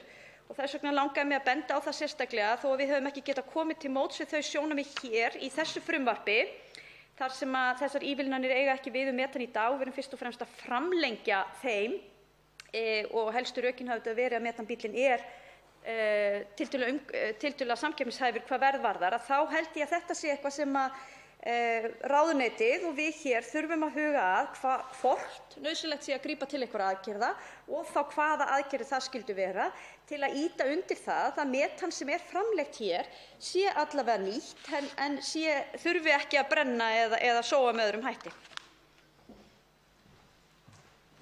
Til máls tekur hv. 5. þingmaður Suðurkjördæmis, Ari Trausti Guðmundsson. Herra forseti, ég vil gjarnan ræða það sem ég vil kalla framsækið innihald þessa frumvarps og breytingar hv. efnahags- og viðskiptanefndar. Tala hér þá sem einn af formönnum umhverfis- og samgöngunefndar. Vegna þess að þetta er jú þannig að þessar breytingar sem verið er að setja hér á eins og að framlengja virðisaukaskattsundanþágurnar fyrir rafmagns- og vetnisbifreiðar nokkur ár í viðbót og að hækka þessi fjárhæðarmörk, koma inn breytingum á því sem fyrirhugað var varðandi tengiltvinnbílana, koma inn bifhjólum og hlaupahjólum eða hvað við köllum þetta, reiðhjólum og svo framvegis hleðslustöðva ívilnanir og ívilnanir varðandi hópferðabíla. Allt er þetta mjög mikilvægt og ég vil sérstaklega hrósa hv. efnahags- og viðskiptanefnd fyrir að framlengja ívilnanir varðandi tengiltvinnbíla vegna þess að þeir eru þrátt fyrir allt mikilvægir og eru að sumu leyti ein leiðin til þess að fá afgreidda hingað til lands til dæmis rafmagnsbíla. Það er að hafa viðskipti varðandi hina bílana vegna þess að þeir eru framleiddir í töluverðu magni og það er svolítið samtenging á milli framleiðslu þessara bíla, tengiltvinnbíla og hreinna rafmagnsbíla og svo framvegis. Og ég vil líka taka undir orð hv. þingmanns Bryndísar Haraldsdóttur þar sem hún er að nefna annað eldsneyti. Við verðum að tryggja það að við séum á baki margra hesta í þessu vegna þess að við þurfum að minnka losun úr umferð mjög hratt og rafmagnsbílavæðingin ein, hún mun ekki tryggja það.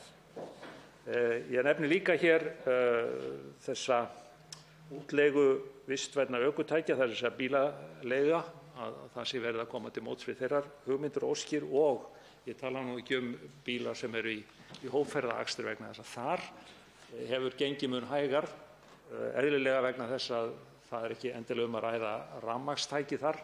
Það er frekar verið að huga að til dæmis vetni og metani.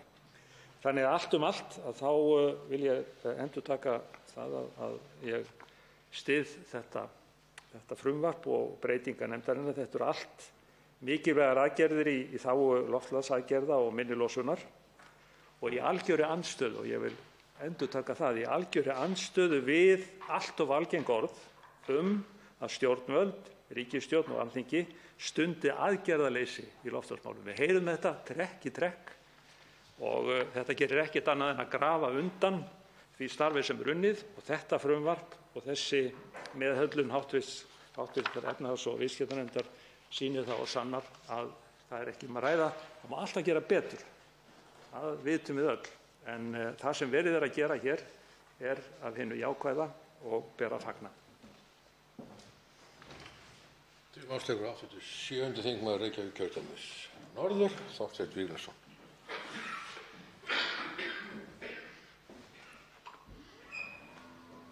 Herra forseti, ég undirritaði nefndarálit í þessu máli með fyrirvara og hyggst gera bara stuttlega grein fyrir honum hér. Það er margt mjög jákvætt í þessu frumvarpi og meðal annars þá sá afsláttur eða eftirgjöf sem veitt er af virðisauka á reiðhjólum og rafmagnshjólum mjög til bóta.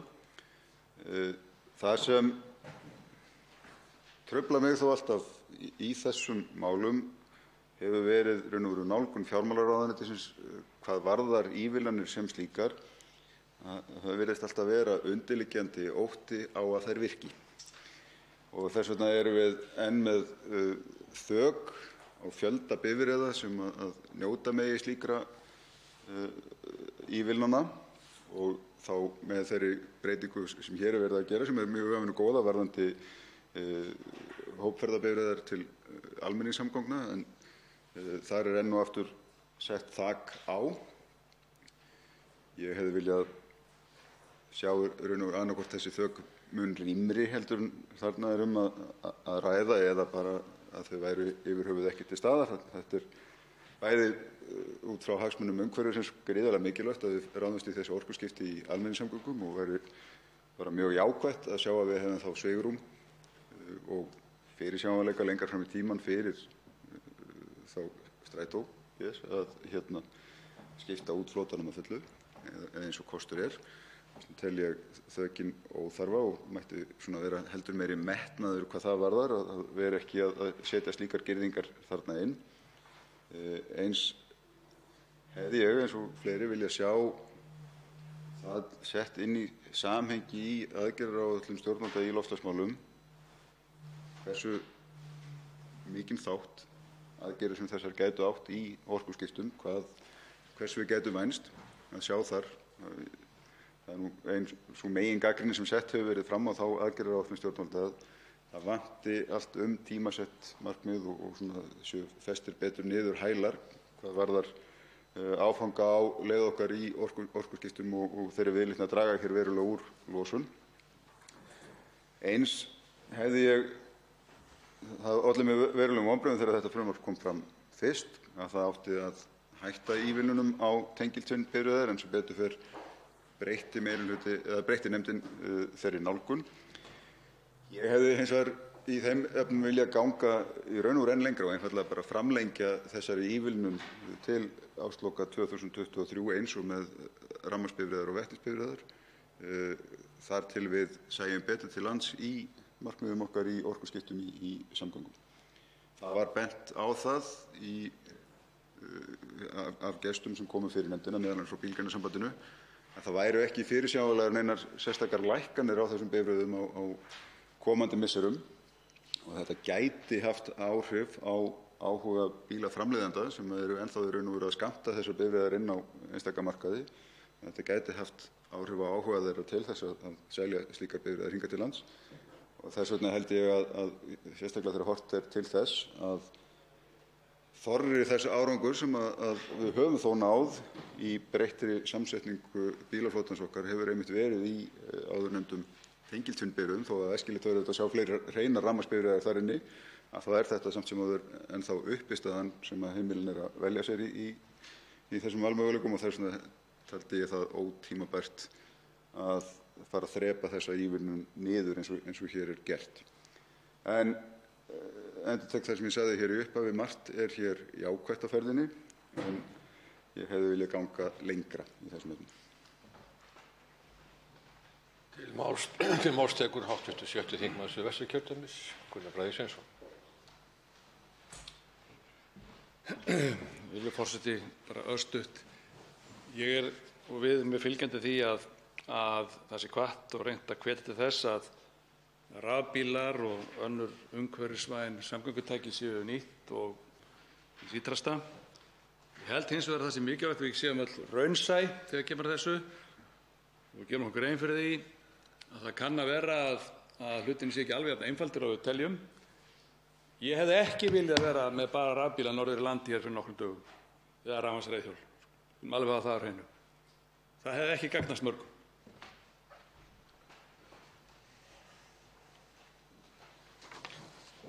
Fleiri hafa ekki kvarts í hljós, hefur umræðu lokið en atkvæðagreiðslu frestað. Tekið fyrir 24. dagskrármálið.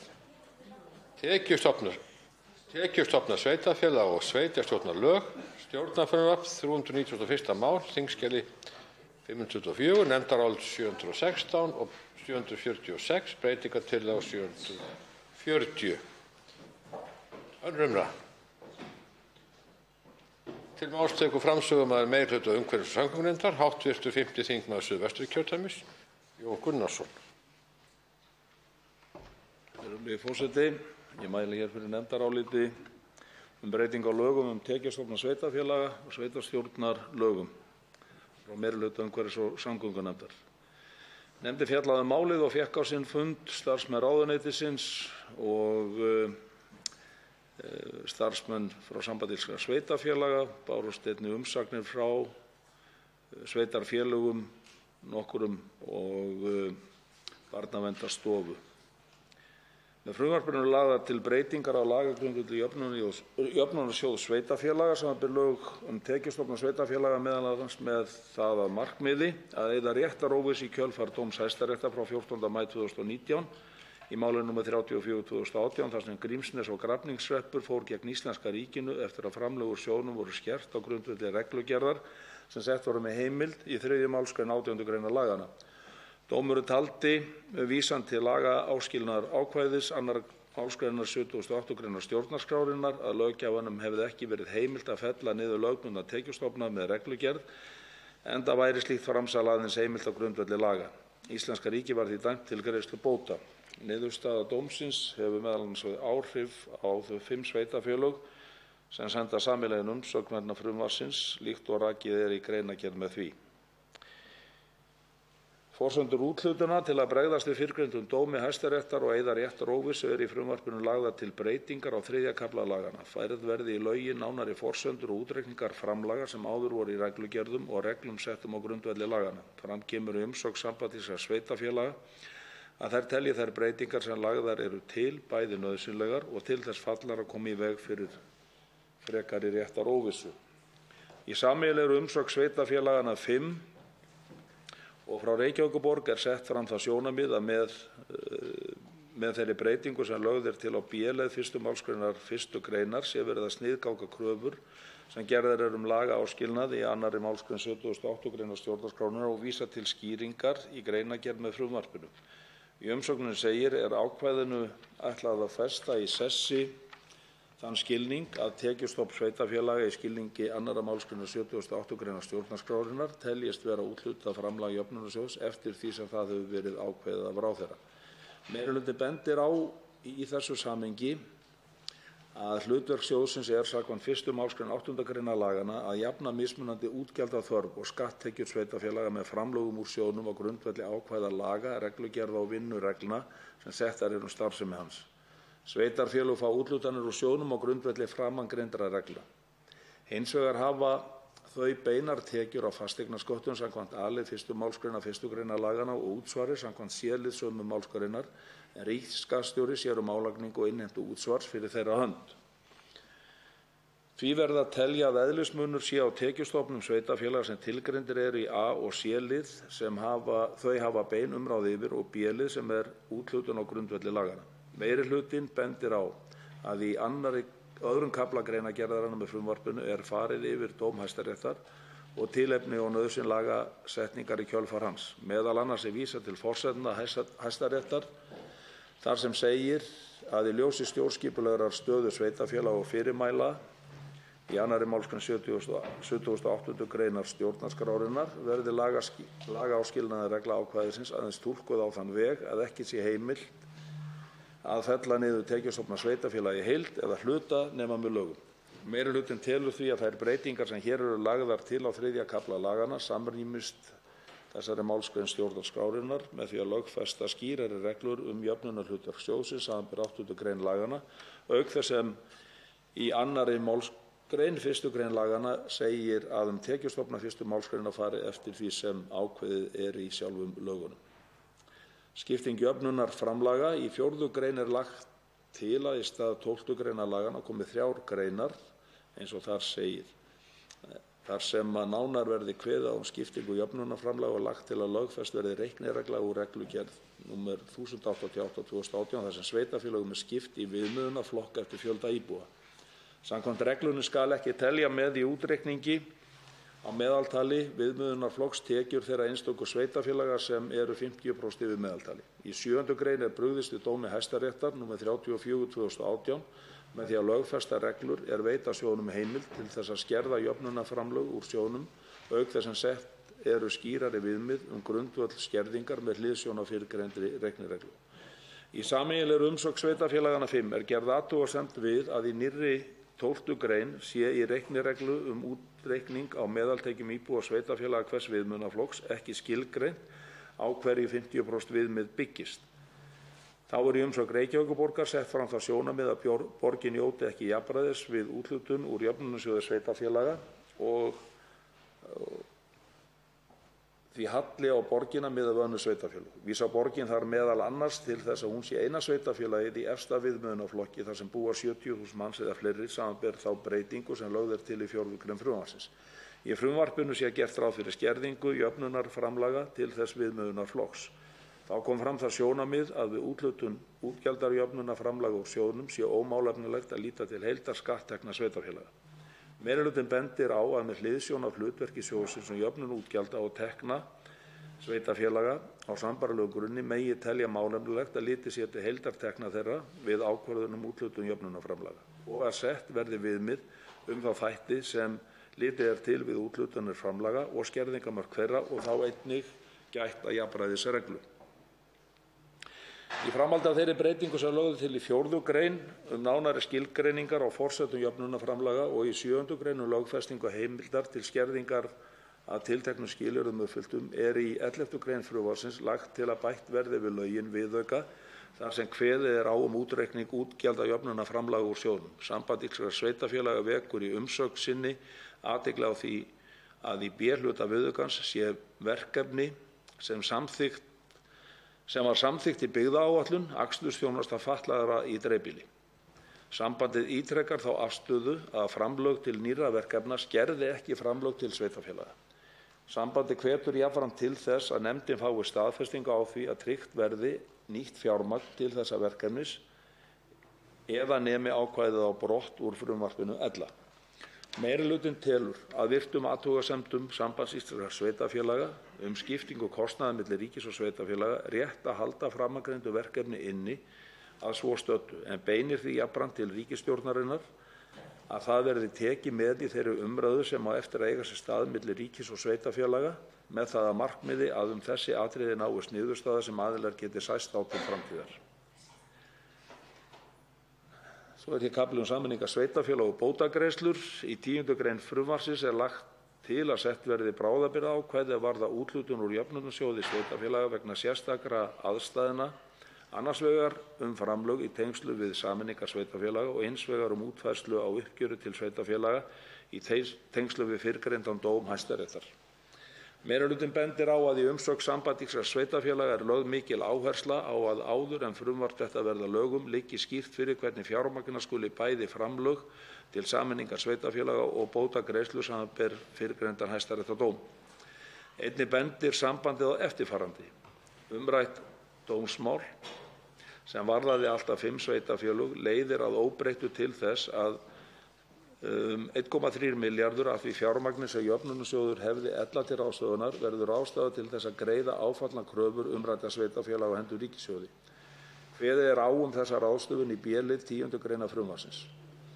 Umfang þessa tjóns undirstrikar mikilvægi þess að fyrirbyggja frekari dómkröfur á hendur ríkinu vegna hugsanlegra ágalla á lagagrundvelli sjóðsins. Þá má af þeim umsögnum sem hafa borist frá sveitarfélögum einnig ráða að andstæður við þær útfærslur sem lagðar eru til, bæði fjármögnun sérstakra framlaga í tengslum við sameiningar sveitarfélaga og uppgjör við sveitarfélög í kjölfar dómsins. Meirihlutinn telur því að þær tillögur sem lagðar eru fram í bráðabirgðaákvæðinu þurfi meiri umfjöllunar við en nefndin hefur svigrúm til fyrir áramót. Með hliðsjón af því telur meirihlutinn rétt að vísa þeim atriðum sem lögð eru til með bráðabirgðaákvæðinu til ríkisstjórnarinnar til frekari umræðu milli ríkis og sveitarfélaga með það að markmiði að þessi atriði geti náð samstaða svo að hægt verði að leggja þau fram á ný í frumvarpi. Meirihlutinn leggur því til að ákvæðið falli brott. Í 12. og 13. gr. frumvarpsins eru lagðar til breytingar á sveitarstjórnarlögum en meginefni frumvarpsins snýr að tekjustofnum sveitarfélaga. Nefndin var með til umfjöllunar þingsályktunartillögu um stefnumótandi áætlun í málefnum sveitarfélaga og bendir á að verði sú tillaga samþykkt kalli aðgerðaáætlun hennar á breytingar á sveitarstjórnarlögum, meðal annars í tengslum við fjármögnun, sameininga og skiptingu verkefna milli ríkis og sveitarfélaga. Meirihlutinn telur að til að gæta samræmis fari betur á því að breytingar á sveitarstjórnarlögum verði í einu frumvarpi og beinir því til ríkisstjórnarinnar að þau verði færð inn í boðað frumvarp til breytinga á sveitarstjórnarlögum. Meirihlutinn leggur því til að ákvæðin falli brott. Í ýmis ákvæði frumvarpsins, 5. gr.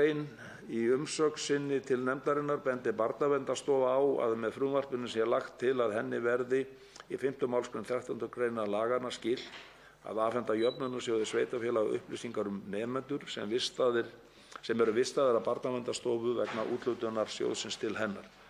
Meirihlutinn bendir á að jöfnunarsjóði sveitarfélaga er samkvæmt 1. málsgr. 8. gr. laganna heimil vinnsla persónuupplýsinga og þar á meðal viðkvæmra persónuupplýsinga að uppfylltum skilyrðum laga persónuvernd og vinnslu persónuupplýsinga.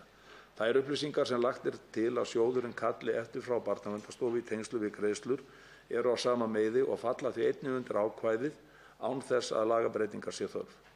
Einnig bendir Barnaverndarstofa á að þess misskilnings virðist gæta í frumvarpinu að stofan hafi lagaheimildir til þess að vista börn utan heimilis. Barnaverndarlög veita barnaverndarnefndum landsins heimildir í lögum til að taka ákvörðun um vistun barns utan heimilis. Barnaverndarstofa rekur hins vegar úrræði sem nefndirnar sækja til stofunnar fyrir þau börn sem þær hafa ákveðið að skuli vista utan heimilis. Jafnframt bendir stofan á mikilvægt sé að skýrt komi fram í lagatexta að sá kostnaður sem ræðir sé vegna skólagöngu þeirra barna á grunnskólaaldri sem vistuð eru á meðferðarheimilum. Meirihlutinn fellst á það sjónarmið og leggur til breytingar á orðalagi þeirra lagaákvæða ræðir í 5. gr. frumvarpsins. Í sameiginlegri umsögn Skútustaðahrepps Þingeyjarsveitar eru sett fram gagnrýni á að gert sé ráð fyrir að kostnaðarhlutur ríkisins í samkomulagi um tónlistarskóla sé greiddur af framlagi sveitarfélaga til jöfnunarsjóðs. Meirihlutinn bendir á að líkt og segir í greinargerð með frumvarpinu sé um að ræða uppfærslu í samræmi við nýtt samkomulag þar frá 3. desember 2018 milli ríkis og sveitarfélaga. Svo er hér kafli stuttur stuðning við lífskjarasamninga. Í umsögn sinni leggur Samband íslenskra sveitarfélaga til að aukið verði við frumvarpið bráðabirgðaákvæði til stuðnings við svokallaða lífskjarasamninga sem undirritaðir voru á vinnumarkaði í vor. Í tengslum við þá samninga fór sambandið þess á leit við sveitarfélög að hækkun fasteignaskatta færi ekki yfir 2,5% árið 2020. Með bráðabirgðaákvæðinu væri komið í veg fyrir að þau sveitarfélög sem lækkuðu fasteignaskatt árin 2020 og 2021 yrðu fyrir skerðingu á fasteignaframlögum. Með vísan til framangreinds leggur meirihlutinn til að ákvæði d-liðar 11. greinar, samanber 3. grein frumvarpsins, verði aftengt tímabundið vegna ársins 2020. Að framansögðu virtu liggur meirihlutinn til að frumvarpið verði samþykkt með þeim breytingum sem lagðar eru til í sérstöku þingskjali. Bergþór Ólason og Karl Gauti Hjaltason skrifa undir álit þetta með fyrirvara. Vilhjálmur Árnason var fjarverandi við afgreiðslu málsins og skrifaði undir álit í samræmi við 4. málsgrein 18. greinar starfsreglna fyrir fastanefndir Alþingis og Jón Gunnarsson, Guðjón Brjánsson, Líneik Anna Sævarsdóttir, Ari Trausti Guðmundsson og Orri Páll Jóhannsson skrifa einnig undir þetta nefndarálit. Til máls tekur framsögumaður minnihluta umhverfis- og samgöngunefndar, hv. 7. þingmaður Reykjavíkurkjördæmis suður, Anna Katrín Friðriksson. Herra forseti, ég mæli hér fyrir minnihlutaáliti minnihlutanefndaráliti breytingu á lögum um tekjustofna sveitarfélaga og sveitarstjórnarlögum. Þetta forsendur úthlutunar úr jöfnunarsjóði. Sú sem hér stendur ein að þessu minnihlutaáliti og það rétt að halda því til haga að ég velti því töluvert fyrir mér hvort að mín gagnrýni á meðferð málsins, hvort það dygði að skrifa undir álitið með fyrirvara, því að efnislega er ég í sjálfu sér ekki ósammála því, en það sem ég hef hug á og vil gjarnan koma skýrt á framfæri er gagnrýni við málsmeðferðina, þannig ég taldi því betur fyrir komið í nefndaráliti. Það er stutt og laggott og ég ætla að renna yfir það hér. Minnihluti umhverfis- og samgöngunefndar gagnrýnir harðlega þau vinnubrögð sem viðhöfð voru við framlagningu frumvarpsins og telur að þingleg meðferð hafi verið óviðunandi. Minnihlutinn bendir á að málið var opið til umsagnar í samráðsgátt stjórnvalda á tímabilinu 20. júní til 5. júlí síðastliðinn og niðurstöður þess samráðs síðan birtar 29. júlí. 4 mánuðum síðar var svo mælt fyrir málinu á Alþingi þar sem það gekk til umhverfis- og samgöngunefndar 28. nóvember. Í ljósi þess skamma tíma sem þá var fram að áætlaðri þingfrestun fyrir jól var eingöngu veittur umsagnarfrestur til 9. desember. Alls bárust á 8 umsagnir, þar af 2 eftir tilkynntan umsagnarfrest eða 13. desember. Einu gestirnir sem boðaðir voru á fund nefndarinnar voru frá Samgöngu- og sveitarstjórnarráðuneyti og Sambandi íslenskra sveitarfélaga. Að öðru leyti hafði nefndin ekki tök á að bregðast við með fullnægjandi hætti og kalla aðra umsagnaraðila og síðan enn aðra eftir atvikum fyrir nefndina eftir því sem tilefni var til. Og það er rétt að halda því fram hér að geta þess hér að meira að segja aðili, Reykjavíkurborg, sem óskaði eftir því að koma og fá að fylgja eftir umsögn sinni fyrir nefndinni. Hún var á sein til, sú beiðni barst ef ég man rétt 13. desember og þá var búið að afgreiða mál út úr nefnd. Það var sem tekið út úr nefnd 2-3 dögum eftir að umsóknarfrestur rann út. Og ekki þótti meirihluta ástæða til að kalla Reykjavíkurborg inn, þetta langstærsta sveitarfélagi í þessu mikilvæga máli sem fjallar jú sveitarfélög. Og að gefnu tilefni hérna langar mig að nefna það vegna þess að þetta er ekki fyrsta máli sem við höfum verið með á dagskrá í dag sem varðar annars vegar stuttan úrvinnslutíma í þinglegri meðferð og hins vegar málefni sveitarfélaga. Það hefur komið fram hér í máli stjórnarþingmann einhverja að það væri hægt að líta svo á að fulltrúar Sambands íslenskra sveitarfélaga væru fulltrúar allra sveitarfélaga. Og nú er það ekki þannig, ég ætla að gera því skóna að þetta sé almennt orðið viðurkennd nálgun, en ég tel samt ástæðu til þess að við spornum við þeirri þróun að það sé litið svo á í þinglegri meðferð með mál sem varða sveitarfélögin, sem eru jú mjög mörg ennþá og ansi misjöfn, bæði að stærð og styrk og eins mismunandi hvaða einstaka málefni hvernig þau horfa við þeim. Þannig að það má ekki verða þannig að afleiðingin af þessu bixi með samráðsgátt stjórnvalda og þeim því miður líkum ég við að segja neikvæðu áhrifum sem það hefur á þinglega meðferð að það sé verið að ganga út frá því að Samband íslenskra sveitarfélaga sé fullburðugt til þess að tala fyrir hönd allra sveitarfélaga. Þannig ég nefni það sérstaklega hér. Minnihlutinn getur fallist á, svo ég fari aftur í álitið, að það hafi verið mikilvægt að bregðast við niðurstöðu Hæstaréttar frá 14. maí 2019 í máli nr. 34 frá 2018, þar sem íslenska ríkið var dæmt til greiðslu bóta á grundvelli óheimils framsals löggjafarvaldsins til framkvæmdarvaldsins. Það breytir því ekki að einfellt hefði átt að vera að gefa umhverfis- og samgöngunefnd Alþingis ásættanlegan tíma til að fjalla um málið.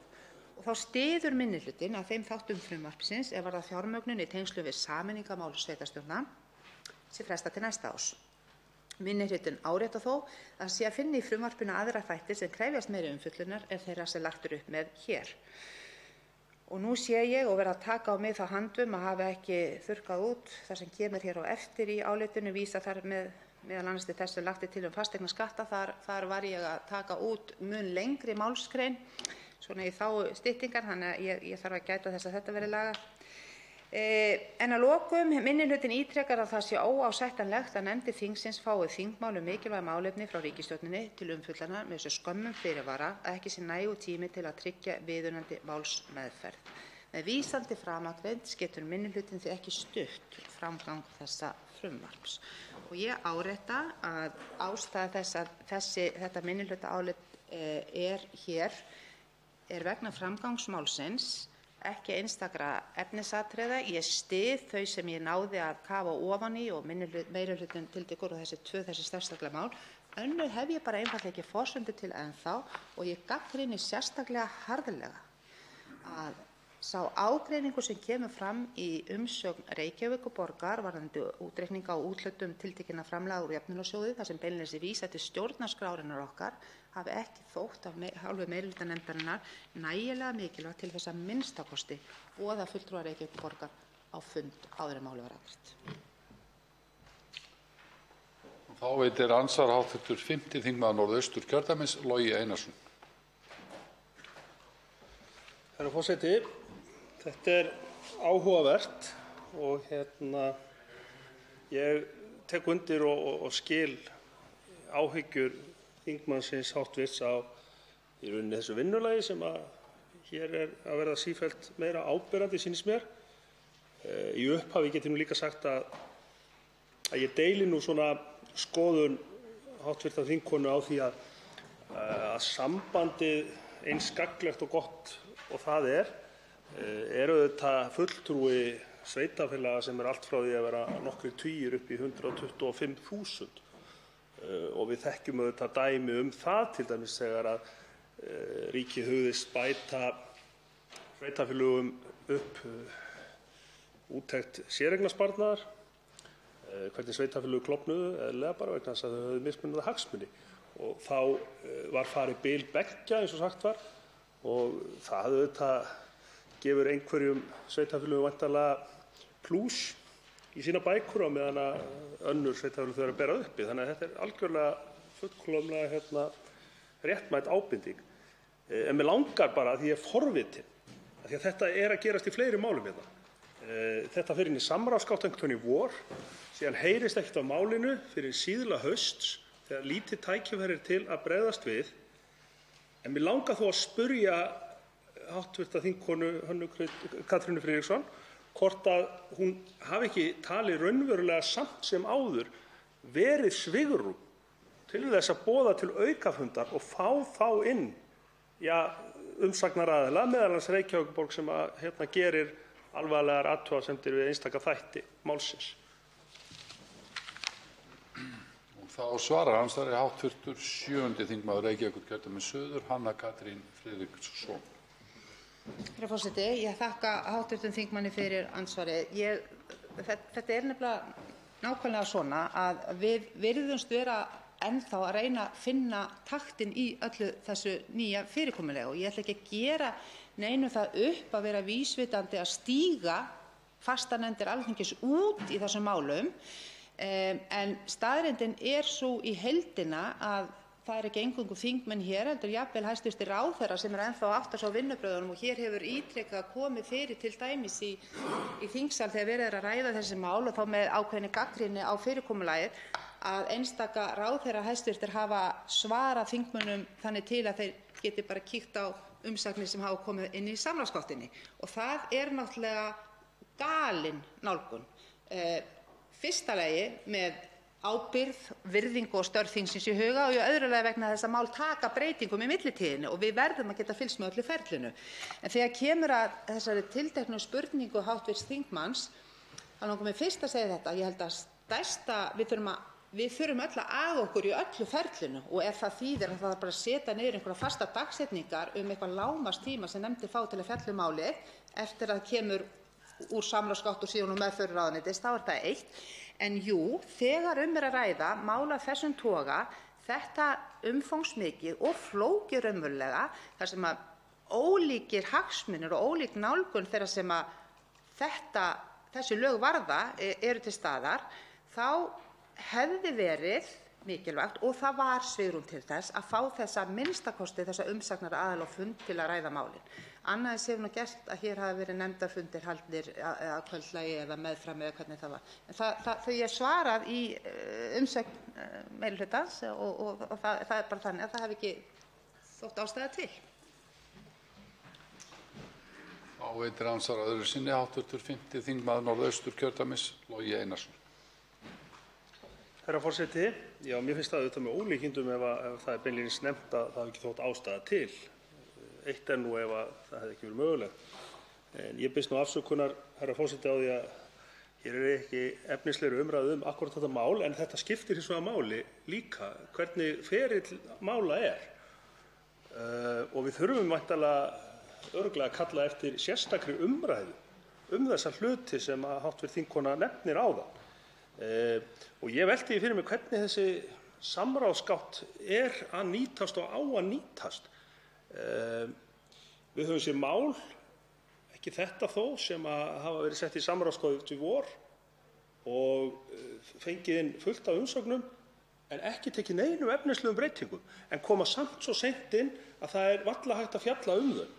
Og þá spyr maður sig hvort að ráðherra líti á samráðsgáttina sem einhvers konar svona útstillingarglugga, sjáið þið hvað ég er að setja á dagskrá, eða sjáið þið hvað ég er lýðræðisleg eða lýðræðislegur.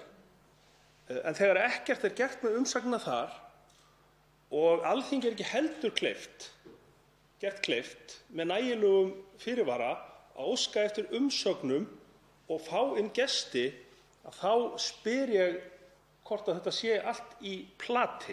Og mér finnst fullt tilefni til þess að við tökum umræðu það, og þó ekki nema sé í því ljósi, að þá finnst mér afskaplega mikilvægt að þetta minnihlutaálit hafi komið fram, vegna þess að það bendir einmitt á þessa hluti sem við þurfum greinilega að laga hérna í þinginu. Þá svarar andsvarið síðar sinni hv. 7. þingmaður Reykjavíkurkjördæmis suður, Hanna Katrín Friðriksson. Herra forseti, aftur þakka ég hv. þingmanni kærlega fyrir andsvarið og svo hjartanlega sammála honum í því að það er nákvæmlega þetta sem var tilgangurinn með þessu minnihlutaáliti, að festa hérna niður. Þetta var tilraun til að stinga við fæti til þess að við næðum að sameinast betri vinnubrögð, vegna þess að ég verð bara að segja það, ég má bara ekki til þess hugsa að við förum inn í vorið með samsvarandi vinnubrögð. Og auðvitað skil ég það við svo leyti. Það er fullt af þessum málum og þessar nefndir, þessi mál sem við höfum bæði verið að vísa í hérna til viðbótar þetta tiltekna mál, þau eru mörg hver á einhvern hátt tengd kjarasamningum síðasta vors. Það hefur verið mikið álag á þeim ráðuneytum sem ræðir, en það er algjörlega óboðlegt að allt það ferli, það er að segja, það eru flýtir af málum, þetta eru mikilvæg mál þegar hangir margt á spýtunni, ráðuneytin undirmönnuð á kafi í vinnu. Það er algjörlega óboðlegt að það bitni síðan á lokasprettinum sem er þingleg meðferð í lagasetningu. Það ætti að vera það sem er helgast af öllu þessu ferli, og það er það sem við þurfum að passa upp á. Og ég tek heils hugar undir með hv. þingmanni að það er full ástæða til við ræðum máli hér í samhengi, þessu stóra samhengi eftir áramót, vegna þess að það sem á síst verða er að þessi tilraun samráðsgáttina verði andvana fædd í þeim skilningi að hún verði annaðhvort það sem hv. þingmaður kallar hér með réttu einhver útstillingargluggi eða einhver svona orðin tóm frekar en eitthvað sem fylgir. Því það er hægt að nýta hana til góðra verka við lagasetningu, en það hlýtur að vera lagasetningi sjálf og það sé vanda þar til verka hér inni sem skiptir mestu máli. Þá er andsvörum lokið og til máls tekur hv. 11. þingmaður Reykjavíkurkjördæmis suður, Björn Leví Gunnarsson. Virðulegur forseti, tek undir nokkurn veginn allt þarna í áliti minnihlutans og vil bæta aðeins við. Það er nefnilega þannig að í 10. grein B hérna í þessu frumvarpi segir með leyfi forseta að þrátt fyrir 13. gr. b er Jöfnunarsjóði sveitarfélaga heimilt að nýta allt að 1.300 milljónir kr. út úr fasteignasjóði Jöfnunarsjóðs sveitarfélaga til að mæta uppgjöri við þau 5 sveitarfélög sem fengu greidd of lág framlög úr Jöfnunarsjóði á árunum 2013 til 2018. Jöfnunarsjóði er í stað þess heimilt að halda eftir að hámarki sömu fjárhæð og af heildarframlögum Jöfnunarsjóðs samkvæmt D-lið 11. greinar og A-lið 1. málsgreinar 13. greinar laganna á árunum 2020 til 2026 sem renna skal í fasteignasjóð Jöfnunarsjóðs sveitarfélaga samkvæmt 13. grein b.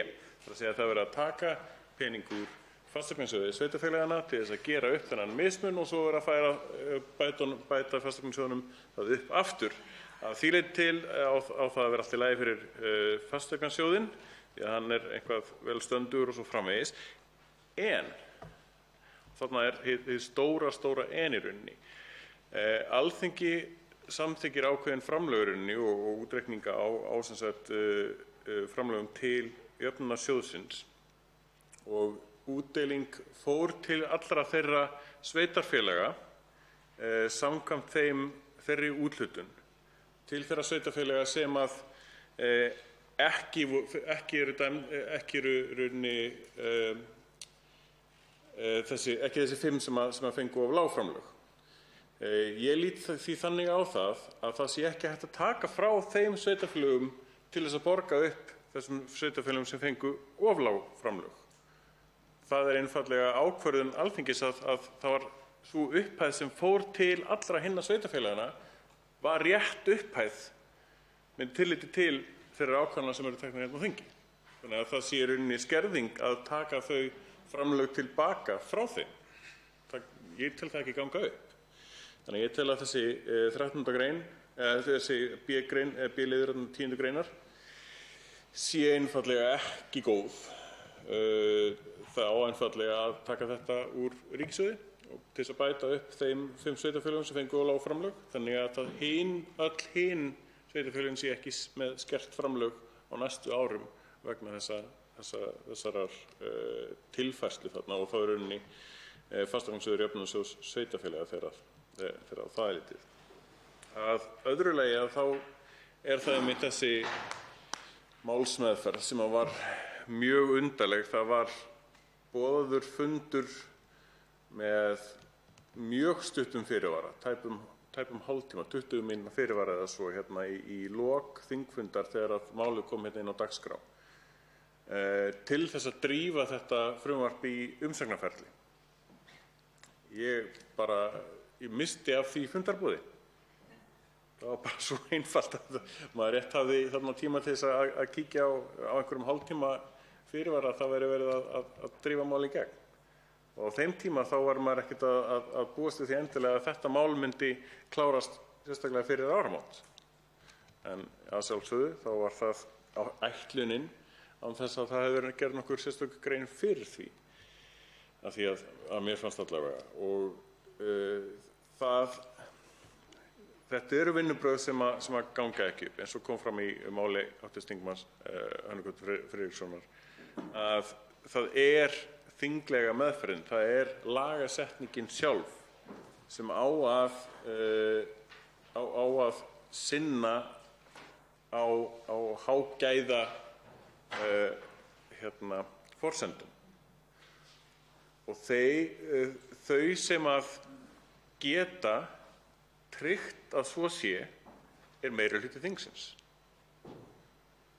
Það er ekkert flóknara en það. Það er einfaldlega þannig að meirihluti þingsins vill ekki að sum mál fari í gegnum gæðameðferð.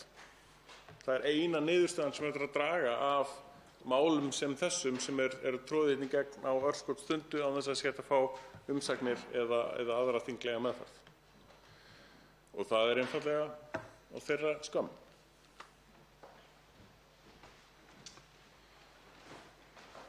Fleiri hafa ekki kvatt sér hljóðs og er umræðu lokið en atkvæðagreiðslu er frestað og er þá tekið fyrir 25.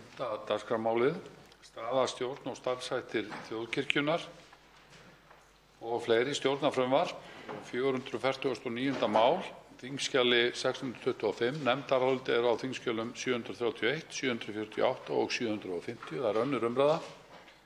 Til máls tekur framsögumaður meirihluta allsherjar- og menntamálanefndar, hv. 1. þingmaður Suðurkjördæmis, Páll Magnússon.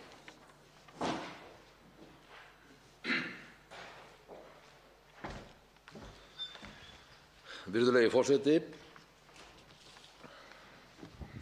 Við fjöllum hérna nefndarálit með breytingartillögu frumvarp til laga breytingu á lögum stöðu, stjórn og starfshætti þjóðkirkjunnar, lögum réttindi og skyldur starfsmanna ríkisins og lögum lífeyrissjóð starfsmanna ríkisins. Þetta sem sagt viðbótarsamningur íslenska ríkisins og þjóðkirkjunnar. Og ég mæli hér fyrir áliti meirihluta allsherjar- og menntamálanefndar. Nefndin hefur fjallað málið og fengið á sinn fund Hauk Guðmundsson, ráðuneytisstjóra, og Fanneyju Óskarsdóttur frá dómsmálaráðuneyti og Guðmund Þór Guðmundsson frá biskupsstofu. Með frumvarpinu eru lagðar til breytingar á lögum stöðu og stjórn og starfshætti þjóðkirkjunnar, lögum réttindi og skyldur starfsmanna ríkisins og lögum lífeyrissjóð starfsmanna ríkisins. Forsaga málsins er að 7. september síðastliðinn undirrituðu fulltrúar íslenska ríkisins og þjóðkirkjunnar viðbótarsamning endurskoðun á kirkjujarðasamkomulaginu frá 1997 og samningi frá 1998 nánari útfærslu á kirkjujarðasamkomulaginu. Með viðbótarsamningnum fellur samningurinn frá 1998 á brott en kirkjujarðasamkomulagið heldur gildi sínu með þeim breytingum sem felast í viðbótarsamningnum. Viðbótarsamningurinn er liður í að auka sjálfstæði þjóðkirkjunnar í fjármálum og starfsmannamálum. Samningurinn gerir meðal annars ráð fyrir því að þjóðkirkjan beri fulla ábyrgð á eigin fjármálum og ákveði sjálf fjölda starfsmanna sinna og annist alla launavinnslu, bókhald og launagreiðslur. Í samningnum er miðað við að þjóðkirkjan taki yfir launamál allra sinna starfsmanna frá 1. janúar 2020 og það er því ljóst að þær breytingar sem lagðar eru til í frumvarpinu eru nauðsynleg forsenda fyrir framkvæmd samningsins. Að mati meirihluta nefndarinnar er mikilvægt að tryggja að ákvæði samningsins komist til framkvæmda. Í kjölfarið geti farið fram vinna við að einfalda og uppfæra lagaumhverfi þjóðkirkjunnar sem endurspegli þjóðfélagsbreytingar sem orðið hafa á undanförnum árum.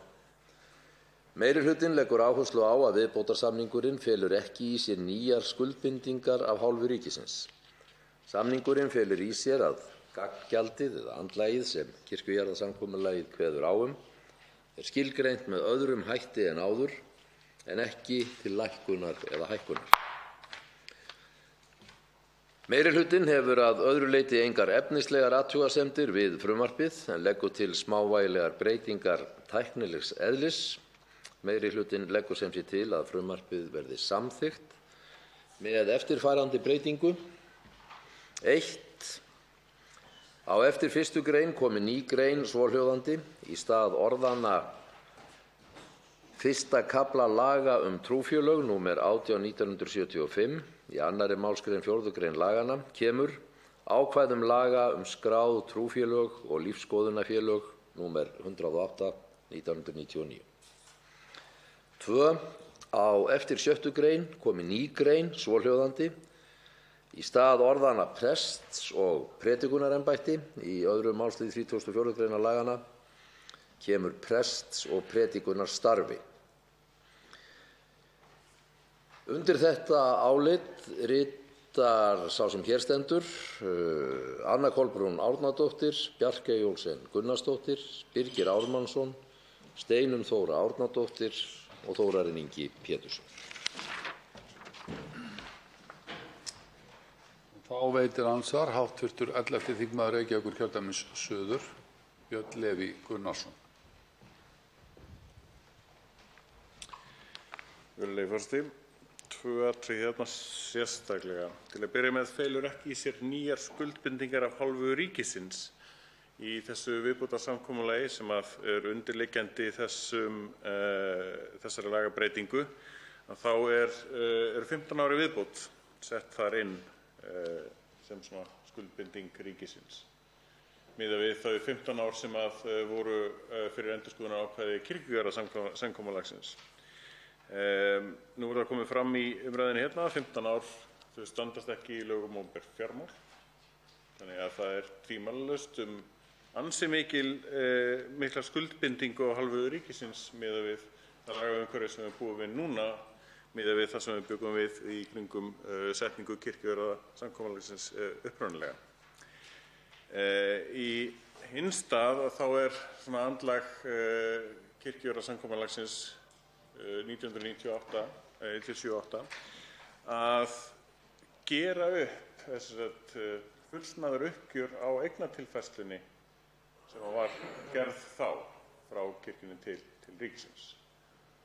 Og miðað við að það vantar að skilgreina hvernig það uppgjör statt. Hvernig hægt að fara út í viðbótarsamning til 15 ára í viðbót án þess að sýna okkur stöðuna á því hvernig uppgjörið lítur út? Erum við búin að borga helmingsskuldarinnar eða hver hluti þjónustukaupanna í þessu? Hver hluti þess að standa við stjórnarskrárákvæðið í þessum samningi? Þegar allt kemur til alls, hvenær losnum við þá skuld sem hefur verið yfirfærð frá kirkjunni á ríkinu af veraldlegum og endanlegum eignum? Og þá svarar ansvari hv. 1. þingmaður Suðurkjördæmis, Páll Magnússon. Já, virðulegi forseti, ég virði alveg þær skoðanir í sjálfu sér á málinu sem komu fram hér áðan hjá hv. þingmanni Birni Leví, en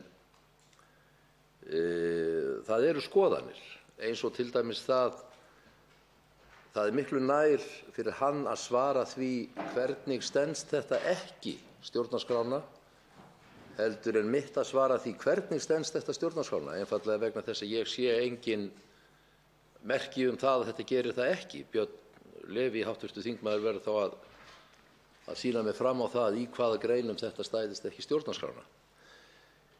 Ég sömuleiðis staðhæfir hann hér án þess að færa fyrir því rök í spurningunni eða undirliggjandi yfir spurningunni það hvort að þetta feli í sér óbreytt útgjöld ríkisins af ríkisins hálfu eða ekki, að þá hafa verið lögð fram í meðferðum nefndarinnar á þessu máli það mat ráðuneytanna að þetta feli ekki í sér þegar til lengri tíma litið neina breytingar hvorki til hækkunar né lækkunar á þeim skuldbindingum fjárhagslegum sem þetta hefur í för með sér fyrir ríkið. Þetta auðvitað breyting á eðli samningsins, þetta ekki þjónustusamningur, þetta ekki þjónustukaupasamningur samkvæmt skilgreiningu í eðli sínu, heldur þarna verið að leitast við að skilja á milli ríkisins og kirkjunnar að þessu leyti. En þetta ekki þannig að það sé verið að kaupa af þjóðkirkjunni eða kirkjunni skilgreinda þjónustu eins og til dæmis fjölda prestverka eða neitt þar fram eftir götunum. Þannig að þetta í eðli sínu ekki þjónustukaupasamningur af hálfu ríkisins. Og þá veitir andsvar öðru sinni hv. 11. þingmaður Reykjavíkurkjördæmis suður, Björn Leví Gunnarsson. Virðulegur forseti, hv. þingmaður þarf að hlusta aðeins. Þetta ekki skoðanir hérna að gera. Ég spurði ekki hvernig þetta standist stjórnarskrá. Ég spurði hvernig þetta uppfyllti stjórnarskrárákvæði. Ég sagði að 15 ára tíminn stæðist ekki lögum um opinber fjármál. Þess að það alveg á hreinu. Það eru auknar og nýjar skuldbindingar á hálfu ríkisins í þessu því að fyrri samningur kvað til dæmis fækkun á fjölda presta sem það samkomulag greiðir. Það var búið að fækka 2 síðan það gerðist af því að skráningum í þjóðkirkjunni hefur fækkað síðan kirkjujarðasamkomulag gert. Og nú í dag þá tæpur helmingur þeirra sem fæðast eru skráðir í þjóðkirkjuna, þannig að það fyrirséð á næstu árum muni líklega fækkun verða ennþá meiri, þar af leiðandi miðað við þá grunnsviðsmynd, á móti því að 90% af þessum samningi með innbyggða launavísitölu, að það sé ekki lengur verið að miða við fjölda þeirra sem eru skráðir, þá er það aukin skuldbinding. Þá er heldur ekkert svarað það hvernig stæði á uppgjörinu við þær veraldlegu eignir sem ferðast þarna á milli ríkis og kirkju, því að óneitanlega eru þær endanlegar, en þessi samningur gerir ekki ráð fyrir uppgjöri á þeim endanlegu eignum. Þá svarar andsvari síðar sinni hv. 1. þingmaður Suðurkjördæmis, Páll Magnússon.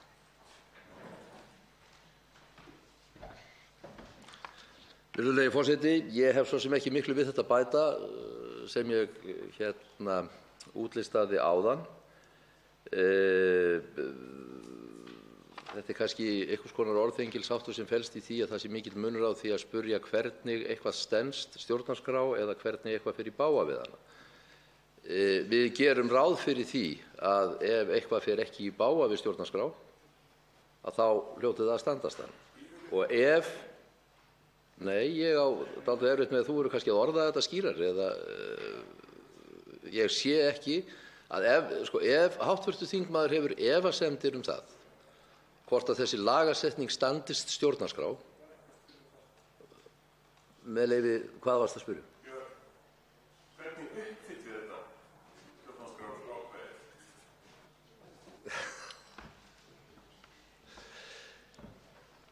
Hv. þingmaður gerir mikinn eðlismun á spurningunni hvernig einhver hlutur uppfyllir stjórnarskrárákvæði og hvort að einhver hlutur standist stjórnarskrárákvæði.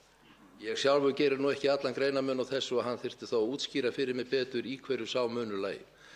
En ef hv. þingmaður hefur efasemdir að þetta uppfylli stjórnarskrárákvæði, ef við notum hans eigið orðalag, að þá væri nær að koma hér í stólinn og útlista það með hvaða hætti það gerði það ekki. Andsvörum er lokið. Og til máls tekur framsögumaður 1. minnihluta allsherjar- og menntamálanefndar, hv. 13. þingmaður Suðvesturkjördæmis, Jón Steindór Valdimarsson.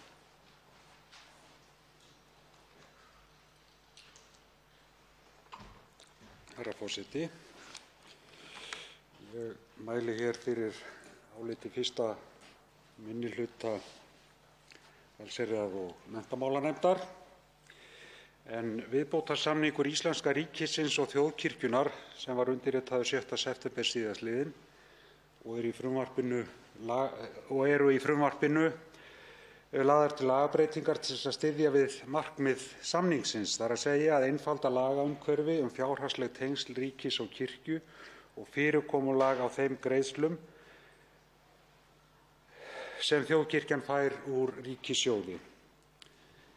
Viðbótarsamningurinn var undirritaður af 3 ráðherrum, biskupi Íslands og forseta kirkjuþings og var hvorki borinn undir Alþingi til samþykktar né synjunar. Alþingi er þannig ekki ætluð önnur aðkoma að gerð viðbótarsamningsins en að tryggja að þær lagabreytingar sem leiði af samningnum nái fram að ganga. Hins vegar vill 1. minnihluti benda á að verði frumvarpið ekki að lögum væru forsendur samningsins brostnar og hann tæki þar með ekki gildi. Enn fremur telur 1. minnihluti tilefni til þess að árétta að það er Alþingi sem fer með fjárveitingavaldið og verður því að telja afar óheppilegt að þingið hafi ekki fengið tækifæri til að koma að tilurð samnings sem varðar svo mikla fjárhagslega hagsmuni til svo langs tíma.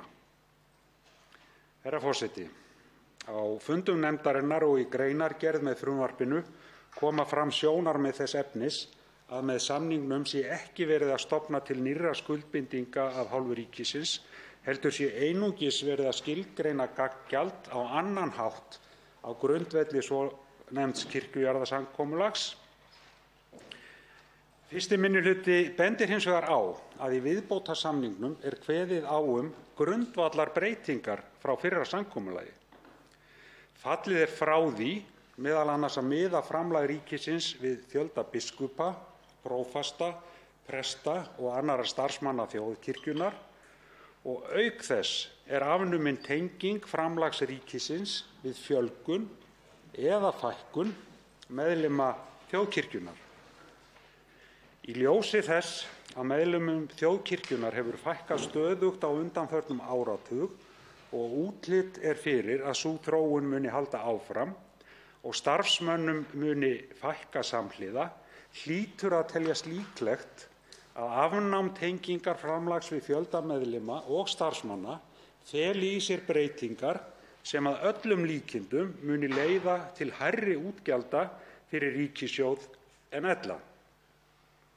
Og 1. minnihluti bendir á að fyrir Alþingi liggur einmitt tillaga til þingsályktunar frá 11 þingmönnum úr 4 þingflokkum og einum þingmanni utan flokka fullan aðskilnað ríkis og kirkju og nýja heildarlöggjöf starfsemi trú- og lífsskoðunarfélaga. Og 1. minnihluti hann styður fullan aðskilnað ríkis og kirkju, það er að segja fjárhagslegan og lagalegan, og telur þess vegna að margt í frumvarpinu sem hér er til umræðu og viljayfirlýsingu viðbótarsamningsins stuðli að slíkum aðskilnaði en telur hins vegar framangreinda ágalla á viðbótarsamningnum svo veigamikla að 1. minnihluti geti ekki stutt frumvarpið og þar með á óbeinan hátt viðbótarsamning íslenska ríkisins og þjóðkirkjunnar. Og að framangreindu virtu leggur 1. minnihluti til að frumvarpið verði ekki samþykkt. Og að þessu minnihluta áliti stendur sá sem hér er ásamt Guðmundi Andra Thorssyni.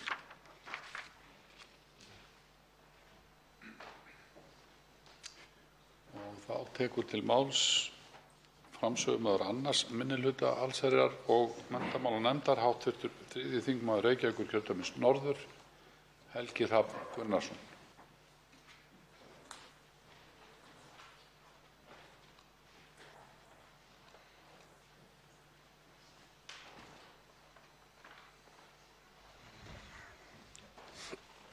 Virðulegi forseti. Ég flyt hérna nefndarálit 2. minnihluta allsherjar- og menntamálanefndar í máli nr. 449 breytingu á lögum stöðu, stjórn og starfshætti þjóðkirkjunnar, eða nánar tiltekið viðbótarsamning íslenska ríkisins og þjóðkirkjunnar sem hefur verið hér til umræðu. Ég ætla að byrja á að lesa upp nefndarálitið sem er ekki langt en kjarnyrkt að mínu mati. Með leyfi forseta. Viðbótarsamningur íslenska ríkisins og þjóðkirkjunnar sem var undirritaður 6. september síðastliðinn felur í sér endurskoðun á kirkjujarðasamkomulaginu frá 1997 og samningi frá 1998 nánar útfærslu á kirkjujarðasamkomulaginu.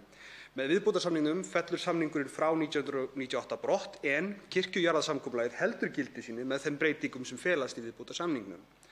Það er mat 2. minnihluta að með undirritun viðbótarsamningsins sé ríkisstjórnin að gæta hagsmuna þjóðkirkjunnar fremur en skattgreiðenda en eðlilegra væri að samningsmarkmið ríkisstjórnarinnar væri að gera greiðslurnar sem samið var með kirkjujarðasamkomulaginu endanlegar. Það skýtur skökku við að ríkið skuli þurfa að standa straum af ganggjaldi ófyrirséða framtíð fyrir eignir sem ríkið hefur þegar fengið afhentar og greitt gjald fyrir í rúma 2 áratugi. Þá telur 2. minnihluti kirkjujarðasamkomulagið einstaklega sérkennilegt samningsfyrirkomulag og einkennilegt að stjórnvöld vilji viðhalda því. Standi vilji ríkisstjórnarinnar til raunverulegs aðskilnaðar ríkis og kirkju verður að ganga lengra en slíkum aðskilnaði verður aðeins náð með afnámi stjórnarskrárverndar þjóðkirkjunnar sem og afnámi laga sem tryggja þjóðkirkjunni sérstaka stöðu umfram önnur trú- og lífsskoðunarfélög. Þá tekur 2. minnihluti fram að hann styður slíkan aðskilnað. Að sjálfsögðu. Þá bendir 2. minnihluti á að takmörkuð aðkoma Alþingis að málinu skjóti skökku við. Hér er að ræða samning sem varðar verulega hagsmuni ríkisins og skattgreiðenda. Þrátt fyrir það er Alþingi aðeins ætlað formleg aðkoma að málinu, það er að staðfesta lagabreytingar sem leiða af viðbótarsamningnum og má færa rök fyrir því að samþykki kirkjuþings vegi að mati ríkisstjórnarinnar þyngra en samþykki Alþingis. Þinglegri meðferð málsins hafa verið settar þröngar skorður þar sem málið er seint fram komið, tími gafst ekki til að senda það í umsagnarferli og takmarkaðir möguleikar voru á gestakomu. Þessi vinnubrögð endurspegla að mati 2. minnihluta sérkennilegt viðhorf ríkisstjórnarinnar til málefna kirkjunnar. 2. minnihluti telur að einstök atriði frumvarpsins séu í sjálfu sér ágæt En í ljósi þess að frumvarpið er grundvallað á kirkjujarðasamkomulaginu sem 2. minnihluti telur bæði ómálefnalegt og ósanngjarnt sér 2. minnihluti sér ekki fært að styðja málið. Að öllu framangreindu virtu leggur minnihlutinn til að málið verði ekki samþykkt og undir þetta álit ritar sá sem hér stendur, Helgi Hrafn Gunnarsson. Eins og kemur fram í þessu nefndaráliti þá hefur málsmeðferð þingsins á þessu máli verið að mínu mati til skammar og ef ekki þá veit ég ekki hvað væri það. Málið kom ekki bara of seint inn í þingið. Það eitt og sér er algengt og kemur alveg fyrir og stundum það eru mismerkileg mál. En í þetta sinn þá gafst ekki einu sinni tími til þess að senda til umsagnar og þetta er dæmigert fyrir viðhorf ríkisins þegar kemur að kirkjujarðasamkomulaginu og málefnum kirkjunnar. Ríkisstjórnin, allavega þessi ríkisstjórn, virðist líta á það sem einkamálefni þjóðkirkjunnar og sitjandi ríkisstjórnar hverju sinni, eins og það komi almenningi bara ekkert við. Eins og það þurfi ekki að vera eitthvað að vasast eftir skoðunum almennings á því eða stofnunum út í bæ eða Alþingi sjálfu út í það er farið. Ég skil vel að flutningsmenn þessa frumvarps að þau vilja bara fá þetta í gegn. Ég skil það með þetta vel. En það er bara ekki réttlæting á þessum vinnubrögðum, virðulegi forseti. Þetta mál átti að koma löngu fyrir inn í þingið til þess að fá viðunandi meðferð. Nú vill svo til að þrátt fyrir það að málið hafi ekki verið sent til umsagnar, þá hefur borist ein umsögn skráð í dag frá félagi sem heitir Vantrú. Og þar er sagt að viðbótarsamningurinn hann feli í sér nýjar skuldbindingar af hálfu ríkisins þvert á við það sem að nefndarálit meirihlutans fullyrðir. Nú er þetta eitthvað sem við myndum venjulega ræða í nefnd. Við myndum fá Vantrú á okkar fund, við myndum spyrja þau spurninga, þau fengju að koma sínum sjónarmiðum á framfæri, svo myndum við spyrja einhverja aðra væntanlega eða okkur sjálf og ræða það eitthvað og komast þá að niðurstöðu en ekki með þessari hraðsuðu aðferð sem var beitt í þessu máli.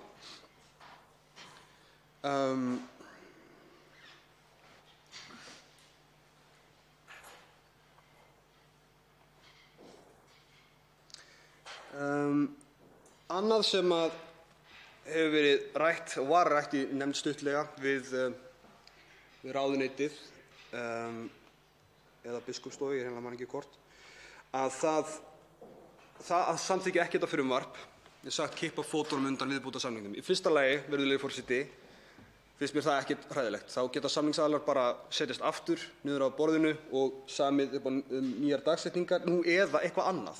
Samið það að þessar greiðslur sem að núna samkvæmt kirkjujarðasamkomulaginu frá 1997 sem er ennþá í gildi að þá eru þessar greiðslur óendanlega háar. Það er að segja að það ná yfir óendanlega langan tíma þrátt fyrir það að jarðirnar hafi verið endanlegar og séu þegar komnar til eignarhalds ríkisins og mér skilst að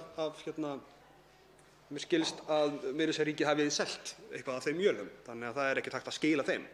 Þetta er í raun og veru svona sem að kaupa eitthvað en borgi endalausa leigu af því. Þetta er í raun bæði kaupsamningur og leigusamningur. En vel á minnst, fólk hér í pontu hefur oft verið að tala það hvað þjóðkirkjan sé nú ægilega merkileg stofnun og gott og vel, gefum okkur það bara. Það þýðir ekki að hún eigi að njóta sérstakra forréttinda umfram önnur trú- og lífsskoðunarfélög. Það er einfaldlega ekki rök fyrir því. Svo koma þingmenn hérna í pontu og dásama þjónustu kirkjunnar sem má allt vera satt og rétt hjá þeim, en það láta þær alltaf eins og það sama gildi ekki önnur trúfélög, eins og önnur trúfélög bara loki hurðinni fyrir fólki, eða önnur trúfélög veit ekki sálugæslu og sáluhjálp. Þau bara gera það og þurfa ekki sérstök forréttindi umfram önnur trú- og lífsskoðunarfélög til þess að sinna því hlutverki, einfaldlega þau hafa ekki þörf á því. Og athugið, þetta er allt, hvert annað einasta, miklu minni söfnuður heldur en þjóðkirkjan. Þjóðkirkjan er yfirþyrmandi stærsti söfnuðurinn, fær yfirþyrmandi mest af sóknargjöldum og fær yfirþyrmandi mest af stuðninginn, jafnvel ef ekki er tekið tillit til laga sem sérstakra laga gagnvart þjóðkirkjunni eða hinnar stjórnarskrárbundnu verndar. Ef það væri bara einn trúar- og lífsskoðunarsöfnuður á Íslandi sem gæti staðið undir þessu hlutverki án þessa ríkisstuðnings, þá væri það þjóðkirkjan. En þeir skipta ábyggilega tugum núna. Og eru alls konar. Það eru fleiri kristnir söfnuðir, alls konar kristnir söfnuðir, þar á meðal lúterskir og evangelískir og kaþólskir. Það eru islamskir söfnuðir, allavega 2 að ég held. Og síðan núna lífsskoðunarfélög sem að ná utan starfsemi sem að byggir ekki á svokölluðum trúarbrögðum. Það er þess virði líka að íhuga þegar við tölum trúmál hérna á Alþingi, hvað það er í raun og veru óeðlilegt, svo meira verður ekki sagt, það að við ætlum að fara að ræða trúarbrögð hérna. Sá sem hér stendur hefur ákveðnar persónulegar trúarsannfæringar sem að hans mati koma almenningi voða lítið við, nema bara í umræðum trúarbrögð á einhverjum öðrum vettvangi. Mér finnst það ekkert eiga heima hér einhver biblíulestur eða samanburður á bókum til að leiða fram meintar mótsagnir þar sem við tökumst á sannleiksgildi fyrstu Mósebókar eða hvernig að túlka opinberunarbókina, enda er það nú alveg þokkalegt verk. En með þessari stjórnarskrárlegu vernd sem er í stjórnarskrá, að þá í raun og veru gerir það óeðlilega eðlilegt að ræða trúarbrögð efnislega hérna, vegna þess að segjum sem svo að ég sem pólitíkus, ég vil breyta stjórnarskrá eitthvað þátt. Annars hefur nú komið fyrir að þingmönnum detti í hug að breyta stjórnarskrá. Og segjum sem svo að ég vilji lagfæra eitthvað í stjórnarskránni, segjum aðra greina dómsvaldið. Mér langar til þess að skýra hann eitthvað betur. Ég hef einhverja reynslu eða þekkingu á dómskerfinu og ég er þeirrar skoðunar að það megi bæta þessa grein eitthvað. Nú hvað ger ég þá? Ég kem hingað og ég rökstyð þá breytingu efnislega. Og ég kem hingað og ég útskýri fyrir almenningi og þingheimi hvað best ég get og forseta hvers vegna mér finnst að sú breyting eiga sér stað, byggða á einhverjum undirliggjandi sannleika sem ég tel mig hafa hvernig dómskerfið virkar og hvernig stjórnarskrárverndin í 2. grein stjórnarskrárinnar dugi ekki til. Það sama gildir allar greinar stjórnarskrárinnar. Ef þingmaður hefur áhuga á að breyta henni, þá hlýtur hann að þurfa að leggja fram einhver efnisleg rök fyrir þeirri breytingu. En gildir það þá líka 62. greinina, þjóðkirkjugreinina? Hvað ef ég er kaþólikki? Segjum svo ég sé kaþólikki, mér finnst kaþólska trúin vera rétt. Hvað ger ég þá? Jú, þá ætti ég sjálfsagt að koma hingað upp í pontu og rökstyðja það hvers vegna það ætti ekki að vera hin evangelíska lúterska kirkja, sem er þjóðkirkja Íslands og þar af leiðandi með sérstaka vernd, heldur kaþólska kirkjan, vegna þess að kaþólska trúin það sé sannleikurinn. Og svo myndi ég fara hérna í biblíulestur og útskýra hvers vegna ég væri þessarar skoðunar. Þetta þætti mér frekar frálegt sem hluti af verksviði Alþingis, virðulegi forseti, og ég leyfi mér að fullyrða að þingheimur allur sé sama sinnis. Tek mér það bessaleyfi og hefur nú reyndar áhuga á umræðu ef ykkur er ósammála því. Og það finnst mér segja allt sem segja þarf hversu óheppilegt og óeðlilegt fyrir nokkur stjórnskipunarfyrirkomulag það er að hafa einhvers konar þjóðkirkju eða þjóðtrúarbrögð.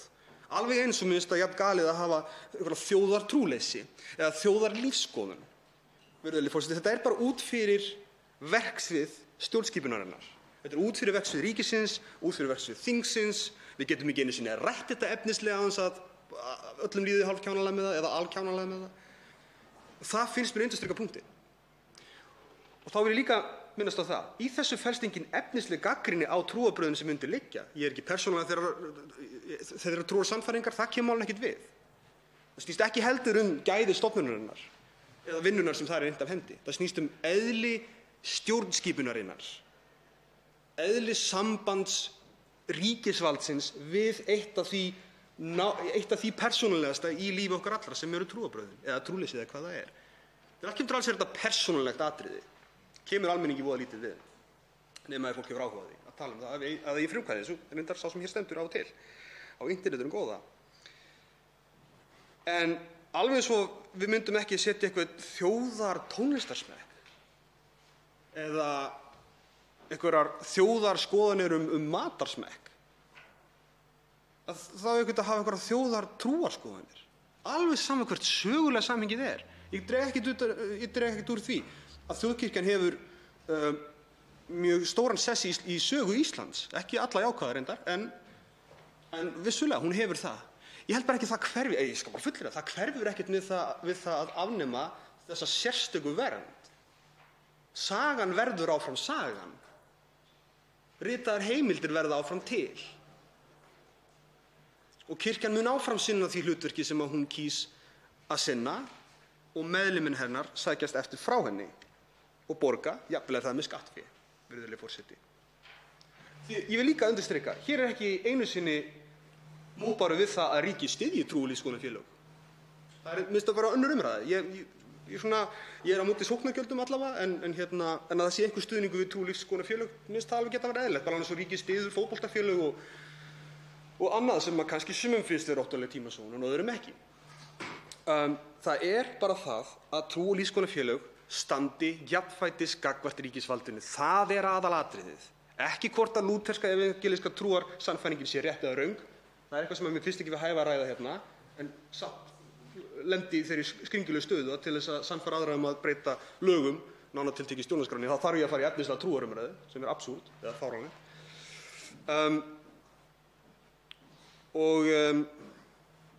Ég nefni þetta sérstaklega vegna þess að það hefur verið mikið þann útúrsnúning í umræðunni sem ég teki eftir, og í fjölmiðlum reyndar, eða einstaka fjölmiðlum. Það er að hér séu einhverjar árásir á kirkjuna, og það er bara rangt, virðulegi forseti. Það er bara rangt. Hér er árás á ójafnrétti, hér er árás á ósanngirni, á ómálefnalegan, óeðlilegan og ósanngjarnan samning, óheilbrigt og óeðlilegt samband ríkis og kirkju. Á það er gagnrýnin. Gagnrýnin stendur gagnvart þessum atriðum. Og það er alveg sama hvað söfnun væri í húfi. Hér hafa komið upp hv. þingmenn eins og hv. 5. þingmaður Reykjavíkurkjördæmis suður og látið að því vaka að sá sem hér stendur myndi styðja þennan stuðning ef væri að ræða lífsskoðunarfélagi sem ég sjálfur tilheyri. Og það er bara rangt, virðulegi forseti. Ég myndi hafna því á nákvæmlega sama forsendum og er á móti sóknargjöldum í því félagi. Svo ég segi það nú bara. Ég er bara á móti því og vil ekkert hafa það. Sé enga ástæðu til þess að hafa ríkisstyrk gagnvart því félagi yfir höfuð. Ef nokkrum, þótt mér finnst það alveg geta verið málefnalegt að styðja þau, þá sé ég ekki sérstaka ástæðu til þess. Mér finnst það geta verið málefnalegt svo lengi sem það er á jafnræðisgrundvelli. Það náttúrulega vekur aðra spurningu sem er það hvað ætlar maður að viðurkenna sem trúarbrögð. Er það bara eitthvað sem var til í gamla daga? Má það ekki vera nýtt? Hvað ef ég fæ nýja hugljómun? Hvað ef Guð talar við mig í dag og kemur með algjörlega nýjan sannleik sem endurskrifar allt heila klappið, eins og dæmi eru jú víst úr trúarsögunni sjálfri, bæði Nýja testamentinu og auðvitað Kóraninum, Mormónsbók. Það kemur á til fyrir að einhver telur sig hafa öðlast nýjan sannleik og úr því verða trúarbrögð. Ég velti fyrir mér hvernig við myndum fara að meta það í dag. Ég held við gætum það illa, virðulegi forseti, og það undirstrikar ekki það endilega að þessi trúarbrögð séu öll röng. Það eru aðrar og betri ástæður fyrir þeirri fullyrðingu, heldur óeðlilegu sambandi ríkis og kirkju. Það er það sem þetta snýst um. Ég ætla ekki að hafa þetta lengra, virðulegi forseti. Ég hef gert grein fyrir því hvað mér finnst slæmt við þessa málsmeðferð, burt sér frá efnisinnihaldinu, og ég býst fastlega við því að þessi umræða haldi áfram svo lengi sem þetta óeðlilega fyrirkomulag verður til staðar. En ég verð þó að segja í lokin að fagna einu ákvæði sem er í viðbótarsamningnum, sem er það að það sé heimilt að endurskoða það að liðnum 15 árum. Og ef ég skil rétt að ef það næst ekki botn í það samkomulag þá sé hægt að segja honum upp, en þá gildi ennþá kirkjujarðasamkomulagið frá 1997. Nú þykir mér þetta líka reyndar stórfurðulegt samningsákvæði ef út í það er farið. Ég man ekki til þess að hafa séð, öllu heldur, ég sé ekki fyrir mér hvernig það myndi eiga sér stað út frá hlutverki löggjafans að fara aftur til kirkjujarðasamkomulagsins án viðbótarsamningsins. Hvað upphæð myndi ríkið borga það? Hvernig myndi ríkið breyta aftur lögum? Það væri allavega mjög, held ég, flókin umræða. Mér fundist það beinlínis vera markmiðið með þessu kirkjujarðabixi. Það er það að gera þetta eins flókið og ómögulegt fyrir kynslóðir framtíðarinnar að breyta þessu fyrirkomulagi. Og það, virðulegi forseti, ef rétt er óheiðarlegt og rangt. Fólk ætti að skamma sín ef það tekur þátt í slíku, að mínu mati. Virðulegi forseti, nú hef ég einu sinni sagt ekki ætla að hafa þetta lengra, nú ætla ég að segja það aftur og ég ætla að skipta að meina það.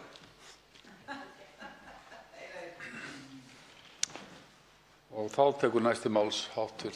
11. þingmaður Reykjavíkurkjördæmis suður, Björn Leví Gunnarsson.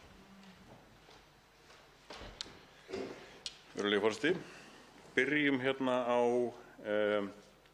þeim athugasemdum sem komu hérna fram áðan í andsvörum við flutningsmann meirihluta álits.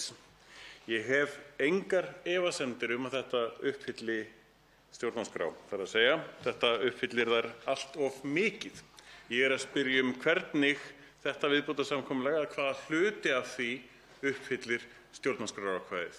Hvernig uppfyllir viðbótarsamningurinn stjórnarskrárákvæðið? Það er það sem við spyrjum. Mjög einfalt. Við erum með upphæð í þessu viðbótarsamkomulagi sem er ekki sundurliðuð eftir þeim skyldum sem hið opinbera, sem ríkið hefur, gagnvart stjórnarskrárákvæðinu að styðja og vernda kirkjuna.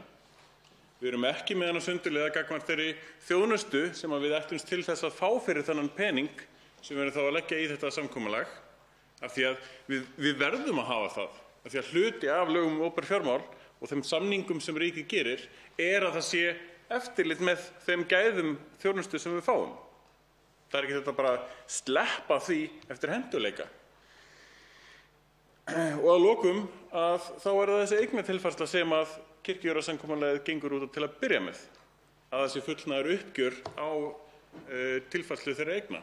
Og við vitum alveg, miðað við svör á fyrirspurnum þingmanna, að þær eignir sem lágu undir í því samkomulagi komu fram í áliti kirkjueignarnefndar árið 1992 og þar eru 350 blaðsíðna listi af eignum sem skipt á milli ábúenda, kirkju og sameignar í jörð, hlunnindi og hús.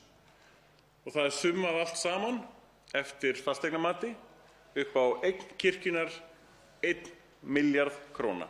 Það er að telja þessu upp að nánar, en það er alveg rétt rúmlega 72 milljónum rétt rúmlega meira heldur en 1 milljarður króna. Þá vantanlega á verðlagi ársins 1992. Á einfaldlega uppfærðu verðlagi með vísitölu neysluverðs og þá erum við að tala rétt rúma 3 milljarða árið 2018 sem liggur undir í þessari eignatilfærslu ríkisins. Síðan þá hins vegar þá hefur verið eitthvað hnoðað með þetta og ráðuneytin neita að svara hvaða eignir liggi þar undir. Kannski af því að það er svo neyðarlegt að segja að það sé verið að borga óendanlega háa upphæð, 42 milljarðar núna, bara árið 2018 komið upp í, fyrir þessa þá 3 milljarða króna eign. Það er vissulega svo að jarðir hafa verið að seljast á hærra heldur en fasteignamat. Vissulega. En það er heldur ekki hægt að svara því hver er munurinn á fasteignamati og söluverði svona almennt séð á undanförnum árum. Það ætti auðveldlega að vera hægt að sjá það í þinglýsingum miðað við hvert var fasteignaverðið fyrir og eftir, en ekki fá heldur engin svör um það. Sá munur verður aldrei tífaldur. Býst ég allavega ekki við. Í þessu viðbótarsamkomulagi eins og hefur komið fram hérna í umræðunni verið að taka burt það ákvæði úr kirkjujarðasamkomulaginu sem fjölgar eða fækkar launum presta, launuðum prestum. Verið 138 er komin í 136 samkvæmt þeim breytingum sem hafa orðið á fjölda skráninga í þjóðkirkjuna. Þetta er greinilega rosalega ósniðugt því að það er verið að fjarlægja þetta á þeim tímum þar sem skráningum í kirkjuna fækkar og fækkar og fækkar og nýskráningum eru núna komnir undir 50%. Þar af leiðandi mun á næstu árum alveg tvímælalaust fækka ennþá meira í þjóðkirkjunni og þar af leiðandi er þessi viðbótarsamningur sem gerður núna ekki, eins og orðað hérna, felur ekki í sér nýja skuldbindingar af hálfu ríkisins. Miðað við það, þá felur þessi samningur tvímælalaust í sér meiri skuldbindingar af því að sú upphæð sem sett fram í þessum samningi, 90% af henni uppfærð með launavísitölu. Ekki fjölgun eða fækkun, það fækkar engum prestum þar. Þetta er ekkert að endurskoða næstu 15 árin sem aftur, ef við skoðum lög um opinber fjármál, getur einfaldlega ekki staðist því að þar er skýrt kveðið á 5 ára samningslengd að hámarki. Það er undanþága veitt frá því að það sé hægt að hafa samninginn bundinn lengur ef meiriháttar fjárfestingar eða eitthvað slíkt er að ræða. Það er hins vegar ekki einu sinni gerð tilraun til þess að útskýra það eða rökstyðja það að 15 ár séu nauðsynleg vegna þeirrar undanþágu. Ég gæti skilið það ef það þarf 15 ár í viðbót til þess að gera upp þessar eignatilfærslu. Ég geti vel skilið það, þá verður það fínt, en það er ekki einu sinni reynt. Þar af leiðandi hlýtur þetta að mínu mati að vera ólöglegt samningsákvæði og þar af leiðandi ekki gilt yfirleitt og hægt að taka upp á hverju ári. Af því að fjárlög eru samþykkt hérna á hverju ári. Það er nú einu sinni Alþingi sem er með fjárveitingavaldið og þegar allt kemur til alls þá er það Alþingi að ákveða hvort að þessi samningur verði þá fjármagnaður eða ekki. Hann er ekki með gildistíma að eilífu, það er ekki hægt samkvæmt lögum um opinber fjármál. Hann er ekki með endurskoðunarákvæði upp á 15 ár, það virkar ekki samkvæmt þeirri forskrift sem lögum um opinber fjármál gera ráð fyrir. Þar af leiðandi hlýtur hann að gilda einungis ár frá ári eftir því sem Alþingi samþykkir. Og þegar Alþingi segir nei, þá fellur hann einfaldlega sjálfan sig. Og þá verður, ef að kirkjan telur sig vera hlunnfarna af þeirri eignatilfærslu eða eitthvað því líkt sem að þar liggur á bakvið, þá verður kirkjan einfaldlega bara að sækja það fyrir dómi. Og þá verður við að leggja öll gögn málsins þar fyrir og þar endum við í endanlegri upphæð, ekki óendanlegri upphæð, eins og við búum við núna. Hérna hefur verið talað einmitt að það er í rauninni ekki í gangi aðskilnaður ríkis og kirkju. Það vantar svo mikið upp á. Þrátt fyrir öll viðbótar ákvæði í þessum samning og allt það sem á eftir að gera til að byrja með, þá dugar það ekki til þess að klára aðskilnaðinn því að þar vantar einmitt fjárhagslega aðskilnaðinn sem þetta er tvímælalaust ekki hluti af. Hins vegar er ákvæði í sem sagt stjórnarskránni það að vernda og styðja kirkjuna og einhvern veginn þarf að uppfylla það ákvæði. Kannski þarf ekki að uppfylla það með einhverjum fjárhagslegum skuldbindingum, hver veit. Ég stakk upp á því í breytingartillögum hérna við fjárlögin að stuðningur hins opinbera væri það að halda uppi eða greiða fyrir uppihald á biskupsstofu. Annars gætu sóknargjöldin bara séð þetta eins og fyrir alla aðra söfnuði og lífsskoðunarfélög á landinu. Öll önnur lífsskoðunarfélög nota sóknargjöldin til þess að standa undir launagreiðslum eða félagsgjöld til viðbótar eða annars konar fjáröflun. En að grunninn til það sóknargjöldin. Þau sóknargjöld eru ekki uppfærð samkvæmt launavísitölu en samningur við þjóðkirkjuna, hann er bundinn með launavísitölu. Og til viðbótar fær þjóðkirkjan síðan sóknargjöldin ofan á allt þetta. Og þarna er munurinn sem er verið að reyna að vekja athygli á, að jú, kannski er á bakvið þennan samning einhver uppgreiðsla á eignum, en við fáum ekki svör það hvaða eignir það eru, hvaða upphæðir þar á bakvið. Og sá listi sem að hefur verið vísað í að sé andlag þess samnings, það eru upphæðir sem við verum að glíma við hérna í þessum samningi til frambúðar, passar ómögulega við þær eignir sem að upphæðir og verðgildi þeirra eigna sem að þarna leggja undir. Ómögulega. Það hefur nefnilega komið fram dálítið áhugaverð ábending í sem sagt endurskoðunarskýrslu Ríkisendurskoðunar við ríkisreikning 2018 að þá bendir Ríkisendurskoðun á það að það er verið að klára ákveðna innleiðingu í lögum um opinber fjármál varðandi stofnefnahagsreikning. Þar sem að það á að koma fram hverjar allar eignir ríkisins eru og þær skuldbindingar sem eru á þeim eignum. Þetta á að klára á þessu ári. Það myndi þýða að allar þær eignir sem eru annars vegar undir í lista kirkjueignarnefndar eiga að sjást í stofnefnahagsreikningum og þá að sjást hvaða skuldbinding liggur á bak við hver eign fyrir sig. En það er ekkert svo rosalega líklegt að það takist, myndi ég halda. Það merkilega við það er að þjóðkirkjan hefur einnig beðið þetta uppgjör. Bað það mitt árið, maí 2018. Bað stöðuna, upplýsingar stöðuna á þessu uppgjöri við þessar eignir. Þjóðkirkjan sjálf vill fá að vita hvað hann á eftir að fá í greiðslu fyrir þessa eignatilfærslu. Samt engin svör. Þetta er gríðarlega stórt mál þegar við bara skoðum hversu margir milljarðar eru þarna undir. það hlýtur að vera forgangsatriði hjá þinginu að fá þá upplýsingar þessar tölur áður en við förum út í einhverjar svona meiri háttar breytingar á þessu fyrirkomulagi sem eins og hérna liggur fyrir.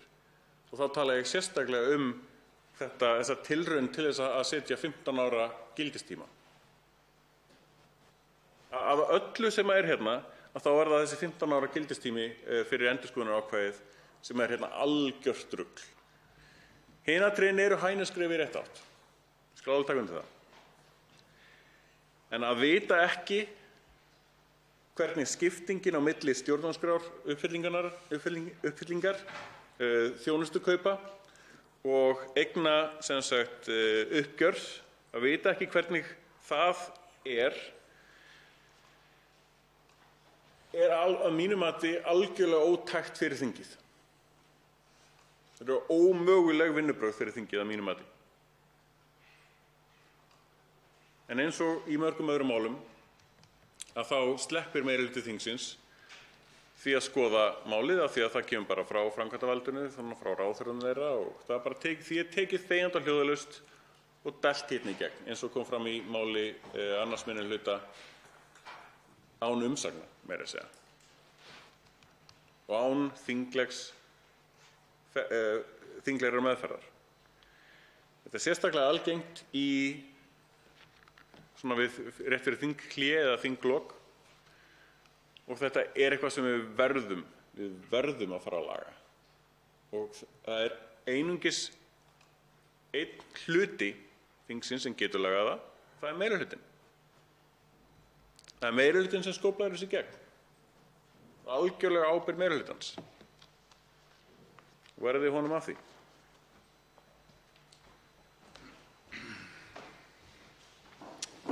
Fleiri hafa ekki kvart sér hljóðs og umræðu lokið en atkvæðagreiðslu frestað. Og þá tekið fyrir 27. dagskrármálið, 300.000 kr. lágmarksframfærsla almannatrygginga, þingsályktunartillaga, 17. mál á þingskjali nr. 17, nefndarálit á þingskjölum 739 og 743. Það er síðari umræða. Til máls tekur framsögumaður meirihluta velferðarnefndar, hv. 11. þingmaður Suðvesturkjördæmis, Ólafur Þór Gunnarsson. Herra forseti, ég mæli hér fyrir nefndaráliti meirihluta hv. velferðarnefndar tillögu til þingsályktunar 300.000 kr. lágmarksframfærslu almannatrygginga. Nefndin hefur fjallað málið og fengið á sinn fund gesti auk þess sem umsagnir bárust frá Landssamtökunum Þroskahjálp og Öryrkjabandalagi Íslands.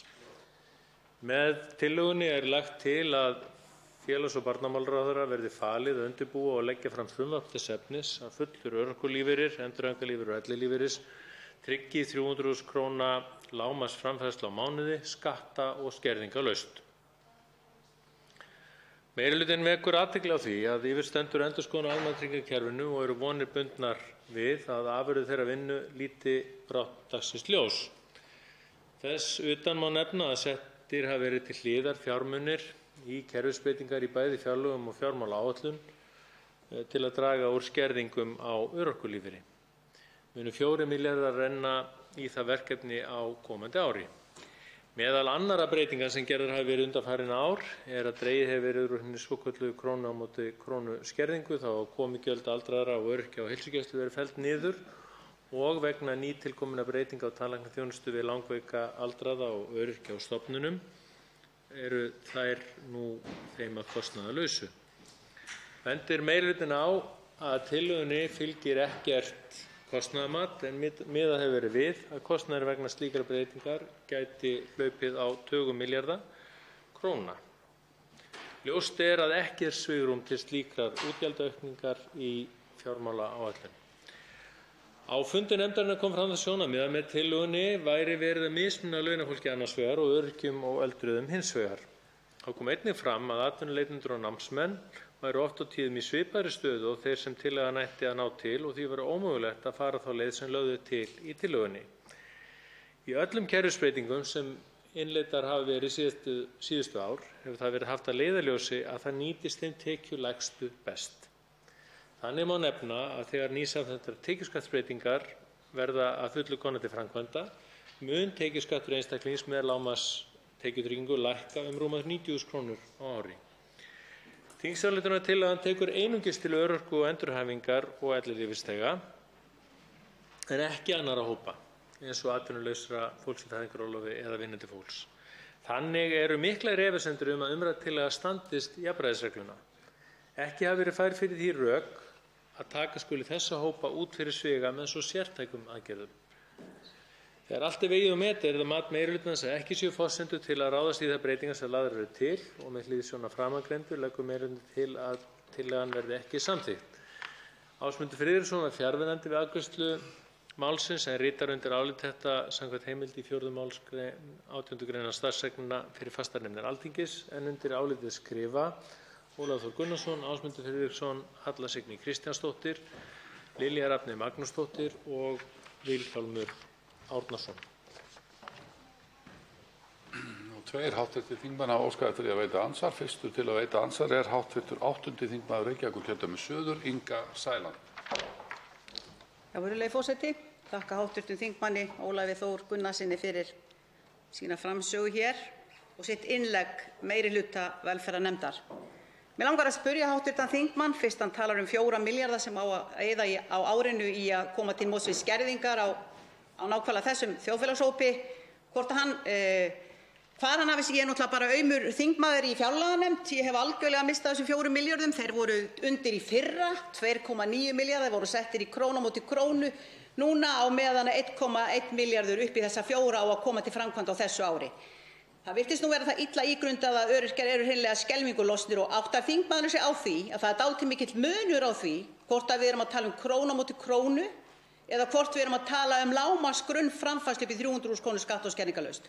Og veit þingmaðurinn það, mig langar að spyrja hann það hvort hv. þingmaður hafi áttað sig á því að það sem er verið að fara fram á hér, það er að koma til móts við rétt 30% kjaragliðnun á þessum þjóðfélagshópi sem sannarlega hefur verið brotið jafnræði á síðustu 10 árin.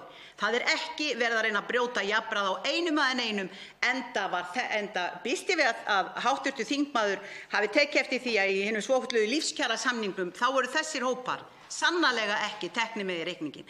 Þannig að svona til að byrja með það langar mig til að spyrja nákvæmlega þetta, hvort að þessir aðilar til dæmis eins og þegar framsögurnar komu með tillögunni, hvort að þeir hafi ekki verið jákvæðir og hvort að hv. þingmaður átti sig á því að hér er þingsályktunartillögu að ræða þar sem við felum ráðherra að sjá útfærslu á því eða hvort hann haldi að við séum hér með frumvarp þar sem við þurfum að leggja fram hvernig við ætlum að fjármagna það. Hins vegar til gamans má geta þess að þetta er eitt af 5 málum sem er í svokölluðum velferðarpakka Flokks fólksins sem við lögðum hér fram í upphafi og mæltum fyrir.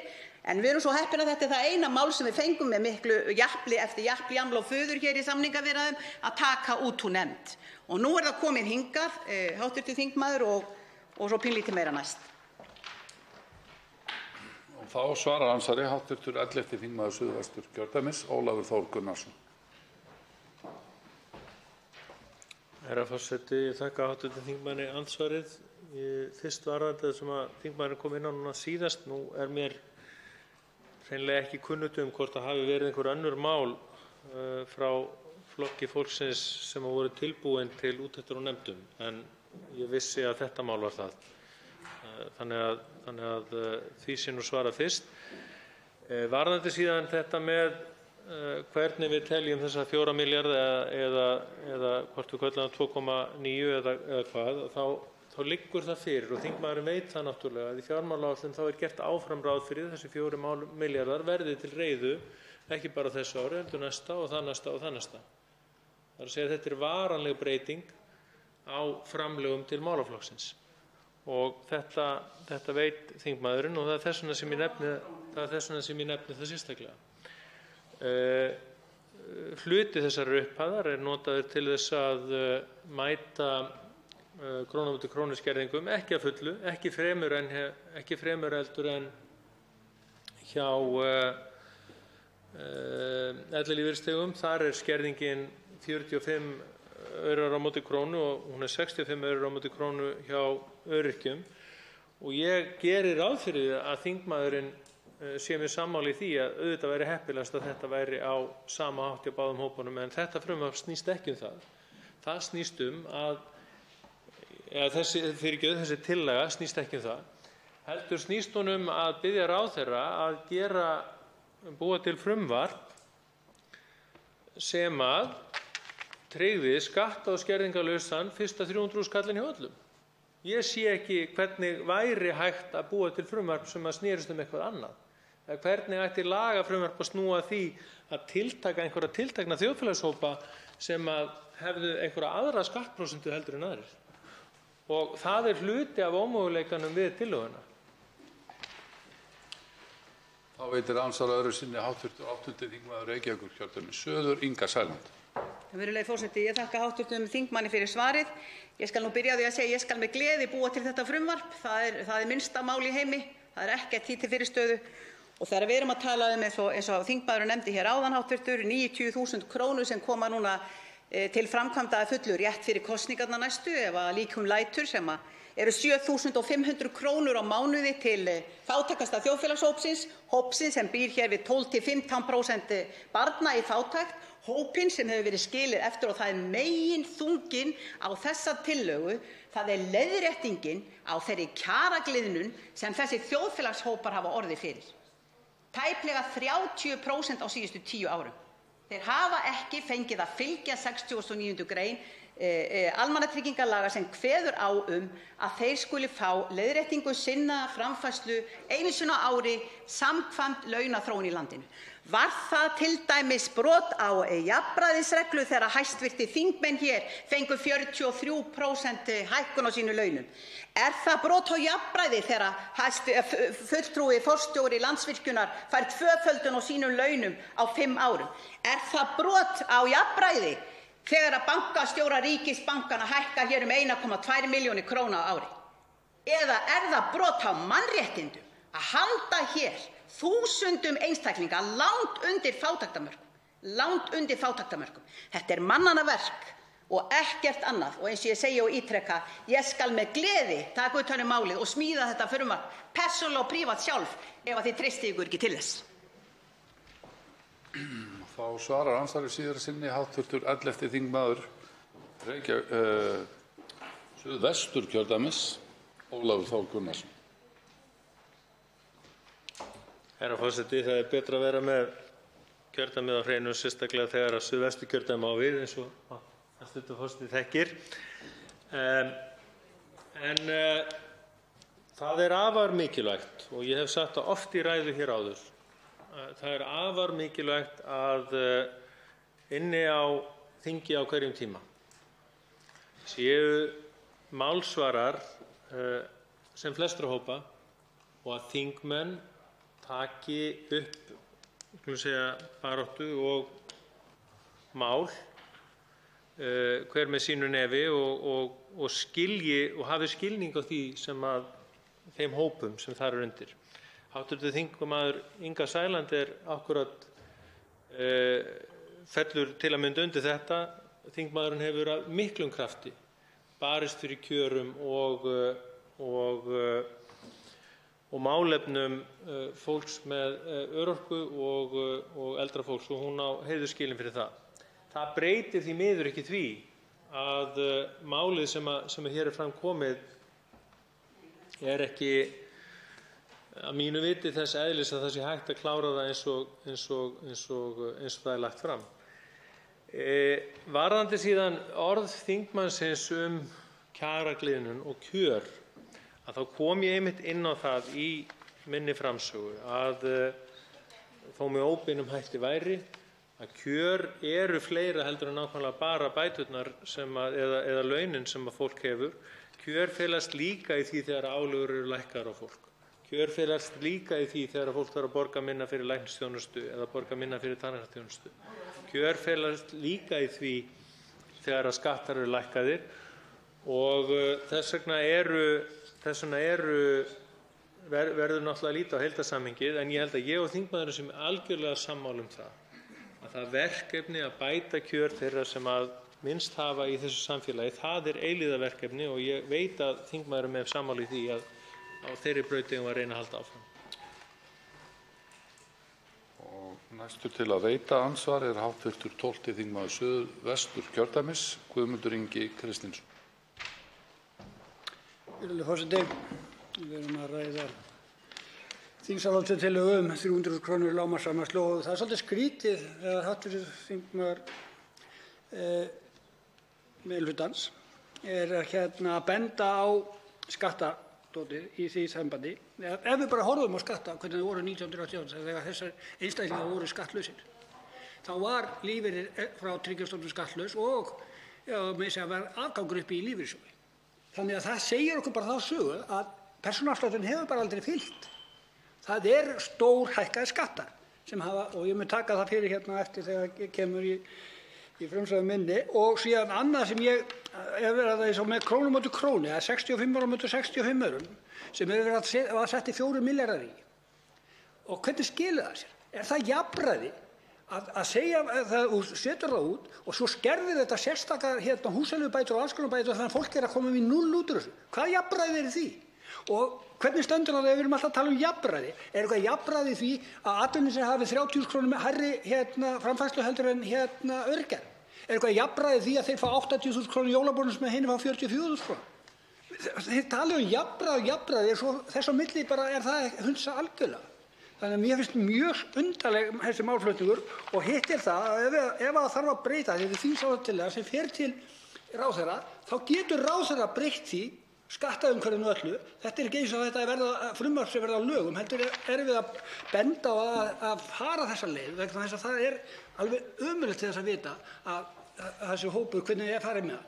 Vegna þess að hann hefur setið eftir. Hann hefur ekki fengið hækkanir. Það er stórhækkað skattar á hann og skerðingar og allt saman. Þannig að það verður að gera eitthvað og við erum að reyna það og þetta myndi einfalda kerfið alveg svakalega. Hann hlýtur að vera sammála með hv. þingmaður að þetta væri mjög einfalt kerfið ef það væri svona. Þá svarar andsvari hv. 11. þingmaður Suðvesturkjördæmis, Ólafur Þór Gunnarsson. Herra forseti, ég þakka hv. þingmanni Guðmundi Inga Kristinssyni fyrir andsvarið. Þingmaðurinn nefndi skatta, skattleysismörk og persónuafslátt og hvernig í rauninni þau viðmið og mörk hefðu breyst á undangengnum árum og ég er alveg sammála þingmanninum í því að þar hefur orðið breyting í þá átt að við erum núna eins og kerfið er akkúrat í dag að taka hærri skatta af lægstu launum heldur en við ættum að gera og einmitt þess vegna erum við núna að breyta skattkerfinu aftur í þriggja þrepa skattkerfi til þess að reyna að svara þessum sjónarmiðum að einhverju leyti. Við getum síðan verið alveg sammála það að það er ekki kannski hægt að gera allt í einu, það er ekki hægt að taka öll skrefin til fulls á hverjum tíma. Þetta er samt eitt mjög mikilvægt skref, vil ég meina. Og ég held að hv. þingmaður sé mér sammála það að það séu þarna innan hópar sem að þurfi að líta sérstaklega til og þá með almennum aðgerðum, en í rauninni er það sem er lagt til í tillögunni er ekki almenn aðgerð og ég ítreka það sem ég sagði í andsvari við hv. þingmann Ingu Sæland hér áðan að það verður að gilda einar reglur skatta og skattleysismörk fyrir alla þjóðfélagshópa og þess vegna er ekki hægt að taka þetta út fyrir sviga eins og lagt er til í tillögunni. Þá veitir andsvar öðru sinni hv. 12. þingmaður Suðvesturkjördæmis, Guðmundur Ingi Kristinsson. Virðulegur forseti, ég þakka hv. þingmanni fyrir andsvarið en við erum búin að búa til alveg stórfurðulegt kerfi sem almannatryggingakerfið. Og ég myndi segja að þarna væri við að einfalda það með því að taka út þessar skerðingar. Við erum núna að fara að klára að samþykkja 10.000 kr. skatt og skerðingarlaust fyrir handa öryrkjum núna fyrir jólin. Og hvers vegna gerðum við þetta svoleiðis? Jú, vegna þess að það er búið að uppgötva það að þegar þú setur kannski 4 milljarða í að taka út 65 aura á móti krónu, stað fyrir krónu á móti krónu. En það skilar sér allt í ríkiskassan eða í kassa sveitarfélaganna. Og hverslags jafnræðis það? Að segja við fólk, við ætlum að hjálpa ykkur, en svo hverfur þetta alltaf. Og eins og þetta í sumum tilfellum, þegar ríkið er búið að skerða og síðan tekur sveitarfélag að skerði líka, þá eins og með jólabónusinn, hann skerði það því hann skattskyldur, þá skerðir hann skerðist hann algjörlega eða út með eitthvað sérstaka uppbótina eitthvað hjá ríkinu. Síðan skerðir þetta líka sérstaka uppbótina í leigukerfi, húsnæðiskerfi hjá sveitarfélögum. Þannig að þegar upp verður staðið, þá getur svona peningur orðið mínus, orðið tap. Og ég meina, það ekki eitthvað að hjá okkur og verðum við ekki að taka þetta kerfi til gjörsamlega endurskoðunar og einfalda mjög mikið til þess að hætta að plata svona virkfólk sem getur ekki varið sig. Það tekur við peningunum, heldur það sé að hafa eitthvað rosalega gott, en síðan það uppi staðið kannski að tapa á því, að reyna að taka við þessu, eins og ég kalla hungurlús, sem skila sig ekkert nema í mínus. Þá svarar ansvari síðara sinni hv. 11. þingmaður Suðvesturkjördæmis, Ólafur Þór Gunnarsson.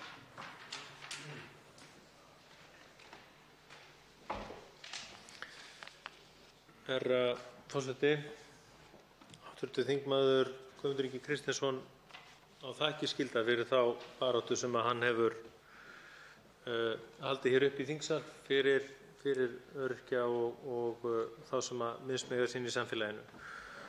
Og auðvitað veit hv. þingmaður það að í grundvallaratriðum erum við sammála það að skerðingar á lífeyri og skerðingar í almannatryggingakerfinu mega ekki vera til þess að festa fólk í einhverju fátæktargildru. Við erum sammála það, ég og hv. þingmaður.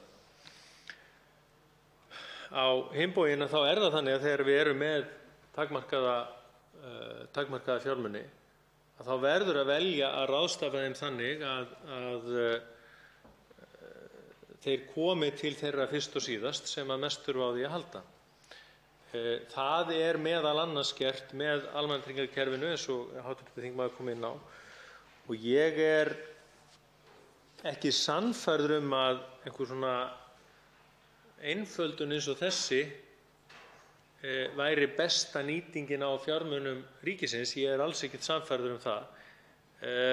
Ég til dæmis, ef við ákváðum það til að mynda að skattar hjá einhverjum sem með við skulum segja 500.000 kr.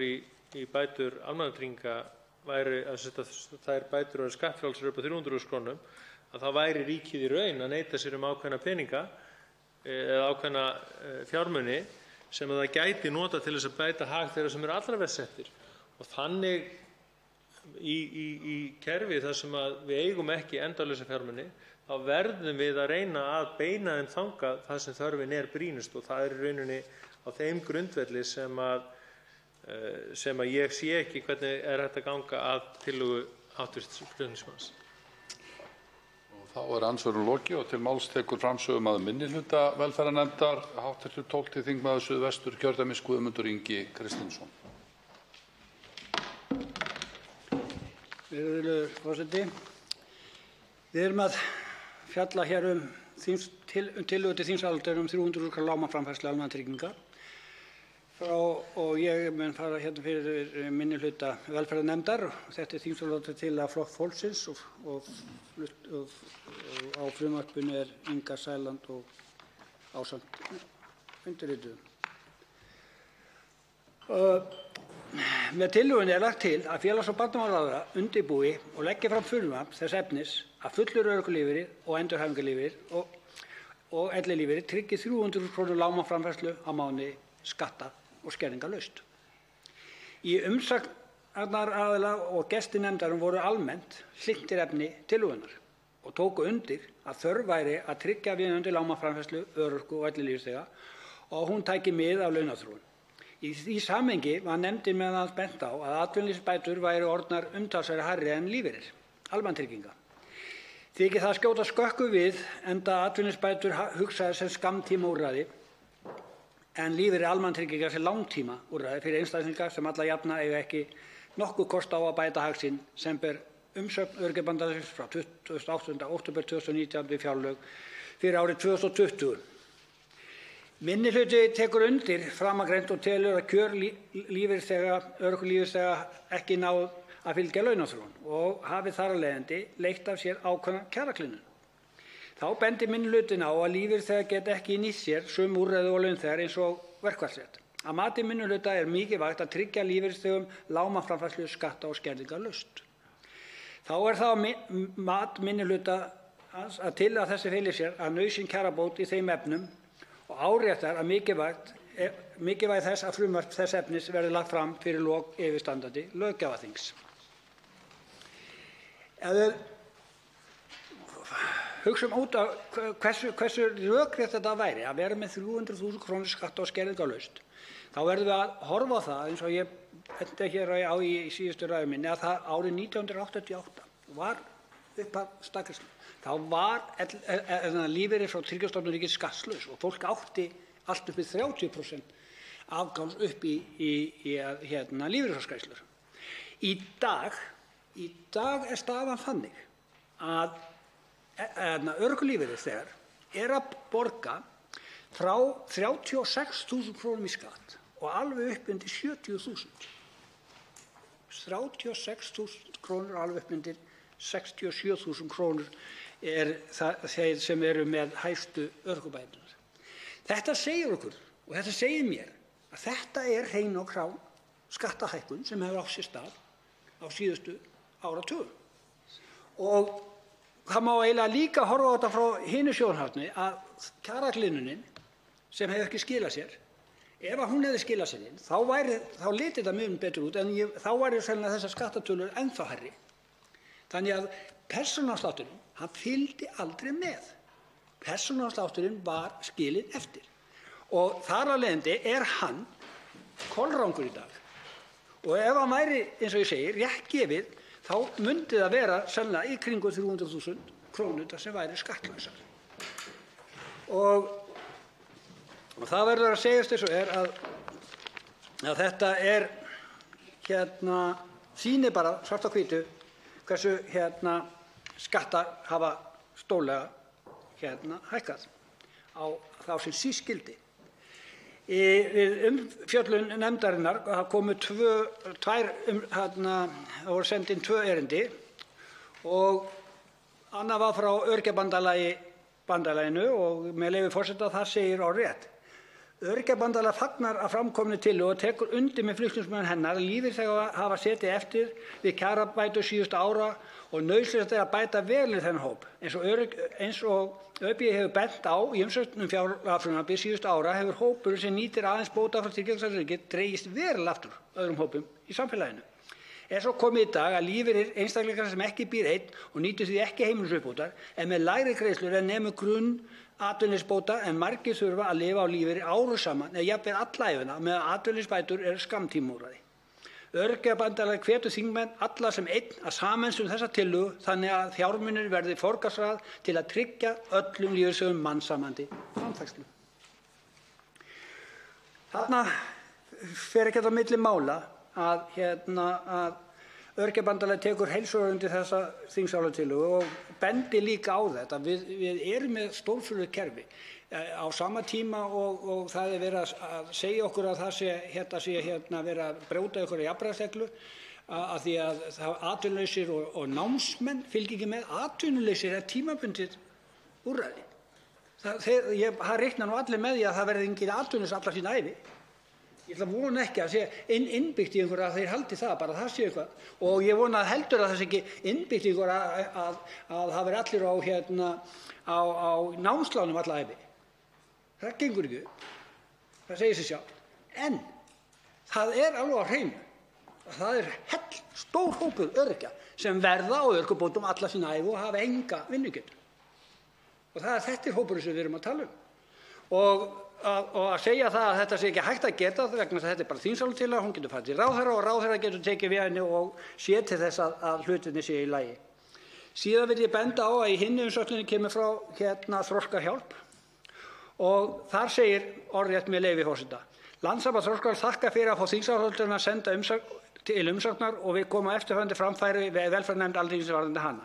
Sá hópur fólks sem býr við alverstu kjör á íslensku samfélagi þeir sem engar tekjur hafa, aðrar en bætur frá Tryggingastofnun ríkisins. Þær bætur af óskýrðum og órökstuddum ástæðum umtalsvert lægri 30.000 kr. En atvinnuleysisbætur, sem engin er þó of sæll af.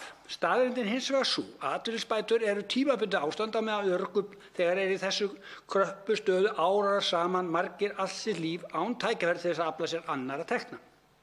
Öryrkjar þegar hafa ítrekað setið eftir á síðustu árum. Sú hækkun sem boðið í frumvarpinu til fjárlaga vegna ársins 2020 er langt undir hækkun lágmarkslauna. Því er óhjákvæmilegt að minna ríkisstjórn og Alþingi á 69. grein laga nr. 100/2007 almannatryggingar sem hljóðar svo: Bætur almannatrygginga svo og greiðslur samkvæmt 60. grein fjárlaga samkvæmt 20. grein skulu breytast árlega í samræmi við fjárlög hverju sinni. Ákvörðun þess skal taka mið af launaþróun, þó þannig að þær hækki aldrei minna en verðlag samkvæmt vísitölu neysluverðs. Með vísan til framangreinda lýsir Landssamband Þroskahjálp stuðning við tillöguna og hvetur velferðarnefnd til að beita sér fyrir því að hún verði samþykkt. Í umsögn meirihlutans kemur líka fram að þessi tillaga sé ekki full fjármagnuð. Það sé hún sé dýr og það sé eiginlega bara vanti fjármögnun. En það ef við horfum á það bara í sögunni bara. Ég þarf ekki að fara nema í ræðu sem ég hélt fyrir stuttu síðan í sambandi við Íbúðalánasjóð. Það sem var að vera að skipta upp mannvirkjastefnun Íbúðalánasjóð og taka lánasafn Íbúðalánasjóð og setja það í sérstaka ávöxtun eða umsjón fjármálaráðherra. Og hvað erum við að tala þar? Jú, mistök. Einhver gerði einhvers staðar mistök þar sem kostar á okkur lágmark held ég 140 milljarða. Getur farið vel yfir 200 milljarða.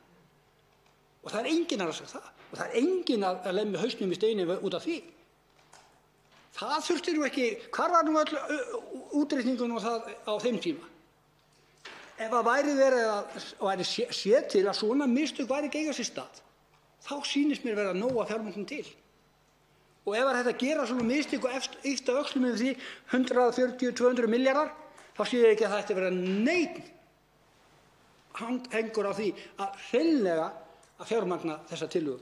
Vegna þess að hún mun aldrei kosta nema þessi fjármunir myndu duga í nokkur ár fyrir því að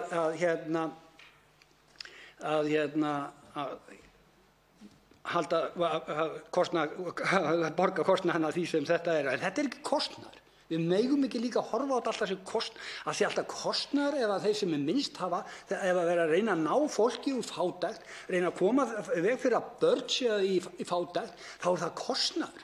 En ef það er ríkisforstjórar eða þingmenn og aðrir sem þurfa að fá ofsalega há laun og það megi hækka, það er ekki að tala um kostnað þá.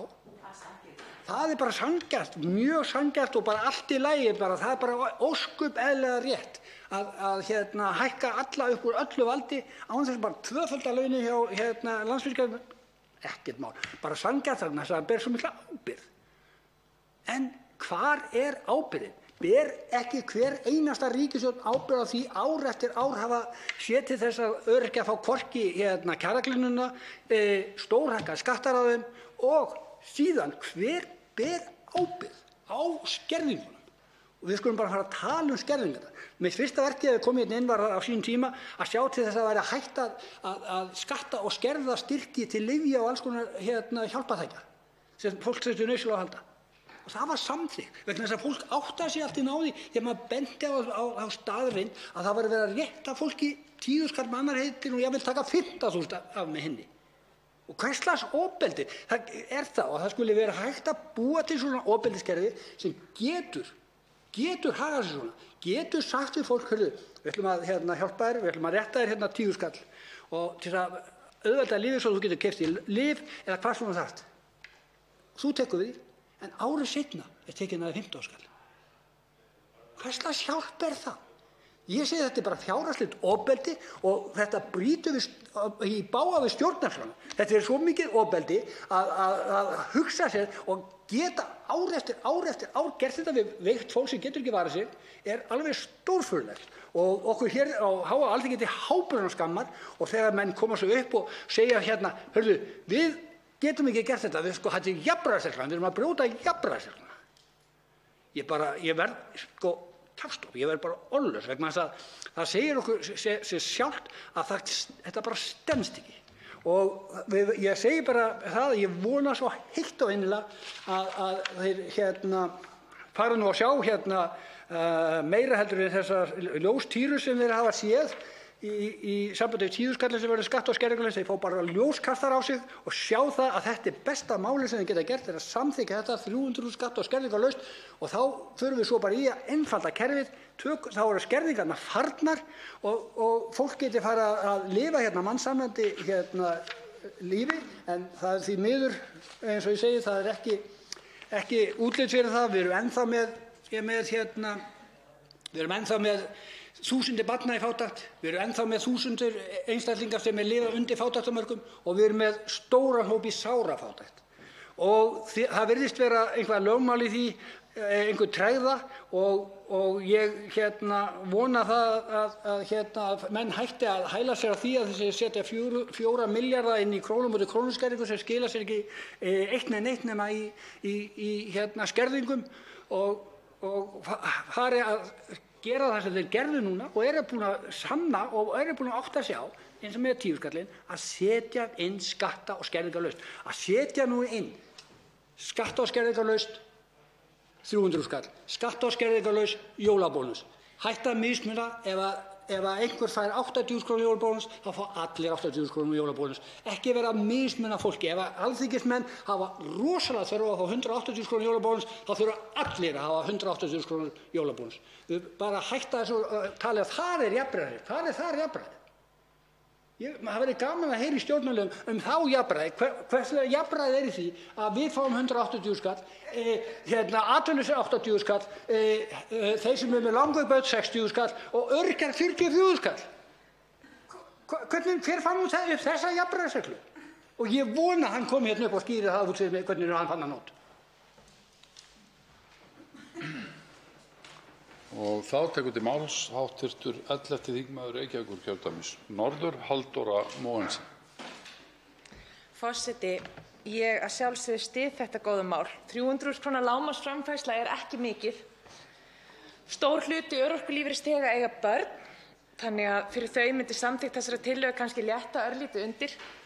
Hæstv. félagsmálaráðherra segist vera annt um að uppræta fátækt barna, en þessi þingsályktunartillaga væri gott skref í átt að því markmiði. En ef marka má nefndarálit meirihluta velferðarnefndar er það skref sem ekki má taka út af því bara. Nei, alvörunni forseti, þetta eru skammarlegar afsakanir sem að finna í þessu nefndaráliti. En í nefndaráliti meirihluta velferðarnefndar er hent saman einhverjum aumum afsökunum fyrir því að gera ekki neitt. Ein þeirra er sú að þingsályktunartillögunni fylgir ekki kostnaðarmat. Þetta er bara þingsályktunartillaga, ekki lagafrumvarp, forseti. Ef þessi tillaga yrði samþykkt myndi félags- og barnamálaráðherra þurfa að leggja fram frumvarp þar á kostnaðarmati heima, ekki hér. Það segir einnig með leyfi forseta að þingsályktunartillagan tekur einungis til örorku, endurhæfingar og ellilífeyrisþega en ekki annarra hópa eins og atvinnulausra, fólks í fæðingarorlofi eða vinnandi fólks. Þannig eru miklar efasemdir að umrædd tillaga standist jafnræðisregluna. Að halda því fram að efni þessara tillögu sé á einhvern máta að brjóta jafnræðisreglu stjórnarskrárinnar er í besta falli útúrsnúningur. Nefndarálitið rökstyður auðvitað ekkert hvernig þetta brot lýsir sér, enda er það ekki hægt. Það er ekki brot á jafnræðisreglu að hjálpa bástöddum. Þetta er algjör afbökun á jafnræðisreglunni og því sem hún stendur fyrir. Ef við viljum tala brot á jafnræðisreglunni þá er það að halda öryrkjum og ellilífeyrisþegum undir lágmarkslaunum svo árum og áratugum skiptir líklega skýrasta dæmið mismunun. Að tryggja þeim ekki lágmarksframfærslu gerir það að verkum að við meinum þeim þátttöku í samfélaginu og takmörkum getu þeirra til að sækja sér nauðsynlega þjónustu og bara takmörkum getu þeirra til að taka þátt yfir höfuð. Það er ekki mismunun að bæta hag fólks sem hefur búið við mismunun og ójöfn tækifæri langt skeið, jafnvel þótt aðrir hópar okkar samfélags búi einnig við slíka mismunun í boði stjórnvalda. Hér er öllu snúið á haus, forseti. Ef vilji meirihluta velferðarnefndar hefði staðið til að auka velferð öryrkja, eldri borgara og annarra bágstaddra en fundi á því annmarka vegna jafnræðisreglunnar, þá lægi hér fyrir breytingartillaga að láta 300.000 kr. lágmarksframfærslu einnig ná til atvinnulausra fólks í fæðingarorlofi og vinnandi fólks. En auðvitað er slíkt ekki að finna hér. Því að við vitum öll að þetta er afsökun meirihlutans til að hleypa ekki gegn góðum málum sem koma frá einhverjum öðrum en þeim sjálfum.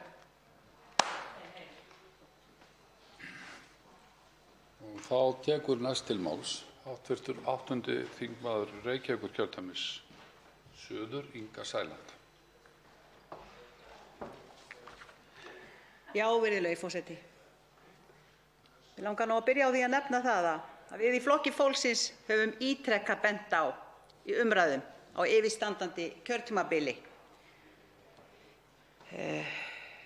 að aðgerðir ríkisstjórnarinnar, hvort sem það er í sambandi við tannheilsu eða hvað annað sem hér er verið að tína til, fulltrúum stjórnarmeirihlutans sem á að bæta hag þeirra verst settu í samfélaginu, það gengur ekki nógu langt.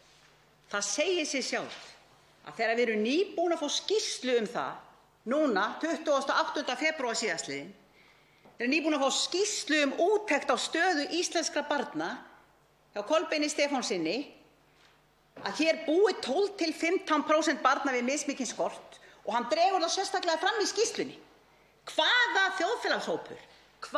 þjóðfélagshópur það er sem á sárast að binda, og það eru öryrkjar, þegar við erum með þetta í fanginu og ætla að reyna á einhvern máta að réttlæta það að við hér, löggjafinn með fjárveitingavaldið, séum ekki bær og burðug til þess að koma til móts við þennan þjóðfélagshóp án þess að draga fram eitthvað sem heitir brot á jafnræðisreglu, hugsanlegt brot á jafnræðisreglu.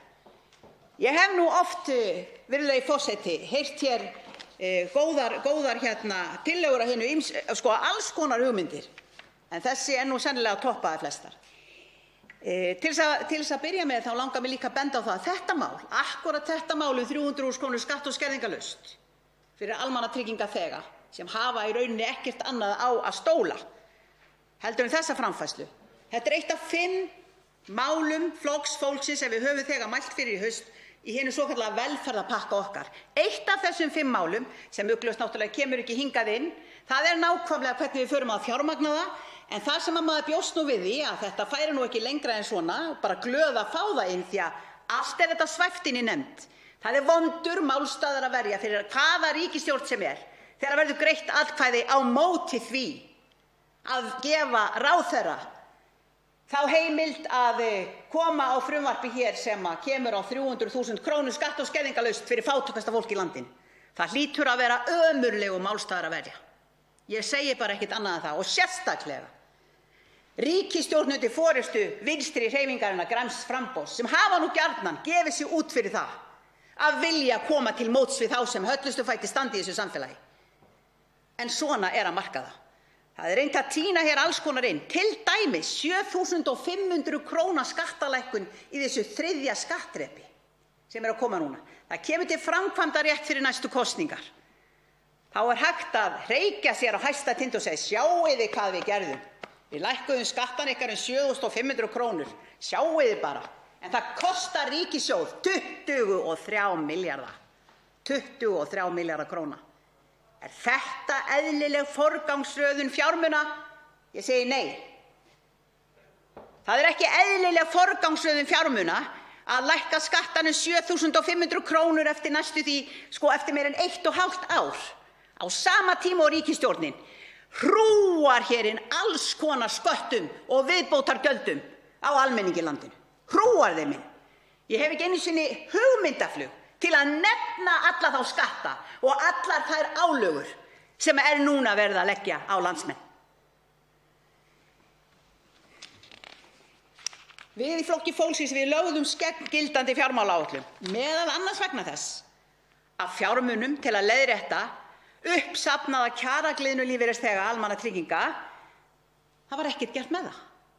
Hvað þýðir það, virðulegi forseti, þegar einhverjir þjóðfélagshópur er skilinn eftir í 10 ár á meðan aðrir fá kjarabætur?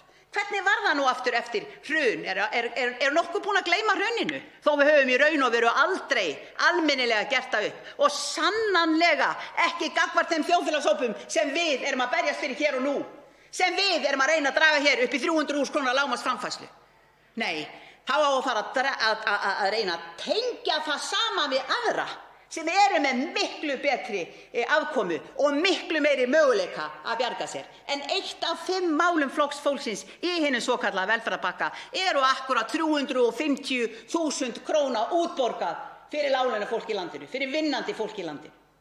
Til þess að koma nákvæmlega í veg fyrir þá sorgarsögu sem ég var að lesa í blaðinu daginn unga konu sem að vinna á elliheimilinu Grund. Hún vinnur þar fulla vinnu, einstæð móðir með litla telpu. Leigir þarna 40 fermetra holu fyrir 150.000 kr. á mánuði og fær útborgað 240.000 ef hún er heppin.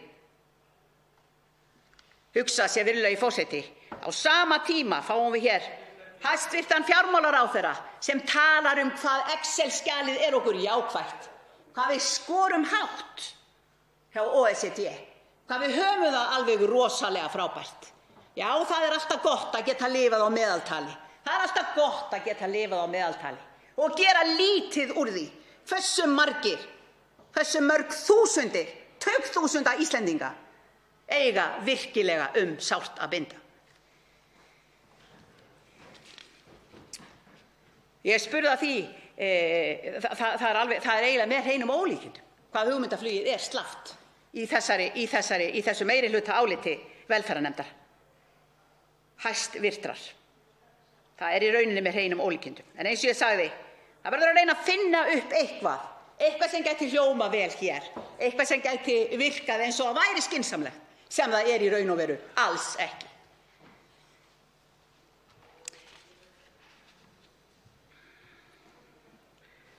Það er nefnilega þannig að við erum að fela ráðherra að undirbúa að leggja fram frumvarp sem felur það til þess að hann taki það í sitt fang. Ráðuneyti hans útbúi kostnaðarmat verðist tillagan samþykkt. Það er auk þess best að fela ráðuneytinu að útbúa slíkt kostnaðarmat, ekki satt? Þrátt fyrir að ég hafi nú boðist til þess hér áðan í andsvörum við hv. þingmann Ólaf Þór Gunnarsson að ég skyldi gjarnan búa til þetta frumvarp sjálf, því að hann var nú ekki viss að það væri bara gerlegt. Þetta yrði svo rosalega þvælt og erfitt viðfangs. En Flokkur fólksins hefur lagt til leiðir til tekjuöflunar sem myndu standa undir útgjaldaraukningu vegna leiðréttinga, kjaragliðnunar lífeyrisþega almannatrygginga. Vilji Alþingi leiðrétta uppsafnaða kjaragliðnun þá eru möguleikar til staðar til að tryggja fjármögnun þeirra. Það er ekkert vandamál. Það er ýmislegt sem við höfum bent á. Það eru ýmsar leiðir í boðinu. Hver þekkir ekki sölu ríkiseigna? Hver þekkir það ekki? Hvernig í rauninni ríkiseigur okkar, það sem við höfum átt, hefur verið selt langt undir kostnaðarverði. Ég ætla ekki einu sinni að fara út í það hér og nú til hverra og handa hverjum og fyrir hvern og hvers vegna. Það ætla ég ekki að gera. Ég ætla að láta það algjörlega liggja á milli hluta. En almenningur, hann talar og sjaldan lýgur almannarómur.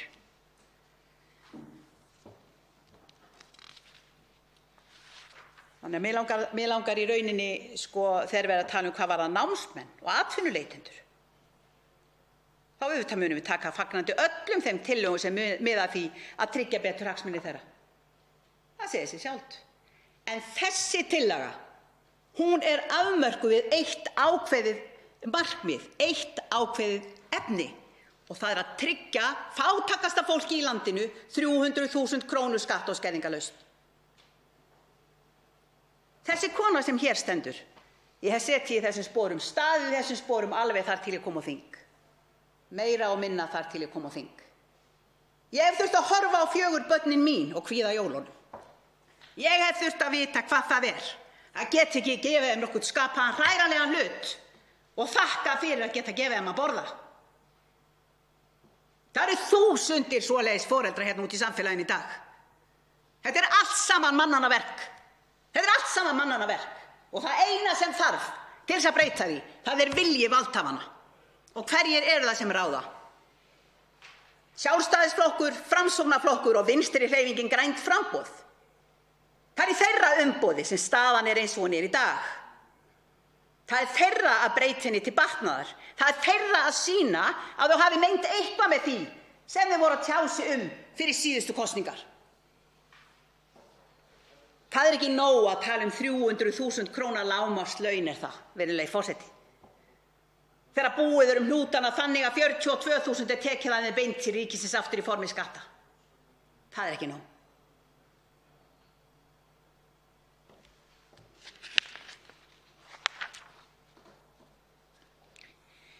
Ég segi það er óforsvaranlegt að meirihluti velferðarnefndar noti þessi rök gegn þessari tillögu sem hefur það að markmiði að vinna gegn viðvarandi mismunun kerfisins gagnvart lífeyrisþegum almannatrygginga sem felst í því að Alþingi tryggir ekki að kjör lífeyrisþega fylgi launaþróun. Að tillagan brjóti gegn jafnræðisreglunni. Þessi tillaga miðar einmitt að því að leiðrétta uppsafnaða kjaragliðnun.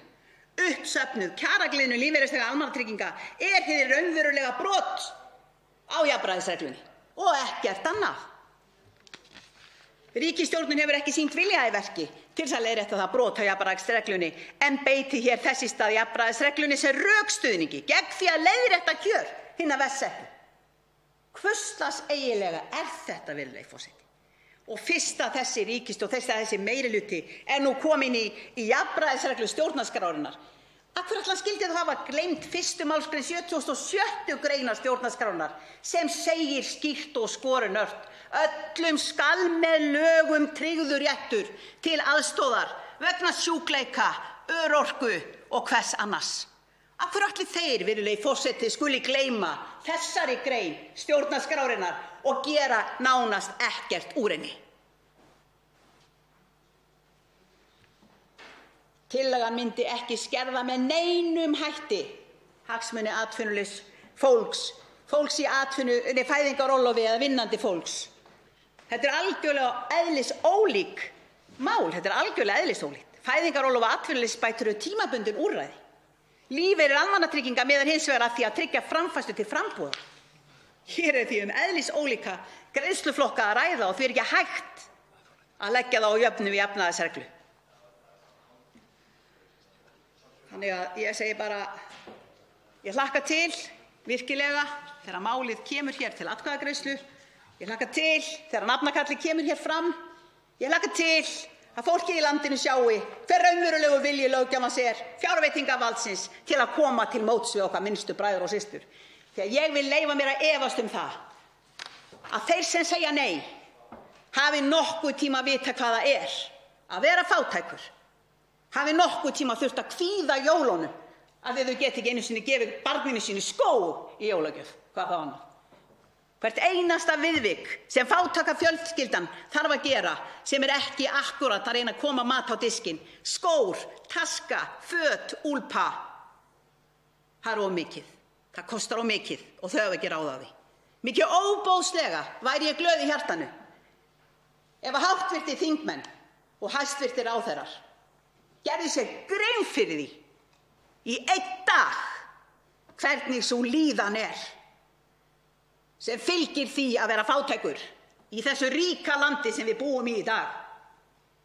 Ekki vildi ég vera nokkur einasti maður sem tæki ákvörðun það að neita þessu fólki réttlæti, að neita þessu fólki að taka þátt í þeirri velmegun sem hér ríkir í dag.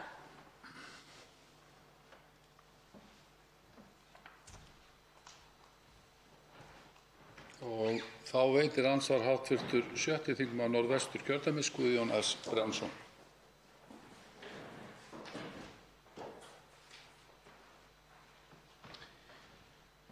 Já, virðulegur forseti, ég þakka hv. þingmanni Ingu Sæland fyrir hennar ræðu og hennar innlegg varðandi kjör þeirra einstaklinga í landinu sem að kannski við þurfum að hlúa að miklu betur og minna á tillögu okkar samfylkingarmanna þar sem við viljum gengum jafnlangt eða lengra og verðlögðum þetta, hvað þetta kostaði. Þetta kostar kannski 38 milljarða ef við leiðréttum þetta með þeim hætti sem að lagt til. Og það eru auðvitað miklir peningar. Við erum að tala hóp í samfélaginu. Bæði, við erum að tala kannski, þó við eigum ekki að gera það, að tala í sama andranum öryrkja, annars vegar og svo eldri borgari hins vegar. Þetta eru hópar sem eru mjög illa settir. Það eru að áliti til dæmis félags eldri borgara aðeins 26% lífeyrisþega sem ná 300.000 kr. Lágmarkstekjum á mánuði og það helmingur öryrkja sem undir 270.000 kr. og 70% öryrkja með tekjur undir 300.000 kr. á mánuði áður en að við förum að tala skattinn. Og það náttúrulega öfugsnúið og afkáralegt eins og hv. þingmaður kom inn á áðan, Guðmundur Ingi Kristinsson, að öryrkjar væru jafnvel að borga 36.000 til 70.000 kr. í skatt á mánuði af sínum tekjum. Mér langar að spyrja aðeins hv. þingmann það. Það var nú, held ég, fyrir síðustu kosningar og þar síðust og jafnvel kosningarnar þar áður, að lofa var þessum lágmarkstekjum 300.000 kr. Hvort að hún eigi þennan möguleika núna og hvort að muni ekki þessar skattalækkanir sem búið er að lofa eða sem núverandi ríkisstjórn stendur fyrir. Og þá svarar ansvari hv. 8. þingmaður Reykjavíkurkjördæmis suður, Inga Sæland. Já, virðulegi forseti, ég þakka hv. þingmanni Guðjóni Brjánssyni fyrir andsvarið. Ég ætla nú að byrja á því að segja, að sjálfsögðu munar 7.500 kr., sérstaklega þegar það er að bætast kannski skattar, aukaskattar á almenning upp á ennþá hærri upphæð. Þannig að eftir standa þau ekki alveg jafn miklu mínus, fólk sem á ekki til hnífs og skeiðar. Hvað varðar að 38 milljarða kostnaðar pakkan sem við gerðum sameiginlega að vísu og ég var með hv. þingmanni ásamt fleiri þingmönnum hér sem við tókum okkur saman. Við erum með næga peninga, við þurfum ekki þjóðarsjóð á meðan við erum að reyna að koma fólki upp úr fátækt. Við getum nýtt okkur hluta af 110 milljarða væntanlegri arðgreiðslu Landsvirkjunar.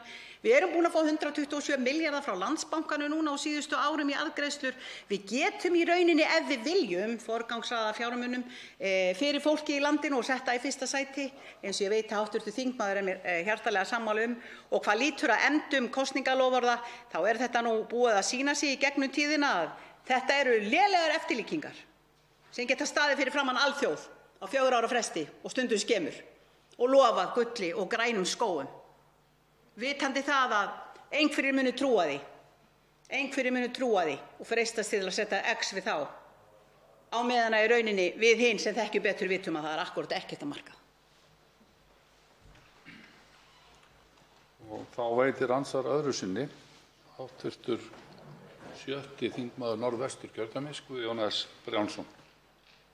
Virðulegur forseti, ég þakka hv. þingmanni fyrir andsvarið. Hún er skýrmælt og það fer ekkert á milli mála hvar hún vill leggja sinn hatt. Þetta eru hópar sem við erum að fjalla sem að hafa ekki sterkan samningsrétt. Og við höfum ekki verið, við sem höfum áhrif, við höfum ekki staðið okkur nægilega vel varðandi þessi atriði. Þeir hafa dregist aftur úr hvað varðar kjör, það vitum við. Okkur gengur illa að rétta þeirra hag. Og ég spyr hv. þingmann hvernig standi á þessu, því að hagur þeirra hefur svona miðað við aðra kannski ekki batnað sem skyldi. Af hverju hafa þeir dregið svona mikið aftur og af hverju gerum við ekki betur? Og hv. þingmaður Ólafur Þór Gunnarsson tæpti á því hér í ræðu þegar hann fylgdi hún hlaðið nefndaráliti að það væri nú hugsanlega verið að vinna að endurskoðun almannatryggingalöggjafarinnar eða almannatryggingana að þessu leyti. Og það ekki heila málið? Þurfum við ekki að taka þetta dálítið upp á breiðum grundvelli? Það eru skerðingarnar líka og hvernig við erum búin að flækja þetta inn í þessi erfiðu kerfi og eins og hv. þingmaður Guðmundur Ingi Kristinsson margbúinn að áminna okkur héðan úr ræðustól. Þurfum við ekki að taka þetta dálítið vel upp? Við þurfum á því að halda að hver vinnandi hönd, hver máttug hönd, hver sem getur lagt eitthvað til, fái tækifæri til þess og það sé verðlagt og metið að verðleikum þeirra framlög, hvort sem að öryrkja eða aldraða. Og ég nefni það hér að 3 þingmenn hafa nú lagt fram þingsályktunartillögur jafnmargar sem taka á málefnum aldraðra í þessu efni meðal annars. Þá svarar andsvari síðar sinni hv. 8. þingmaður Reykjavíkurkjördæmis suður Inga Sæland. Já, virðulegi forseti, hvað er til ráða og hvernig stendur á þessu öllu saman? Ég þakka hv. þingmanni fyrir andsvarið. Nú, staðan er náttúrulega einfaldlega svo að það er ekkert gert fyrir þessa hópa og þeir eru ekki bara í vondri samningsstöðu, þeir hafa enga samningsstöðu, ekki neina. Þetta er sá þjóðfélagshópur sem að líður eins og hann sé þriðja flokks þjóðfélagsþegnar. Við höfum kallast örorkubyrði af stjórnendum hérna mörgum hverjum. Örorkubyrði, það er það sem að öryrkjar heita á Excel-skjalinu. Vegna þess að við erum ekki að skila nóg, það er enginn að spá í hvað þú varst búin að skila miklu áður en þú örkumlaðist eða slasaðist eftir að þú ert búin að vera að vinna og þræla og borga þína skatt og skyldur, það er enginn að spá í það. En þú ert orðin að örorkubyrði allt í einu og búið að kippa undir þér fótunum. Það sem við erum að tala líka, og mig langar að nefna við hv. þingmann Guðjón Brjánsson að það sem að við Flokkur fólksins höfum líka lagt fram, það er þessi svokallaða fallandi persónuafsláttur til þess að sækja aukið fjármagn inn í nákvæmlega þetta. Þegar við erum að tala forgangsröðun fjármuna, þá höfum við sagt allt í lagi. Við erum hér á ofurlaunum þingmenn, kannski ekki ofurlaunum ef við ætlum að fara með einhverja ríkisforstjóra út í bæ, þeir eru náttúrulega flestir allir miklu betur borgaðir, en hvað með það? Það var smá háðsglósa hjá mér vegna þess að maður á ekkert einasta aukatekið orð þegar aðilar út í bæ sem að vinna fyrir ríki eru jafnvel launahærri en sjálfur forsætisráðherra landsins. En hvað það? Fallandi persónuafsláttur felur það í sér eins og við lögðum hann fram að leið og stigið inn í hátekjuskatt þrepið, þá einfaldlega fær viðkomandi ekki lengur persónuafslátt. Hann hefur ekki með hann að gera eins og sá sem að fá útborgað 230–40.000 krónur.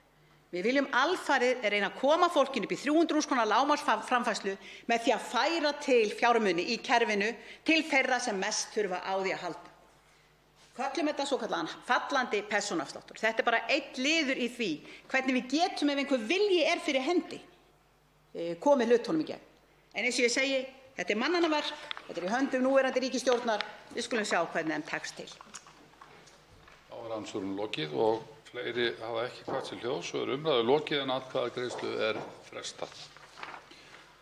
Og þá tekið fyrir 27. dagskrármálið, réttindi og skyldur starfsmanna ríkisins, frumvarp 129. mál á þingskjali nr. 129, nefndarálit á þingskjali nr. 723. Önnur umræða. Til máls tekur framsögumaður efnahags- og viðskiptanefndar, hv. 2. þingmaður Suðvesturkjördæmis, Bryndís Haraldsdóttir. Virðulegur forseti. Já, ég mæli hér fyrir nefndaráliti frá hv. efnahags- og viðskiptanefnd og ég ætla nú að leyfa mér í ljósi þess að þetta er stutt nefndarálit að lesa það. En þetta er nefndarálit með frávísunartillögu frumvarp til laga um breytingu á lögum um réttindi og skyldur starfsmanna ríkisins sem eru nr. 70/1996 með síðari breytingum. En þetta mál hefur hér hlotið nafnið hækkun starfslokaldurs. Nefndin hefur fjallað um málið og fengið á sinn fund Andra Val Ívarsson frá Bandalagi háskólamanna og Hrannar Már Gunnarsson frá BSRB. Nefndinni bárust umsögnir frá Bandalagi háskólamanna og BSRB. Með frumvarpinu er lagt til að hækka lögbundið hámarks starfslokaaldur starfsmanna ríkisins úr 70 árum í 73. Sambærileg mál hafa komið fram nokkrum sinnum á undanförnum árum, samanber mál nr. 37 á 149. löggjafarþinginu. Umsagnaraðilar og gestir nefndarinnar voru almennt hlynntir efni frumvarpsins og tóku undir að þörf væri á að taka lagaákvæðin starfslokaldur til skoðunar, meðal annars með hliðsjón af lögum jafna meðferð á vinnumarkaði sem eru nr. 86/2018 og öðrum aldurstengdum réttindum. Þó komu frá athugasemdir að samráð yrði að eiga sér stað, samanber meginreglu 52. greinar réttindi og skyldur starfsmanna ríkisins sem hljóðar svo: Við samningu stjórnvaldsfyrirmæla samkvæmt lögum þessum annarra en verklagsreglna, svo og við endurskoðun þeirra, skal jafnan gefa Bandalagi starfsmanna ríkis og bæjar, Bandalagi háskólamanna og Alþýðusambandi Íslands kost á að fylgjast með og fjalla fyrir hönd félaga sinna ágreiningsatriði þau sem upp kunna að koma. Nefndin tekur undir framangreind sjónarmið og telur nauðsynlegt að fram fari heildstæð endurskoðun á lögum og reglum starfslokaldur í samráði við framangreinda aðila, auk fleiri aðila sem kunna hafa hagsmuna að gæta í tengslum við málið, svo sem Samband íslenskra sveitarfélaga og Landssambandi eldri borgara. Við þá skoðun verði meðal annars metið hvort tilefni sé til að ákvæðið hámarksaldur verði afnumin og önnur viðmið hæfi einstaklinga innleidd í þeirra stað. Nefndin beinir því til ráðuneytisins að samráð og önnur vinna við endurskoðun á framangreindum forsendum hefjist þegar í byrjun árs 2020 og að ráðherra leggi fram lagafrumvarp með tillögu að breytingum á haustþingi. Að framangreindu virtu leggur nefndin til að frumvarpinu verði vísað til ríkisstjórnarinnar.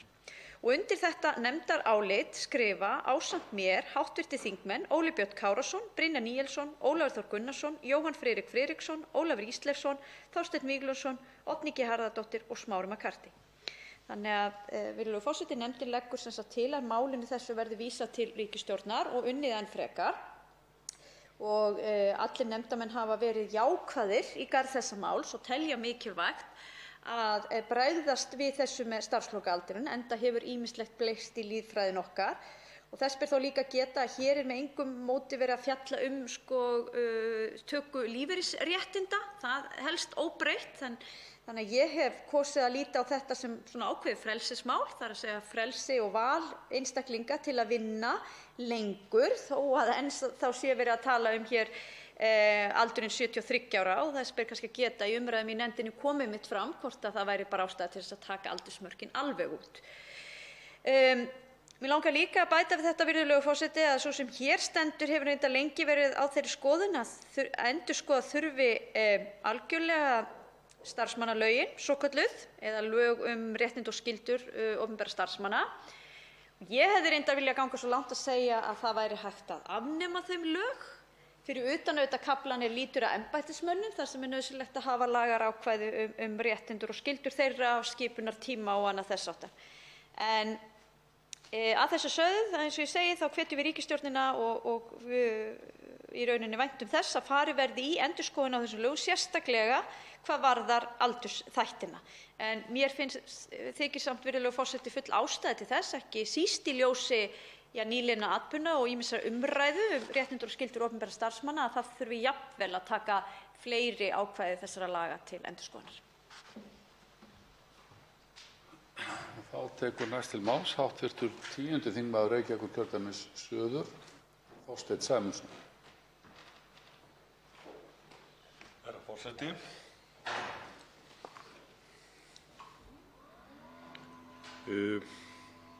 Framlagt mál númer 129 hefur komið fram hér á Alþingi þrisvar sinnum, ef ég man rétt. Sá sem hér stendur hefur mælt fyrir þessu máli þrisvar sinnum og við þau tíðindi sem að nefndarálitið færir okkur þá togast á tvennar tilfinningar. Það er í fyrsta lagi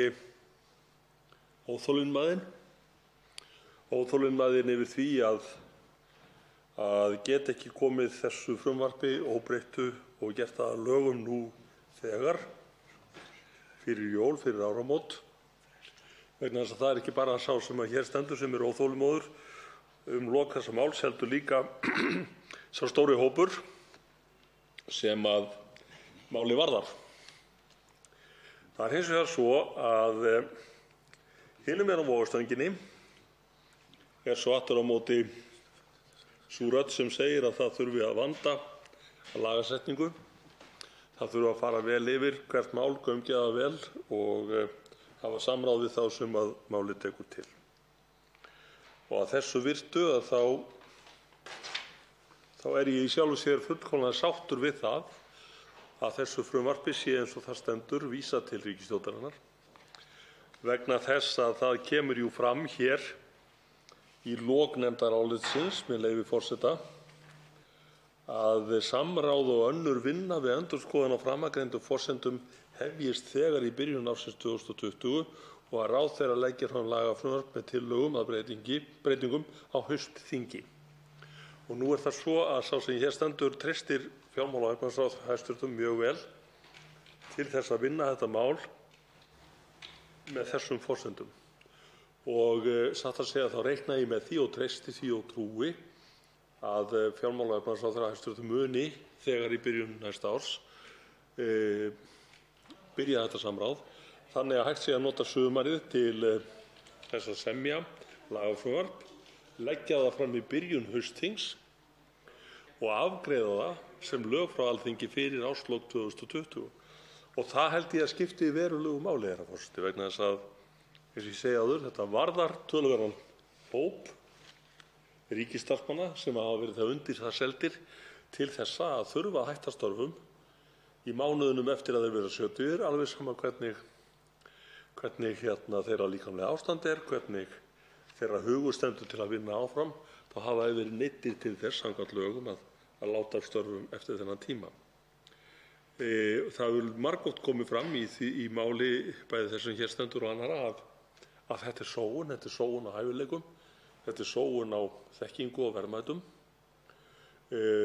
Formaður Landssambands eldri borgara hefur orðað þetta þannig mjög vel að menn fari ekki fram yfir síðasta söludag þó þeir bæti einu ári við ævina.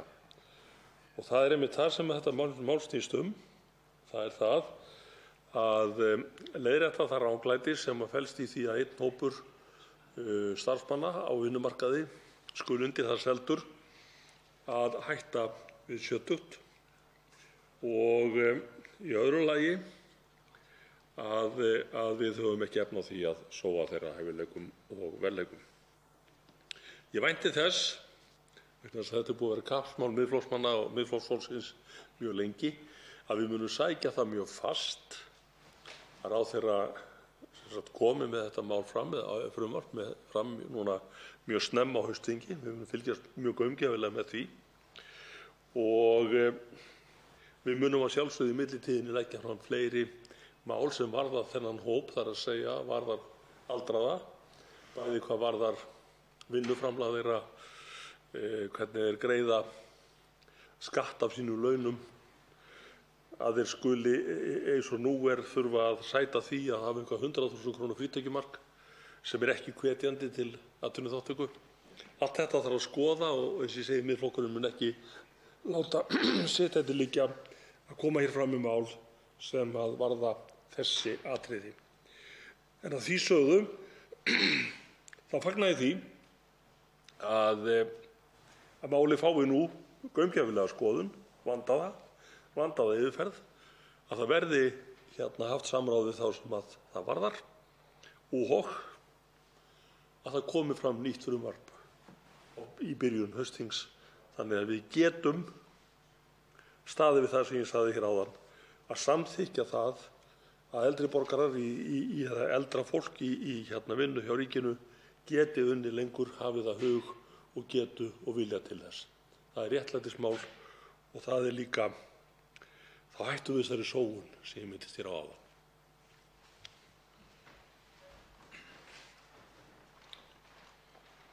Fleiri hafa ekki kvatt sér hljóðs og umræðu lokið en atkvæðagreiðslu er frestað.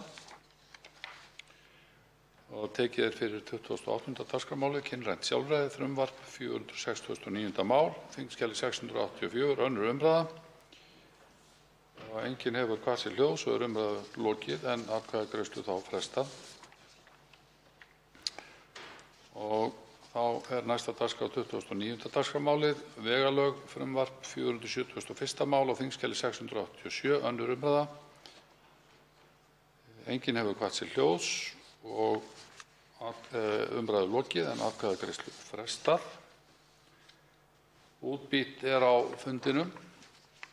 þskj. 728, framkvæmd svæðisbundinnar flutningsjöfnunar 2018, skýrsla frá samgöngu- og sveitarstjórnarráðherra. Þskj. 729, framvinda stefnumótandi byggðaáætlunar 2018–2024, skýrsla frá samgöngu- og sveitarstjórnarráðherra. Þskj. 745, almennar íbúðir, nefndarálit minni hluta velferðarnefndar. Þskj. 746, tekjustofnar sveitarfélaga og sveitarstjórnarlög, nefndarálit minni hluta umhverfis- og samgöngunefndar. Þskj. 747, dánaraðstoð, beiðni skýrslu, flutningsmaður Bryndís Haraldsdóttir og fleiri. Þskj.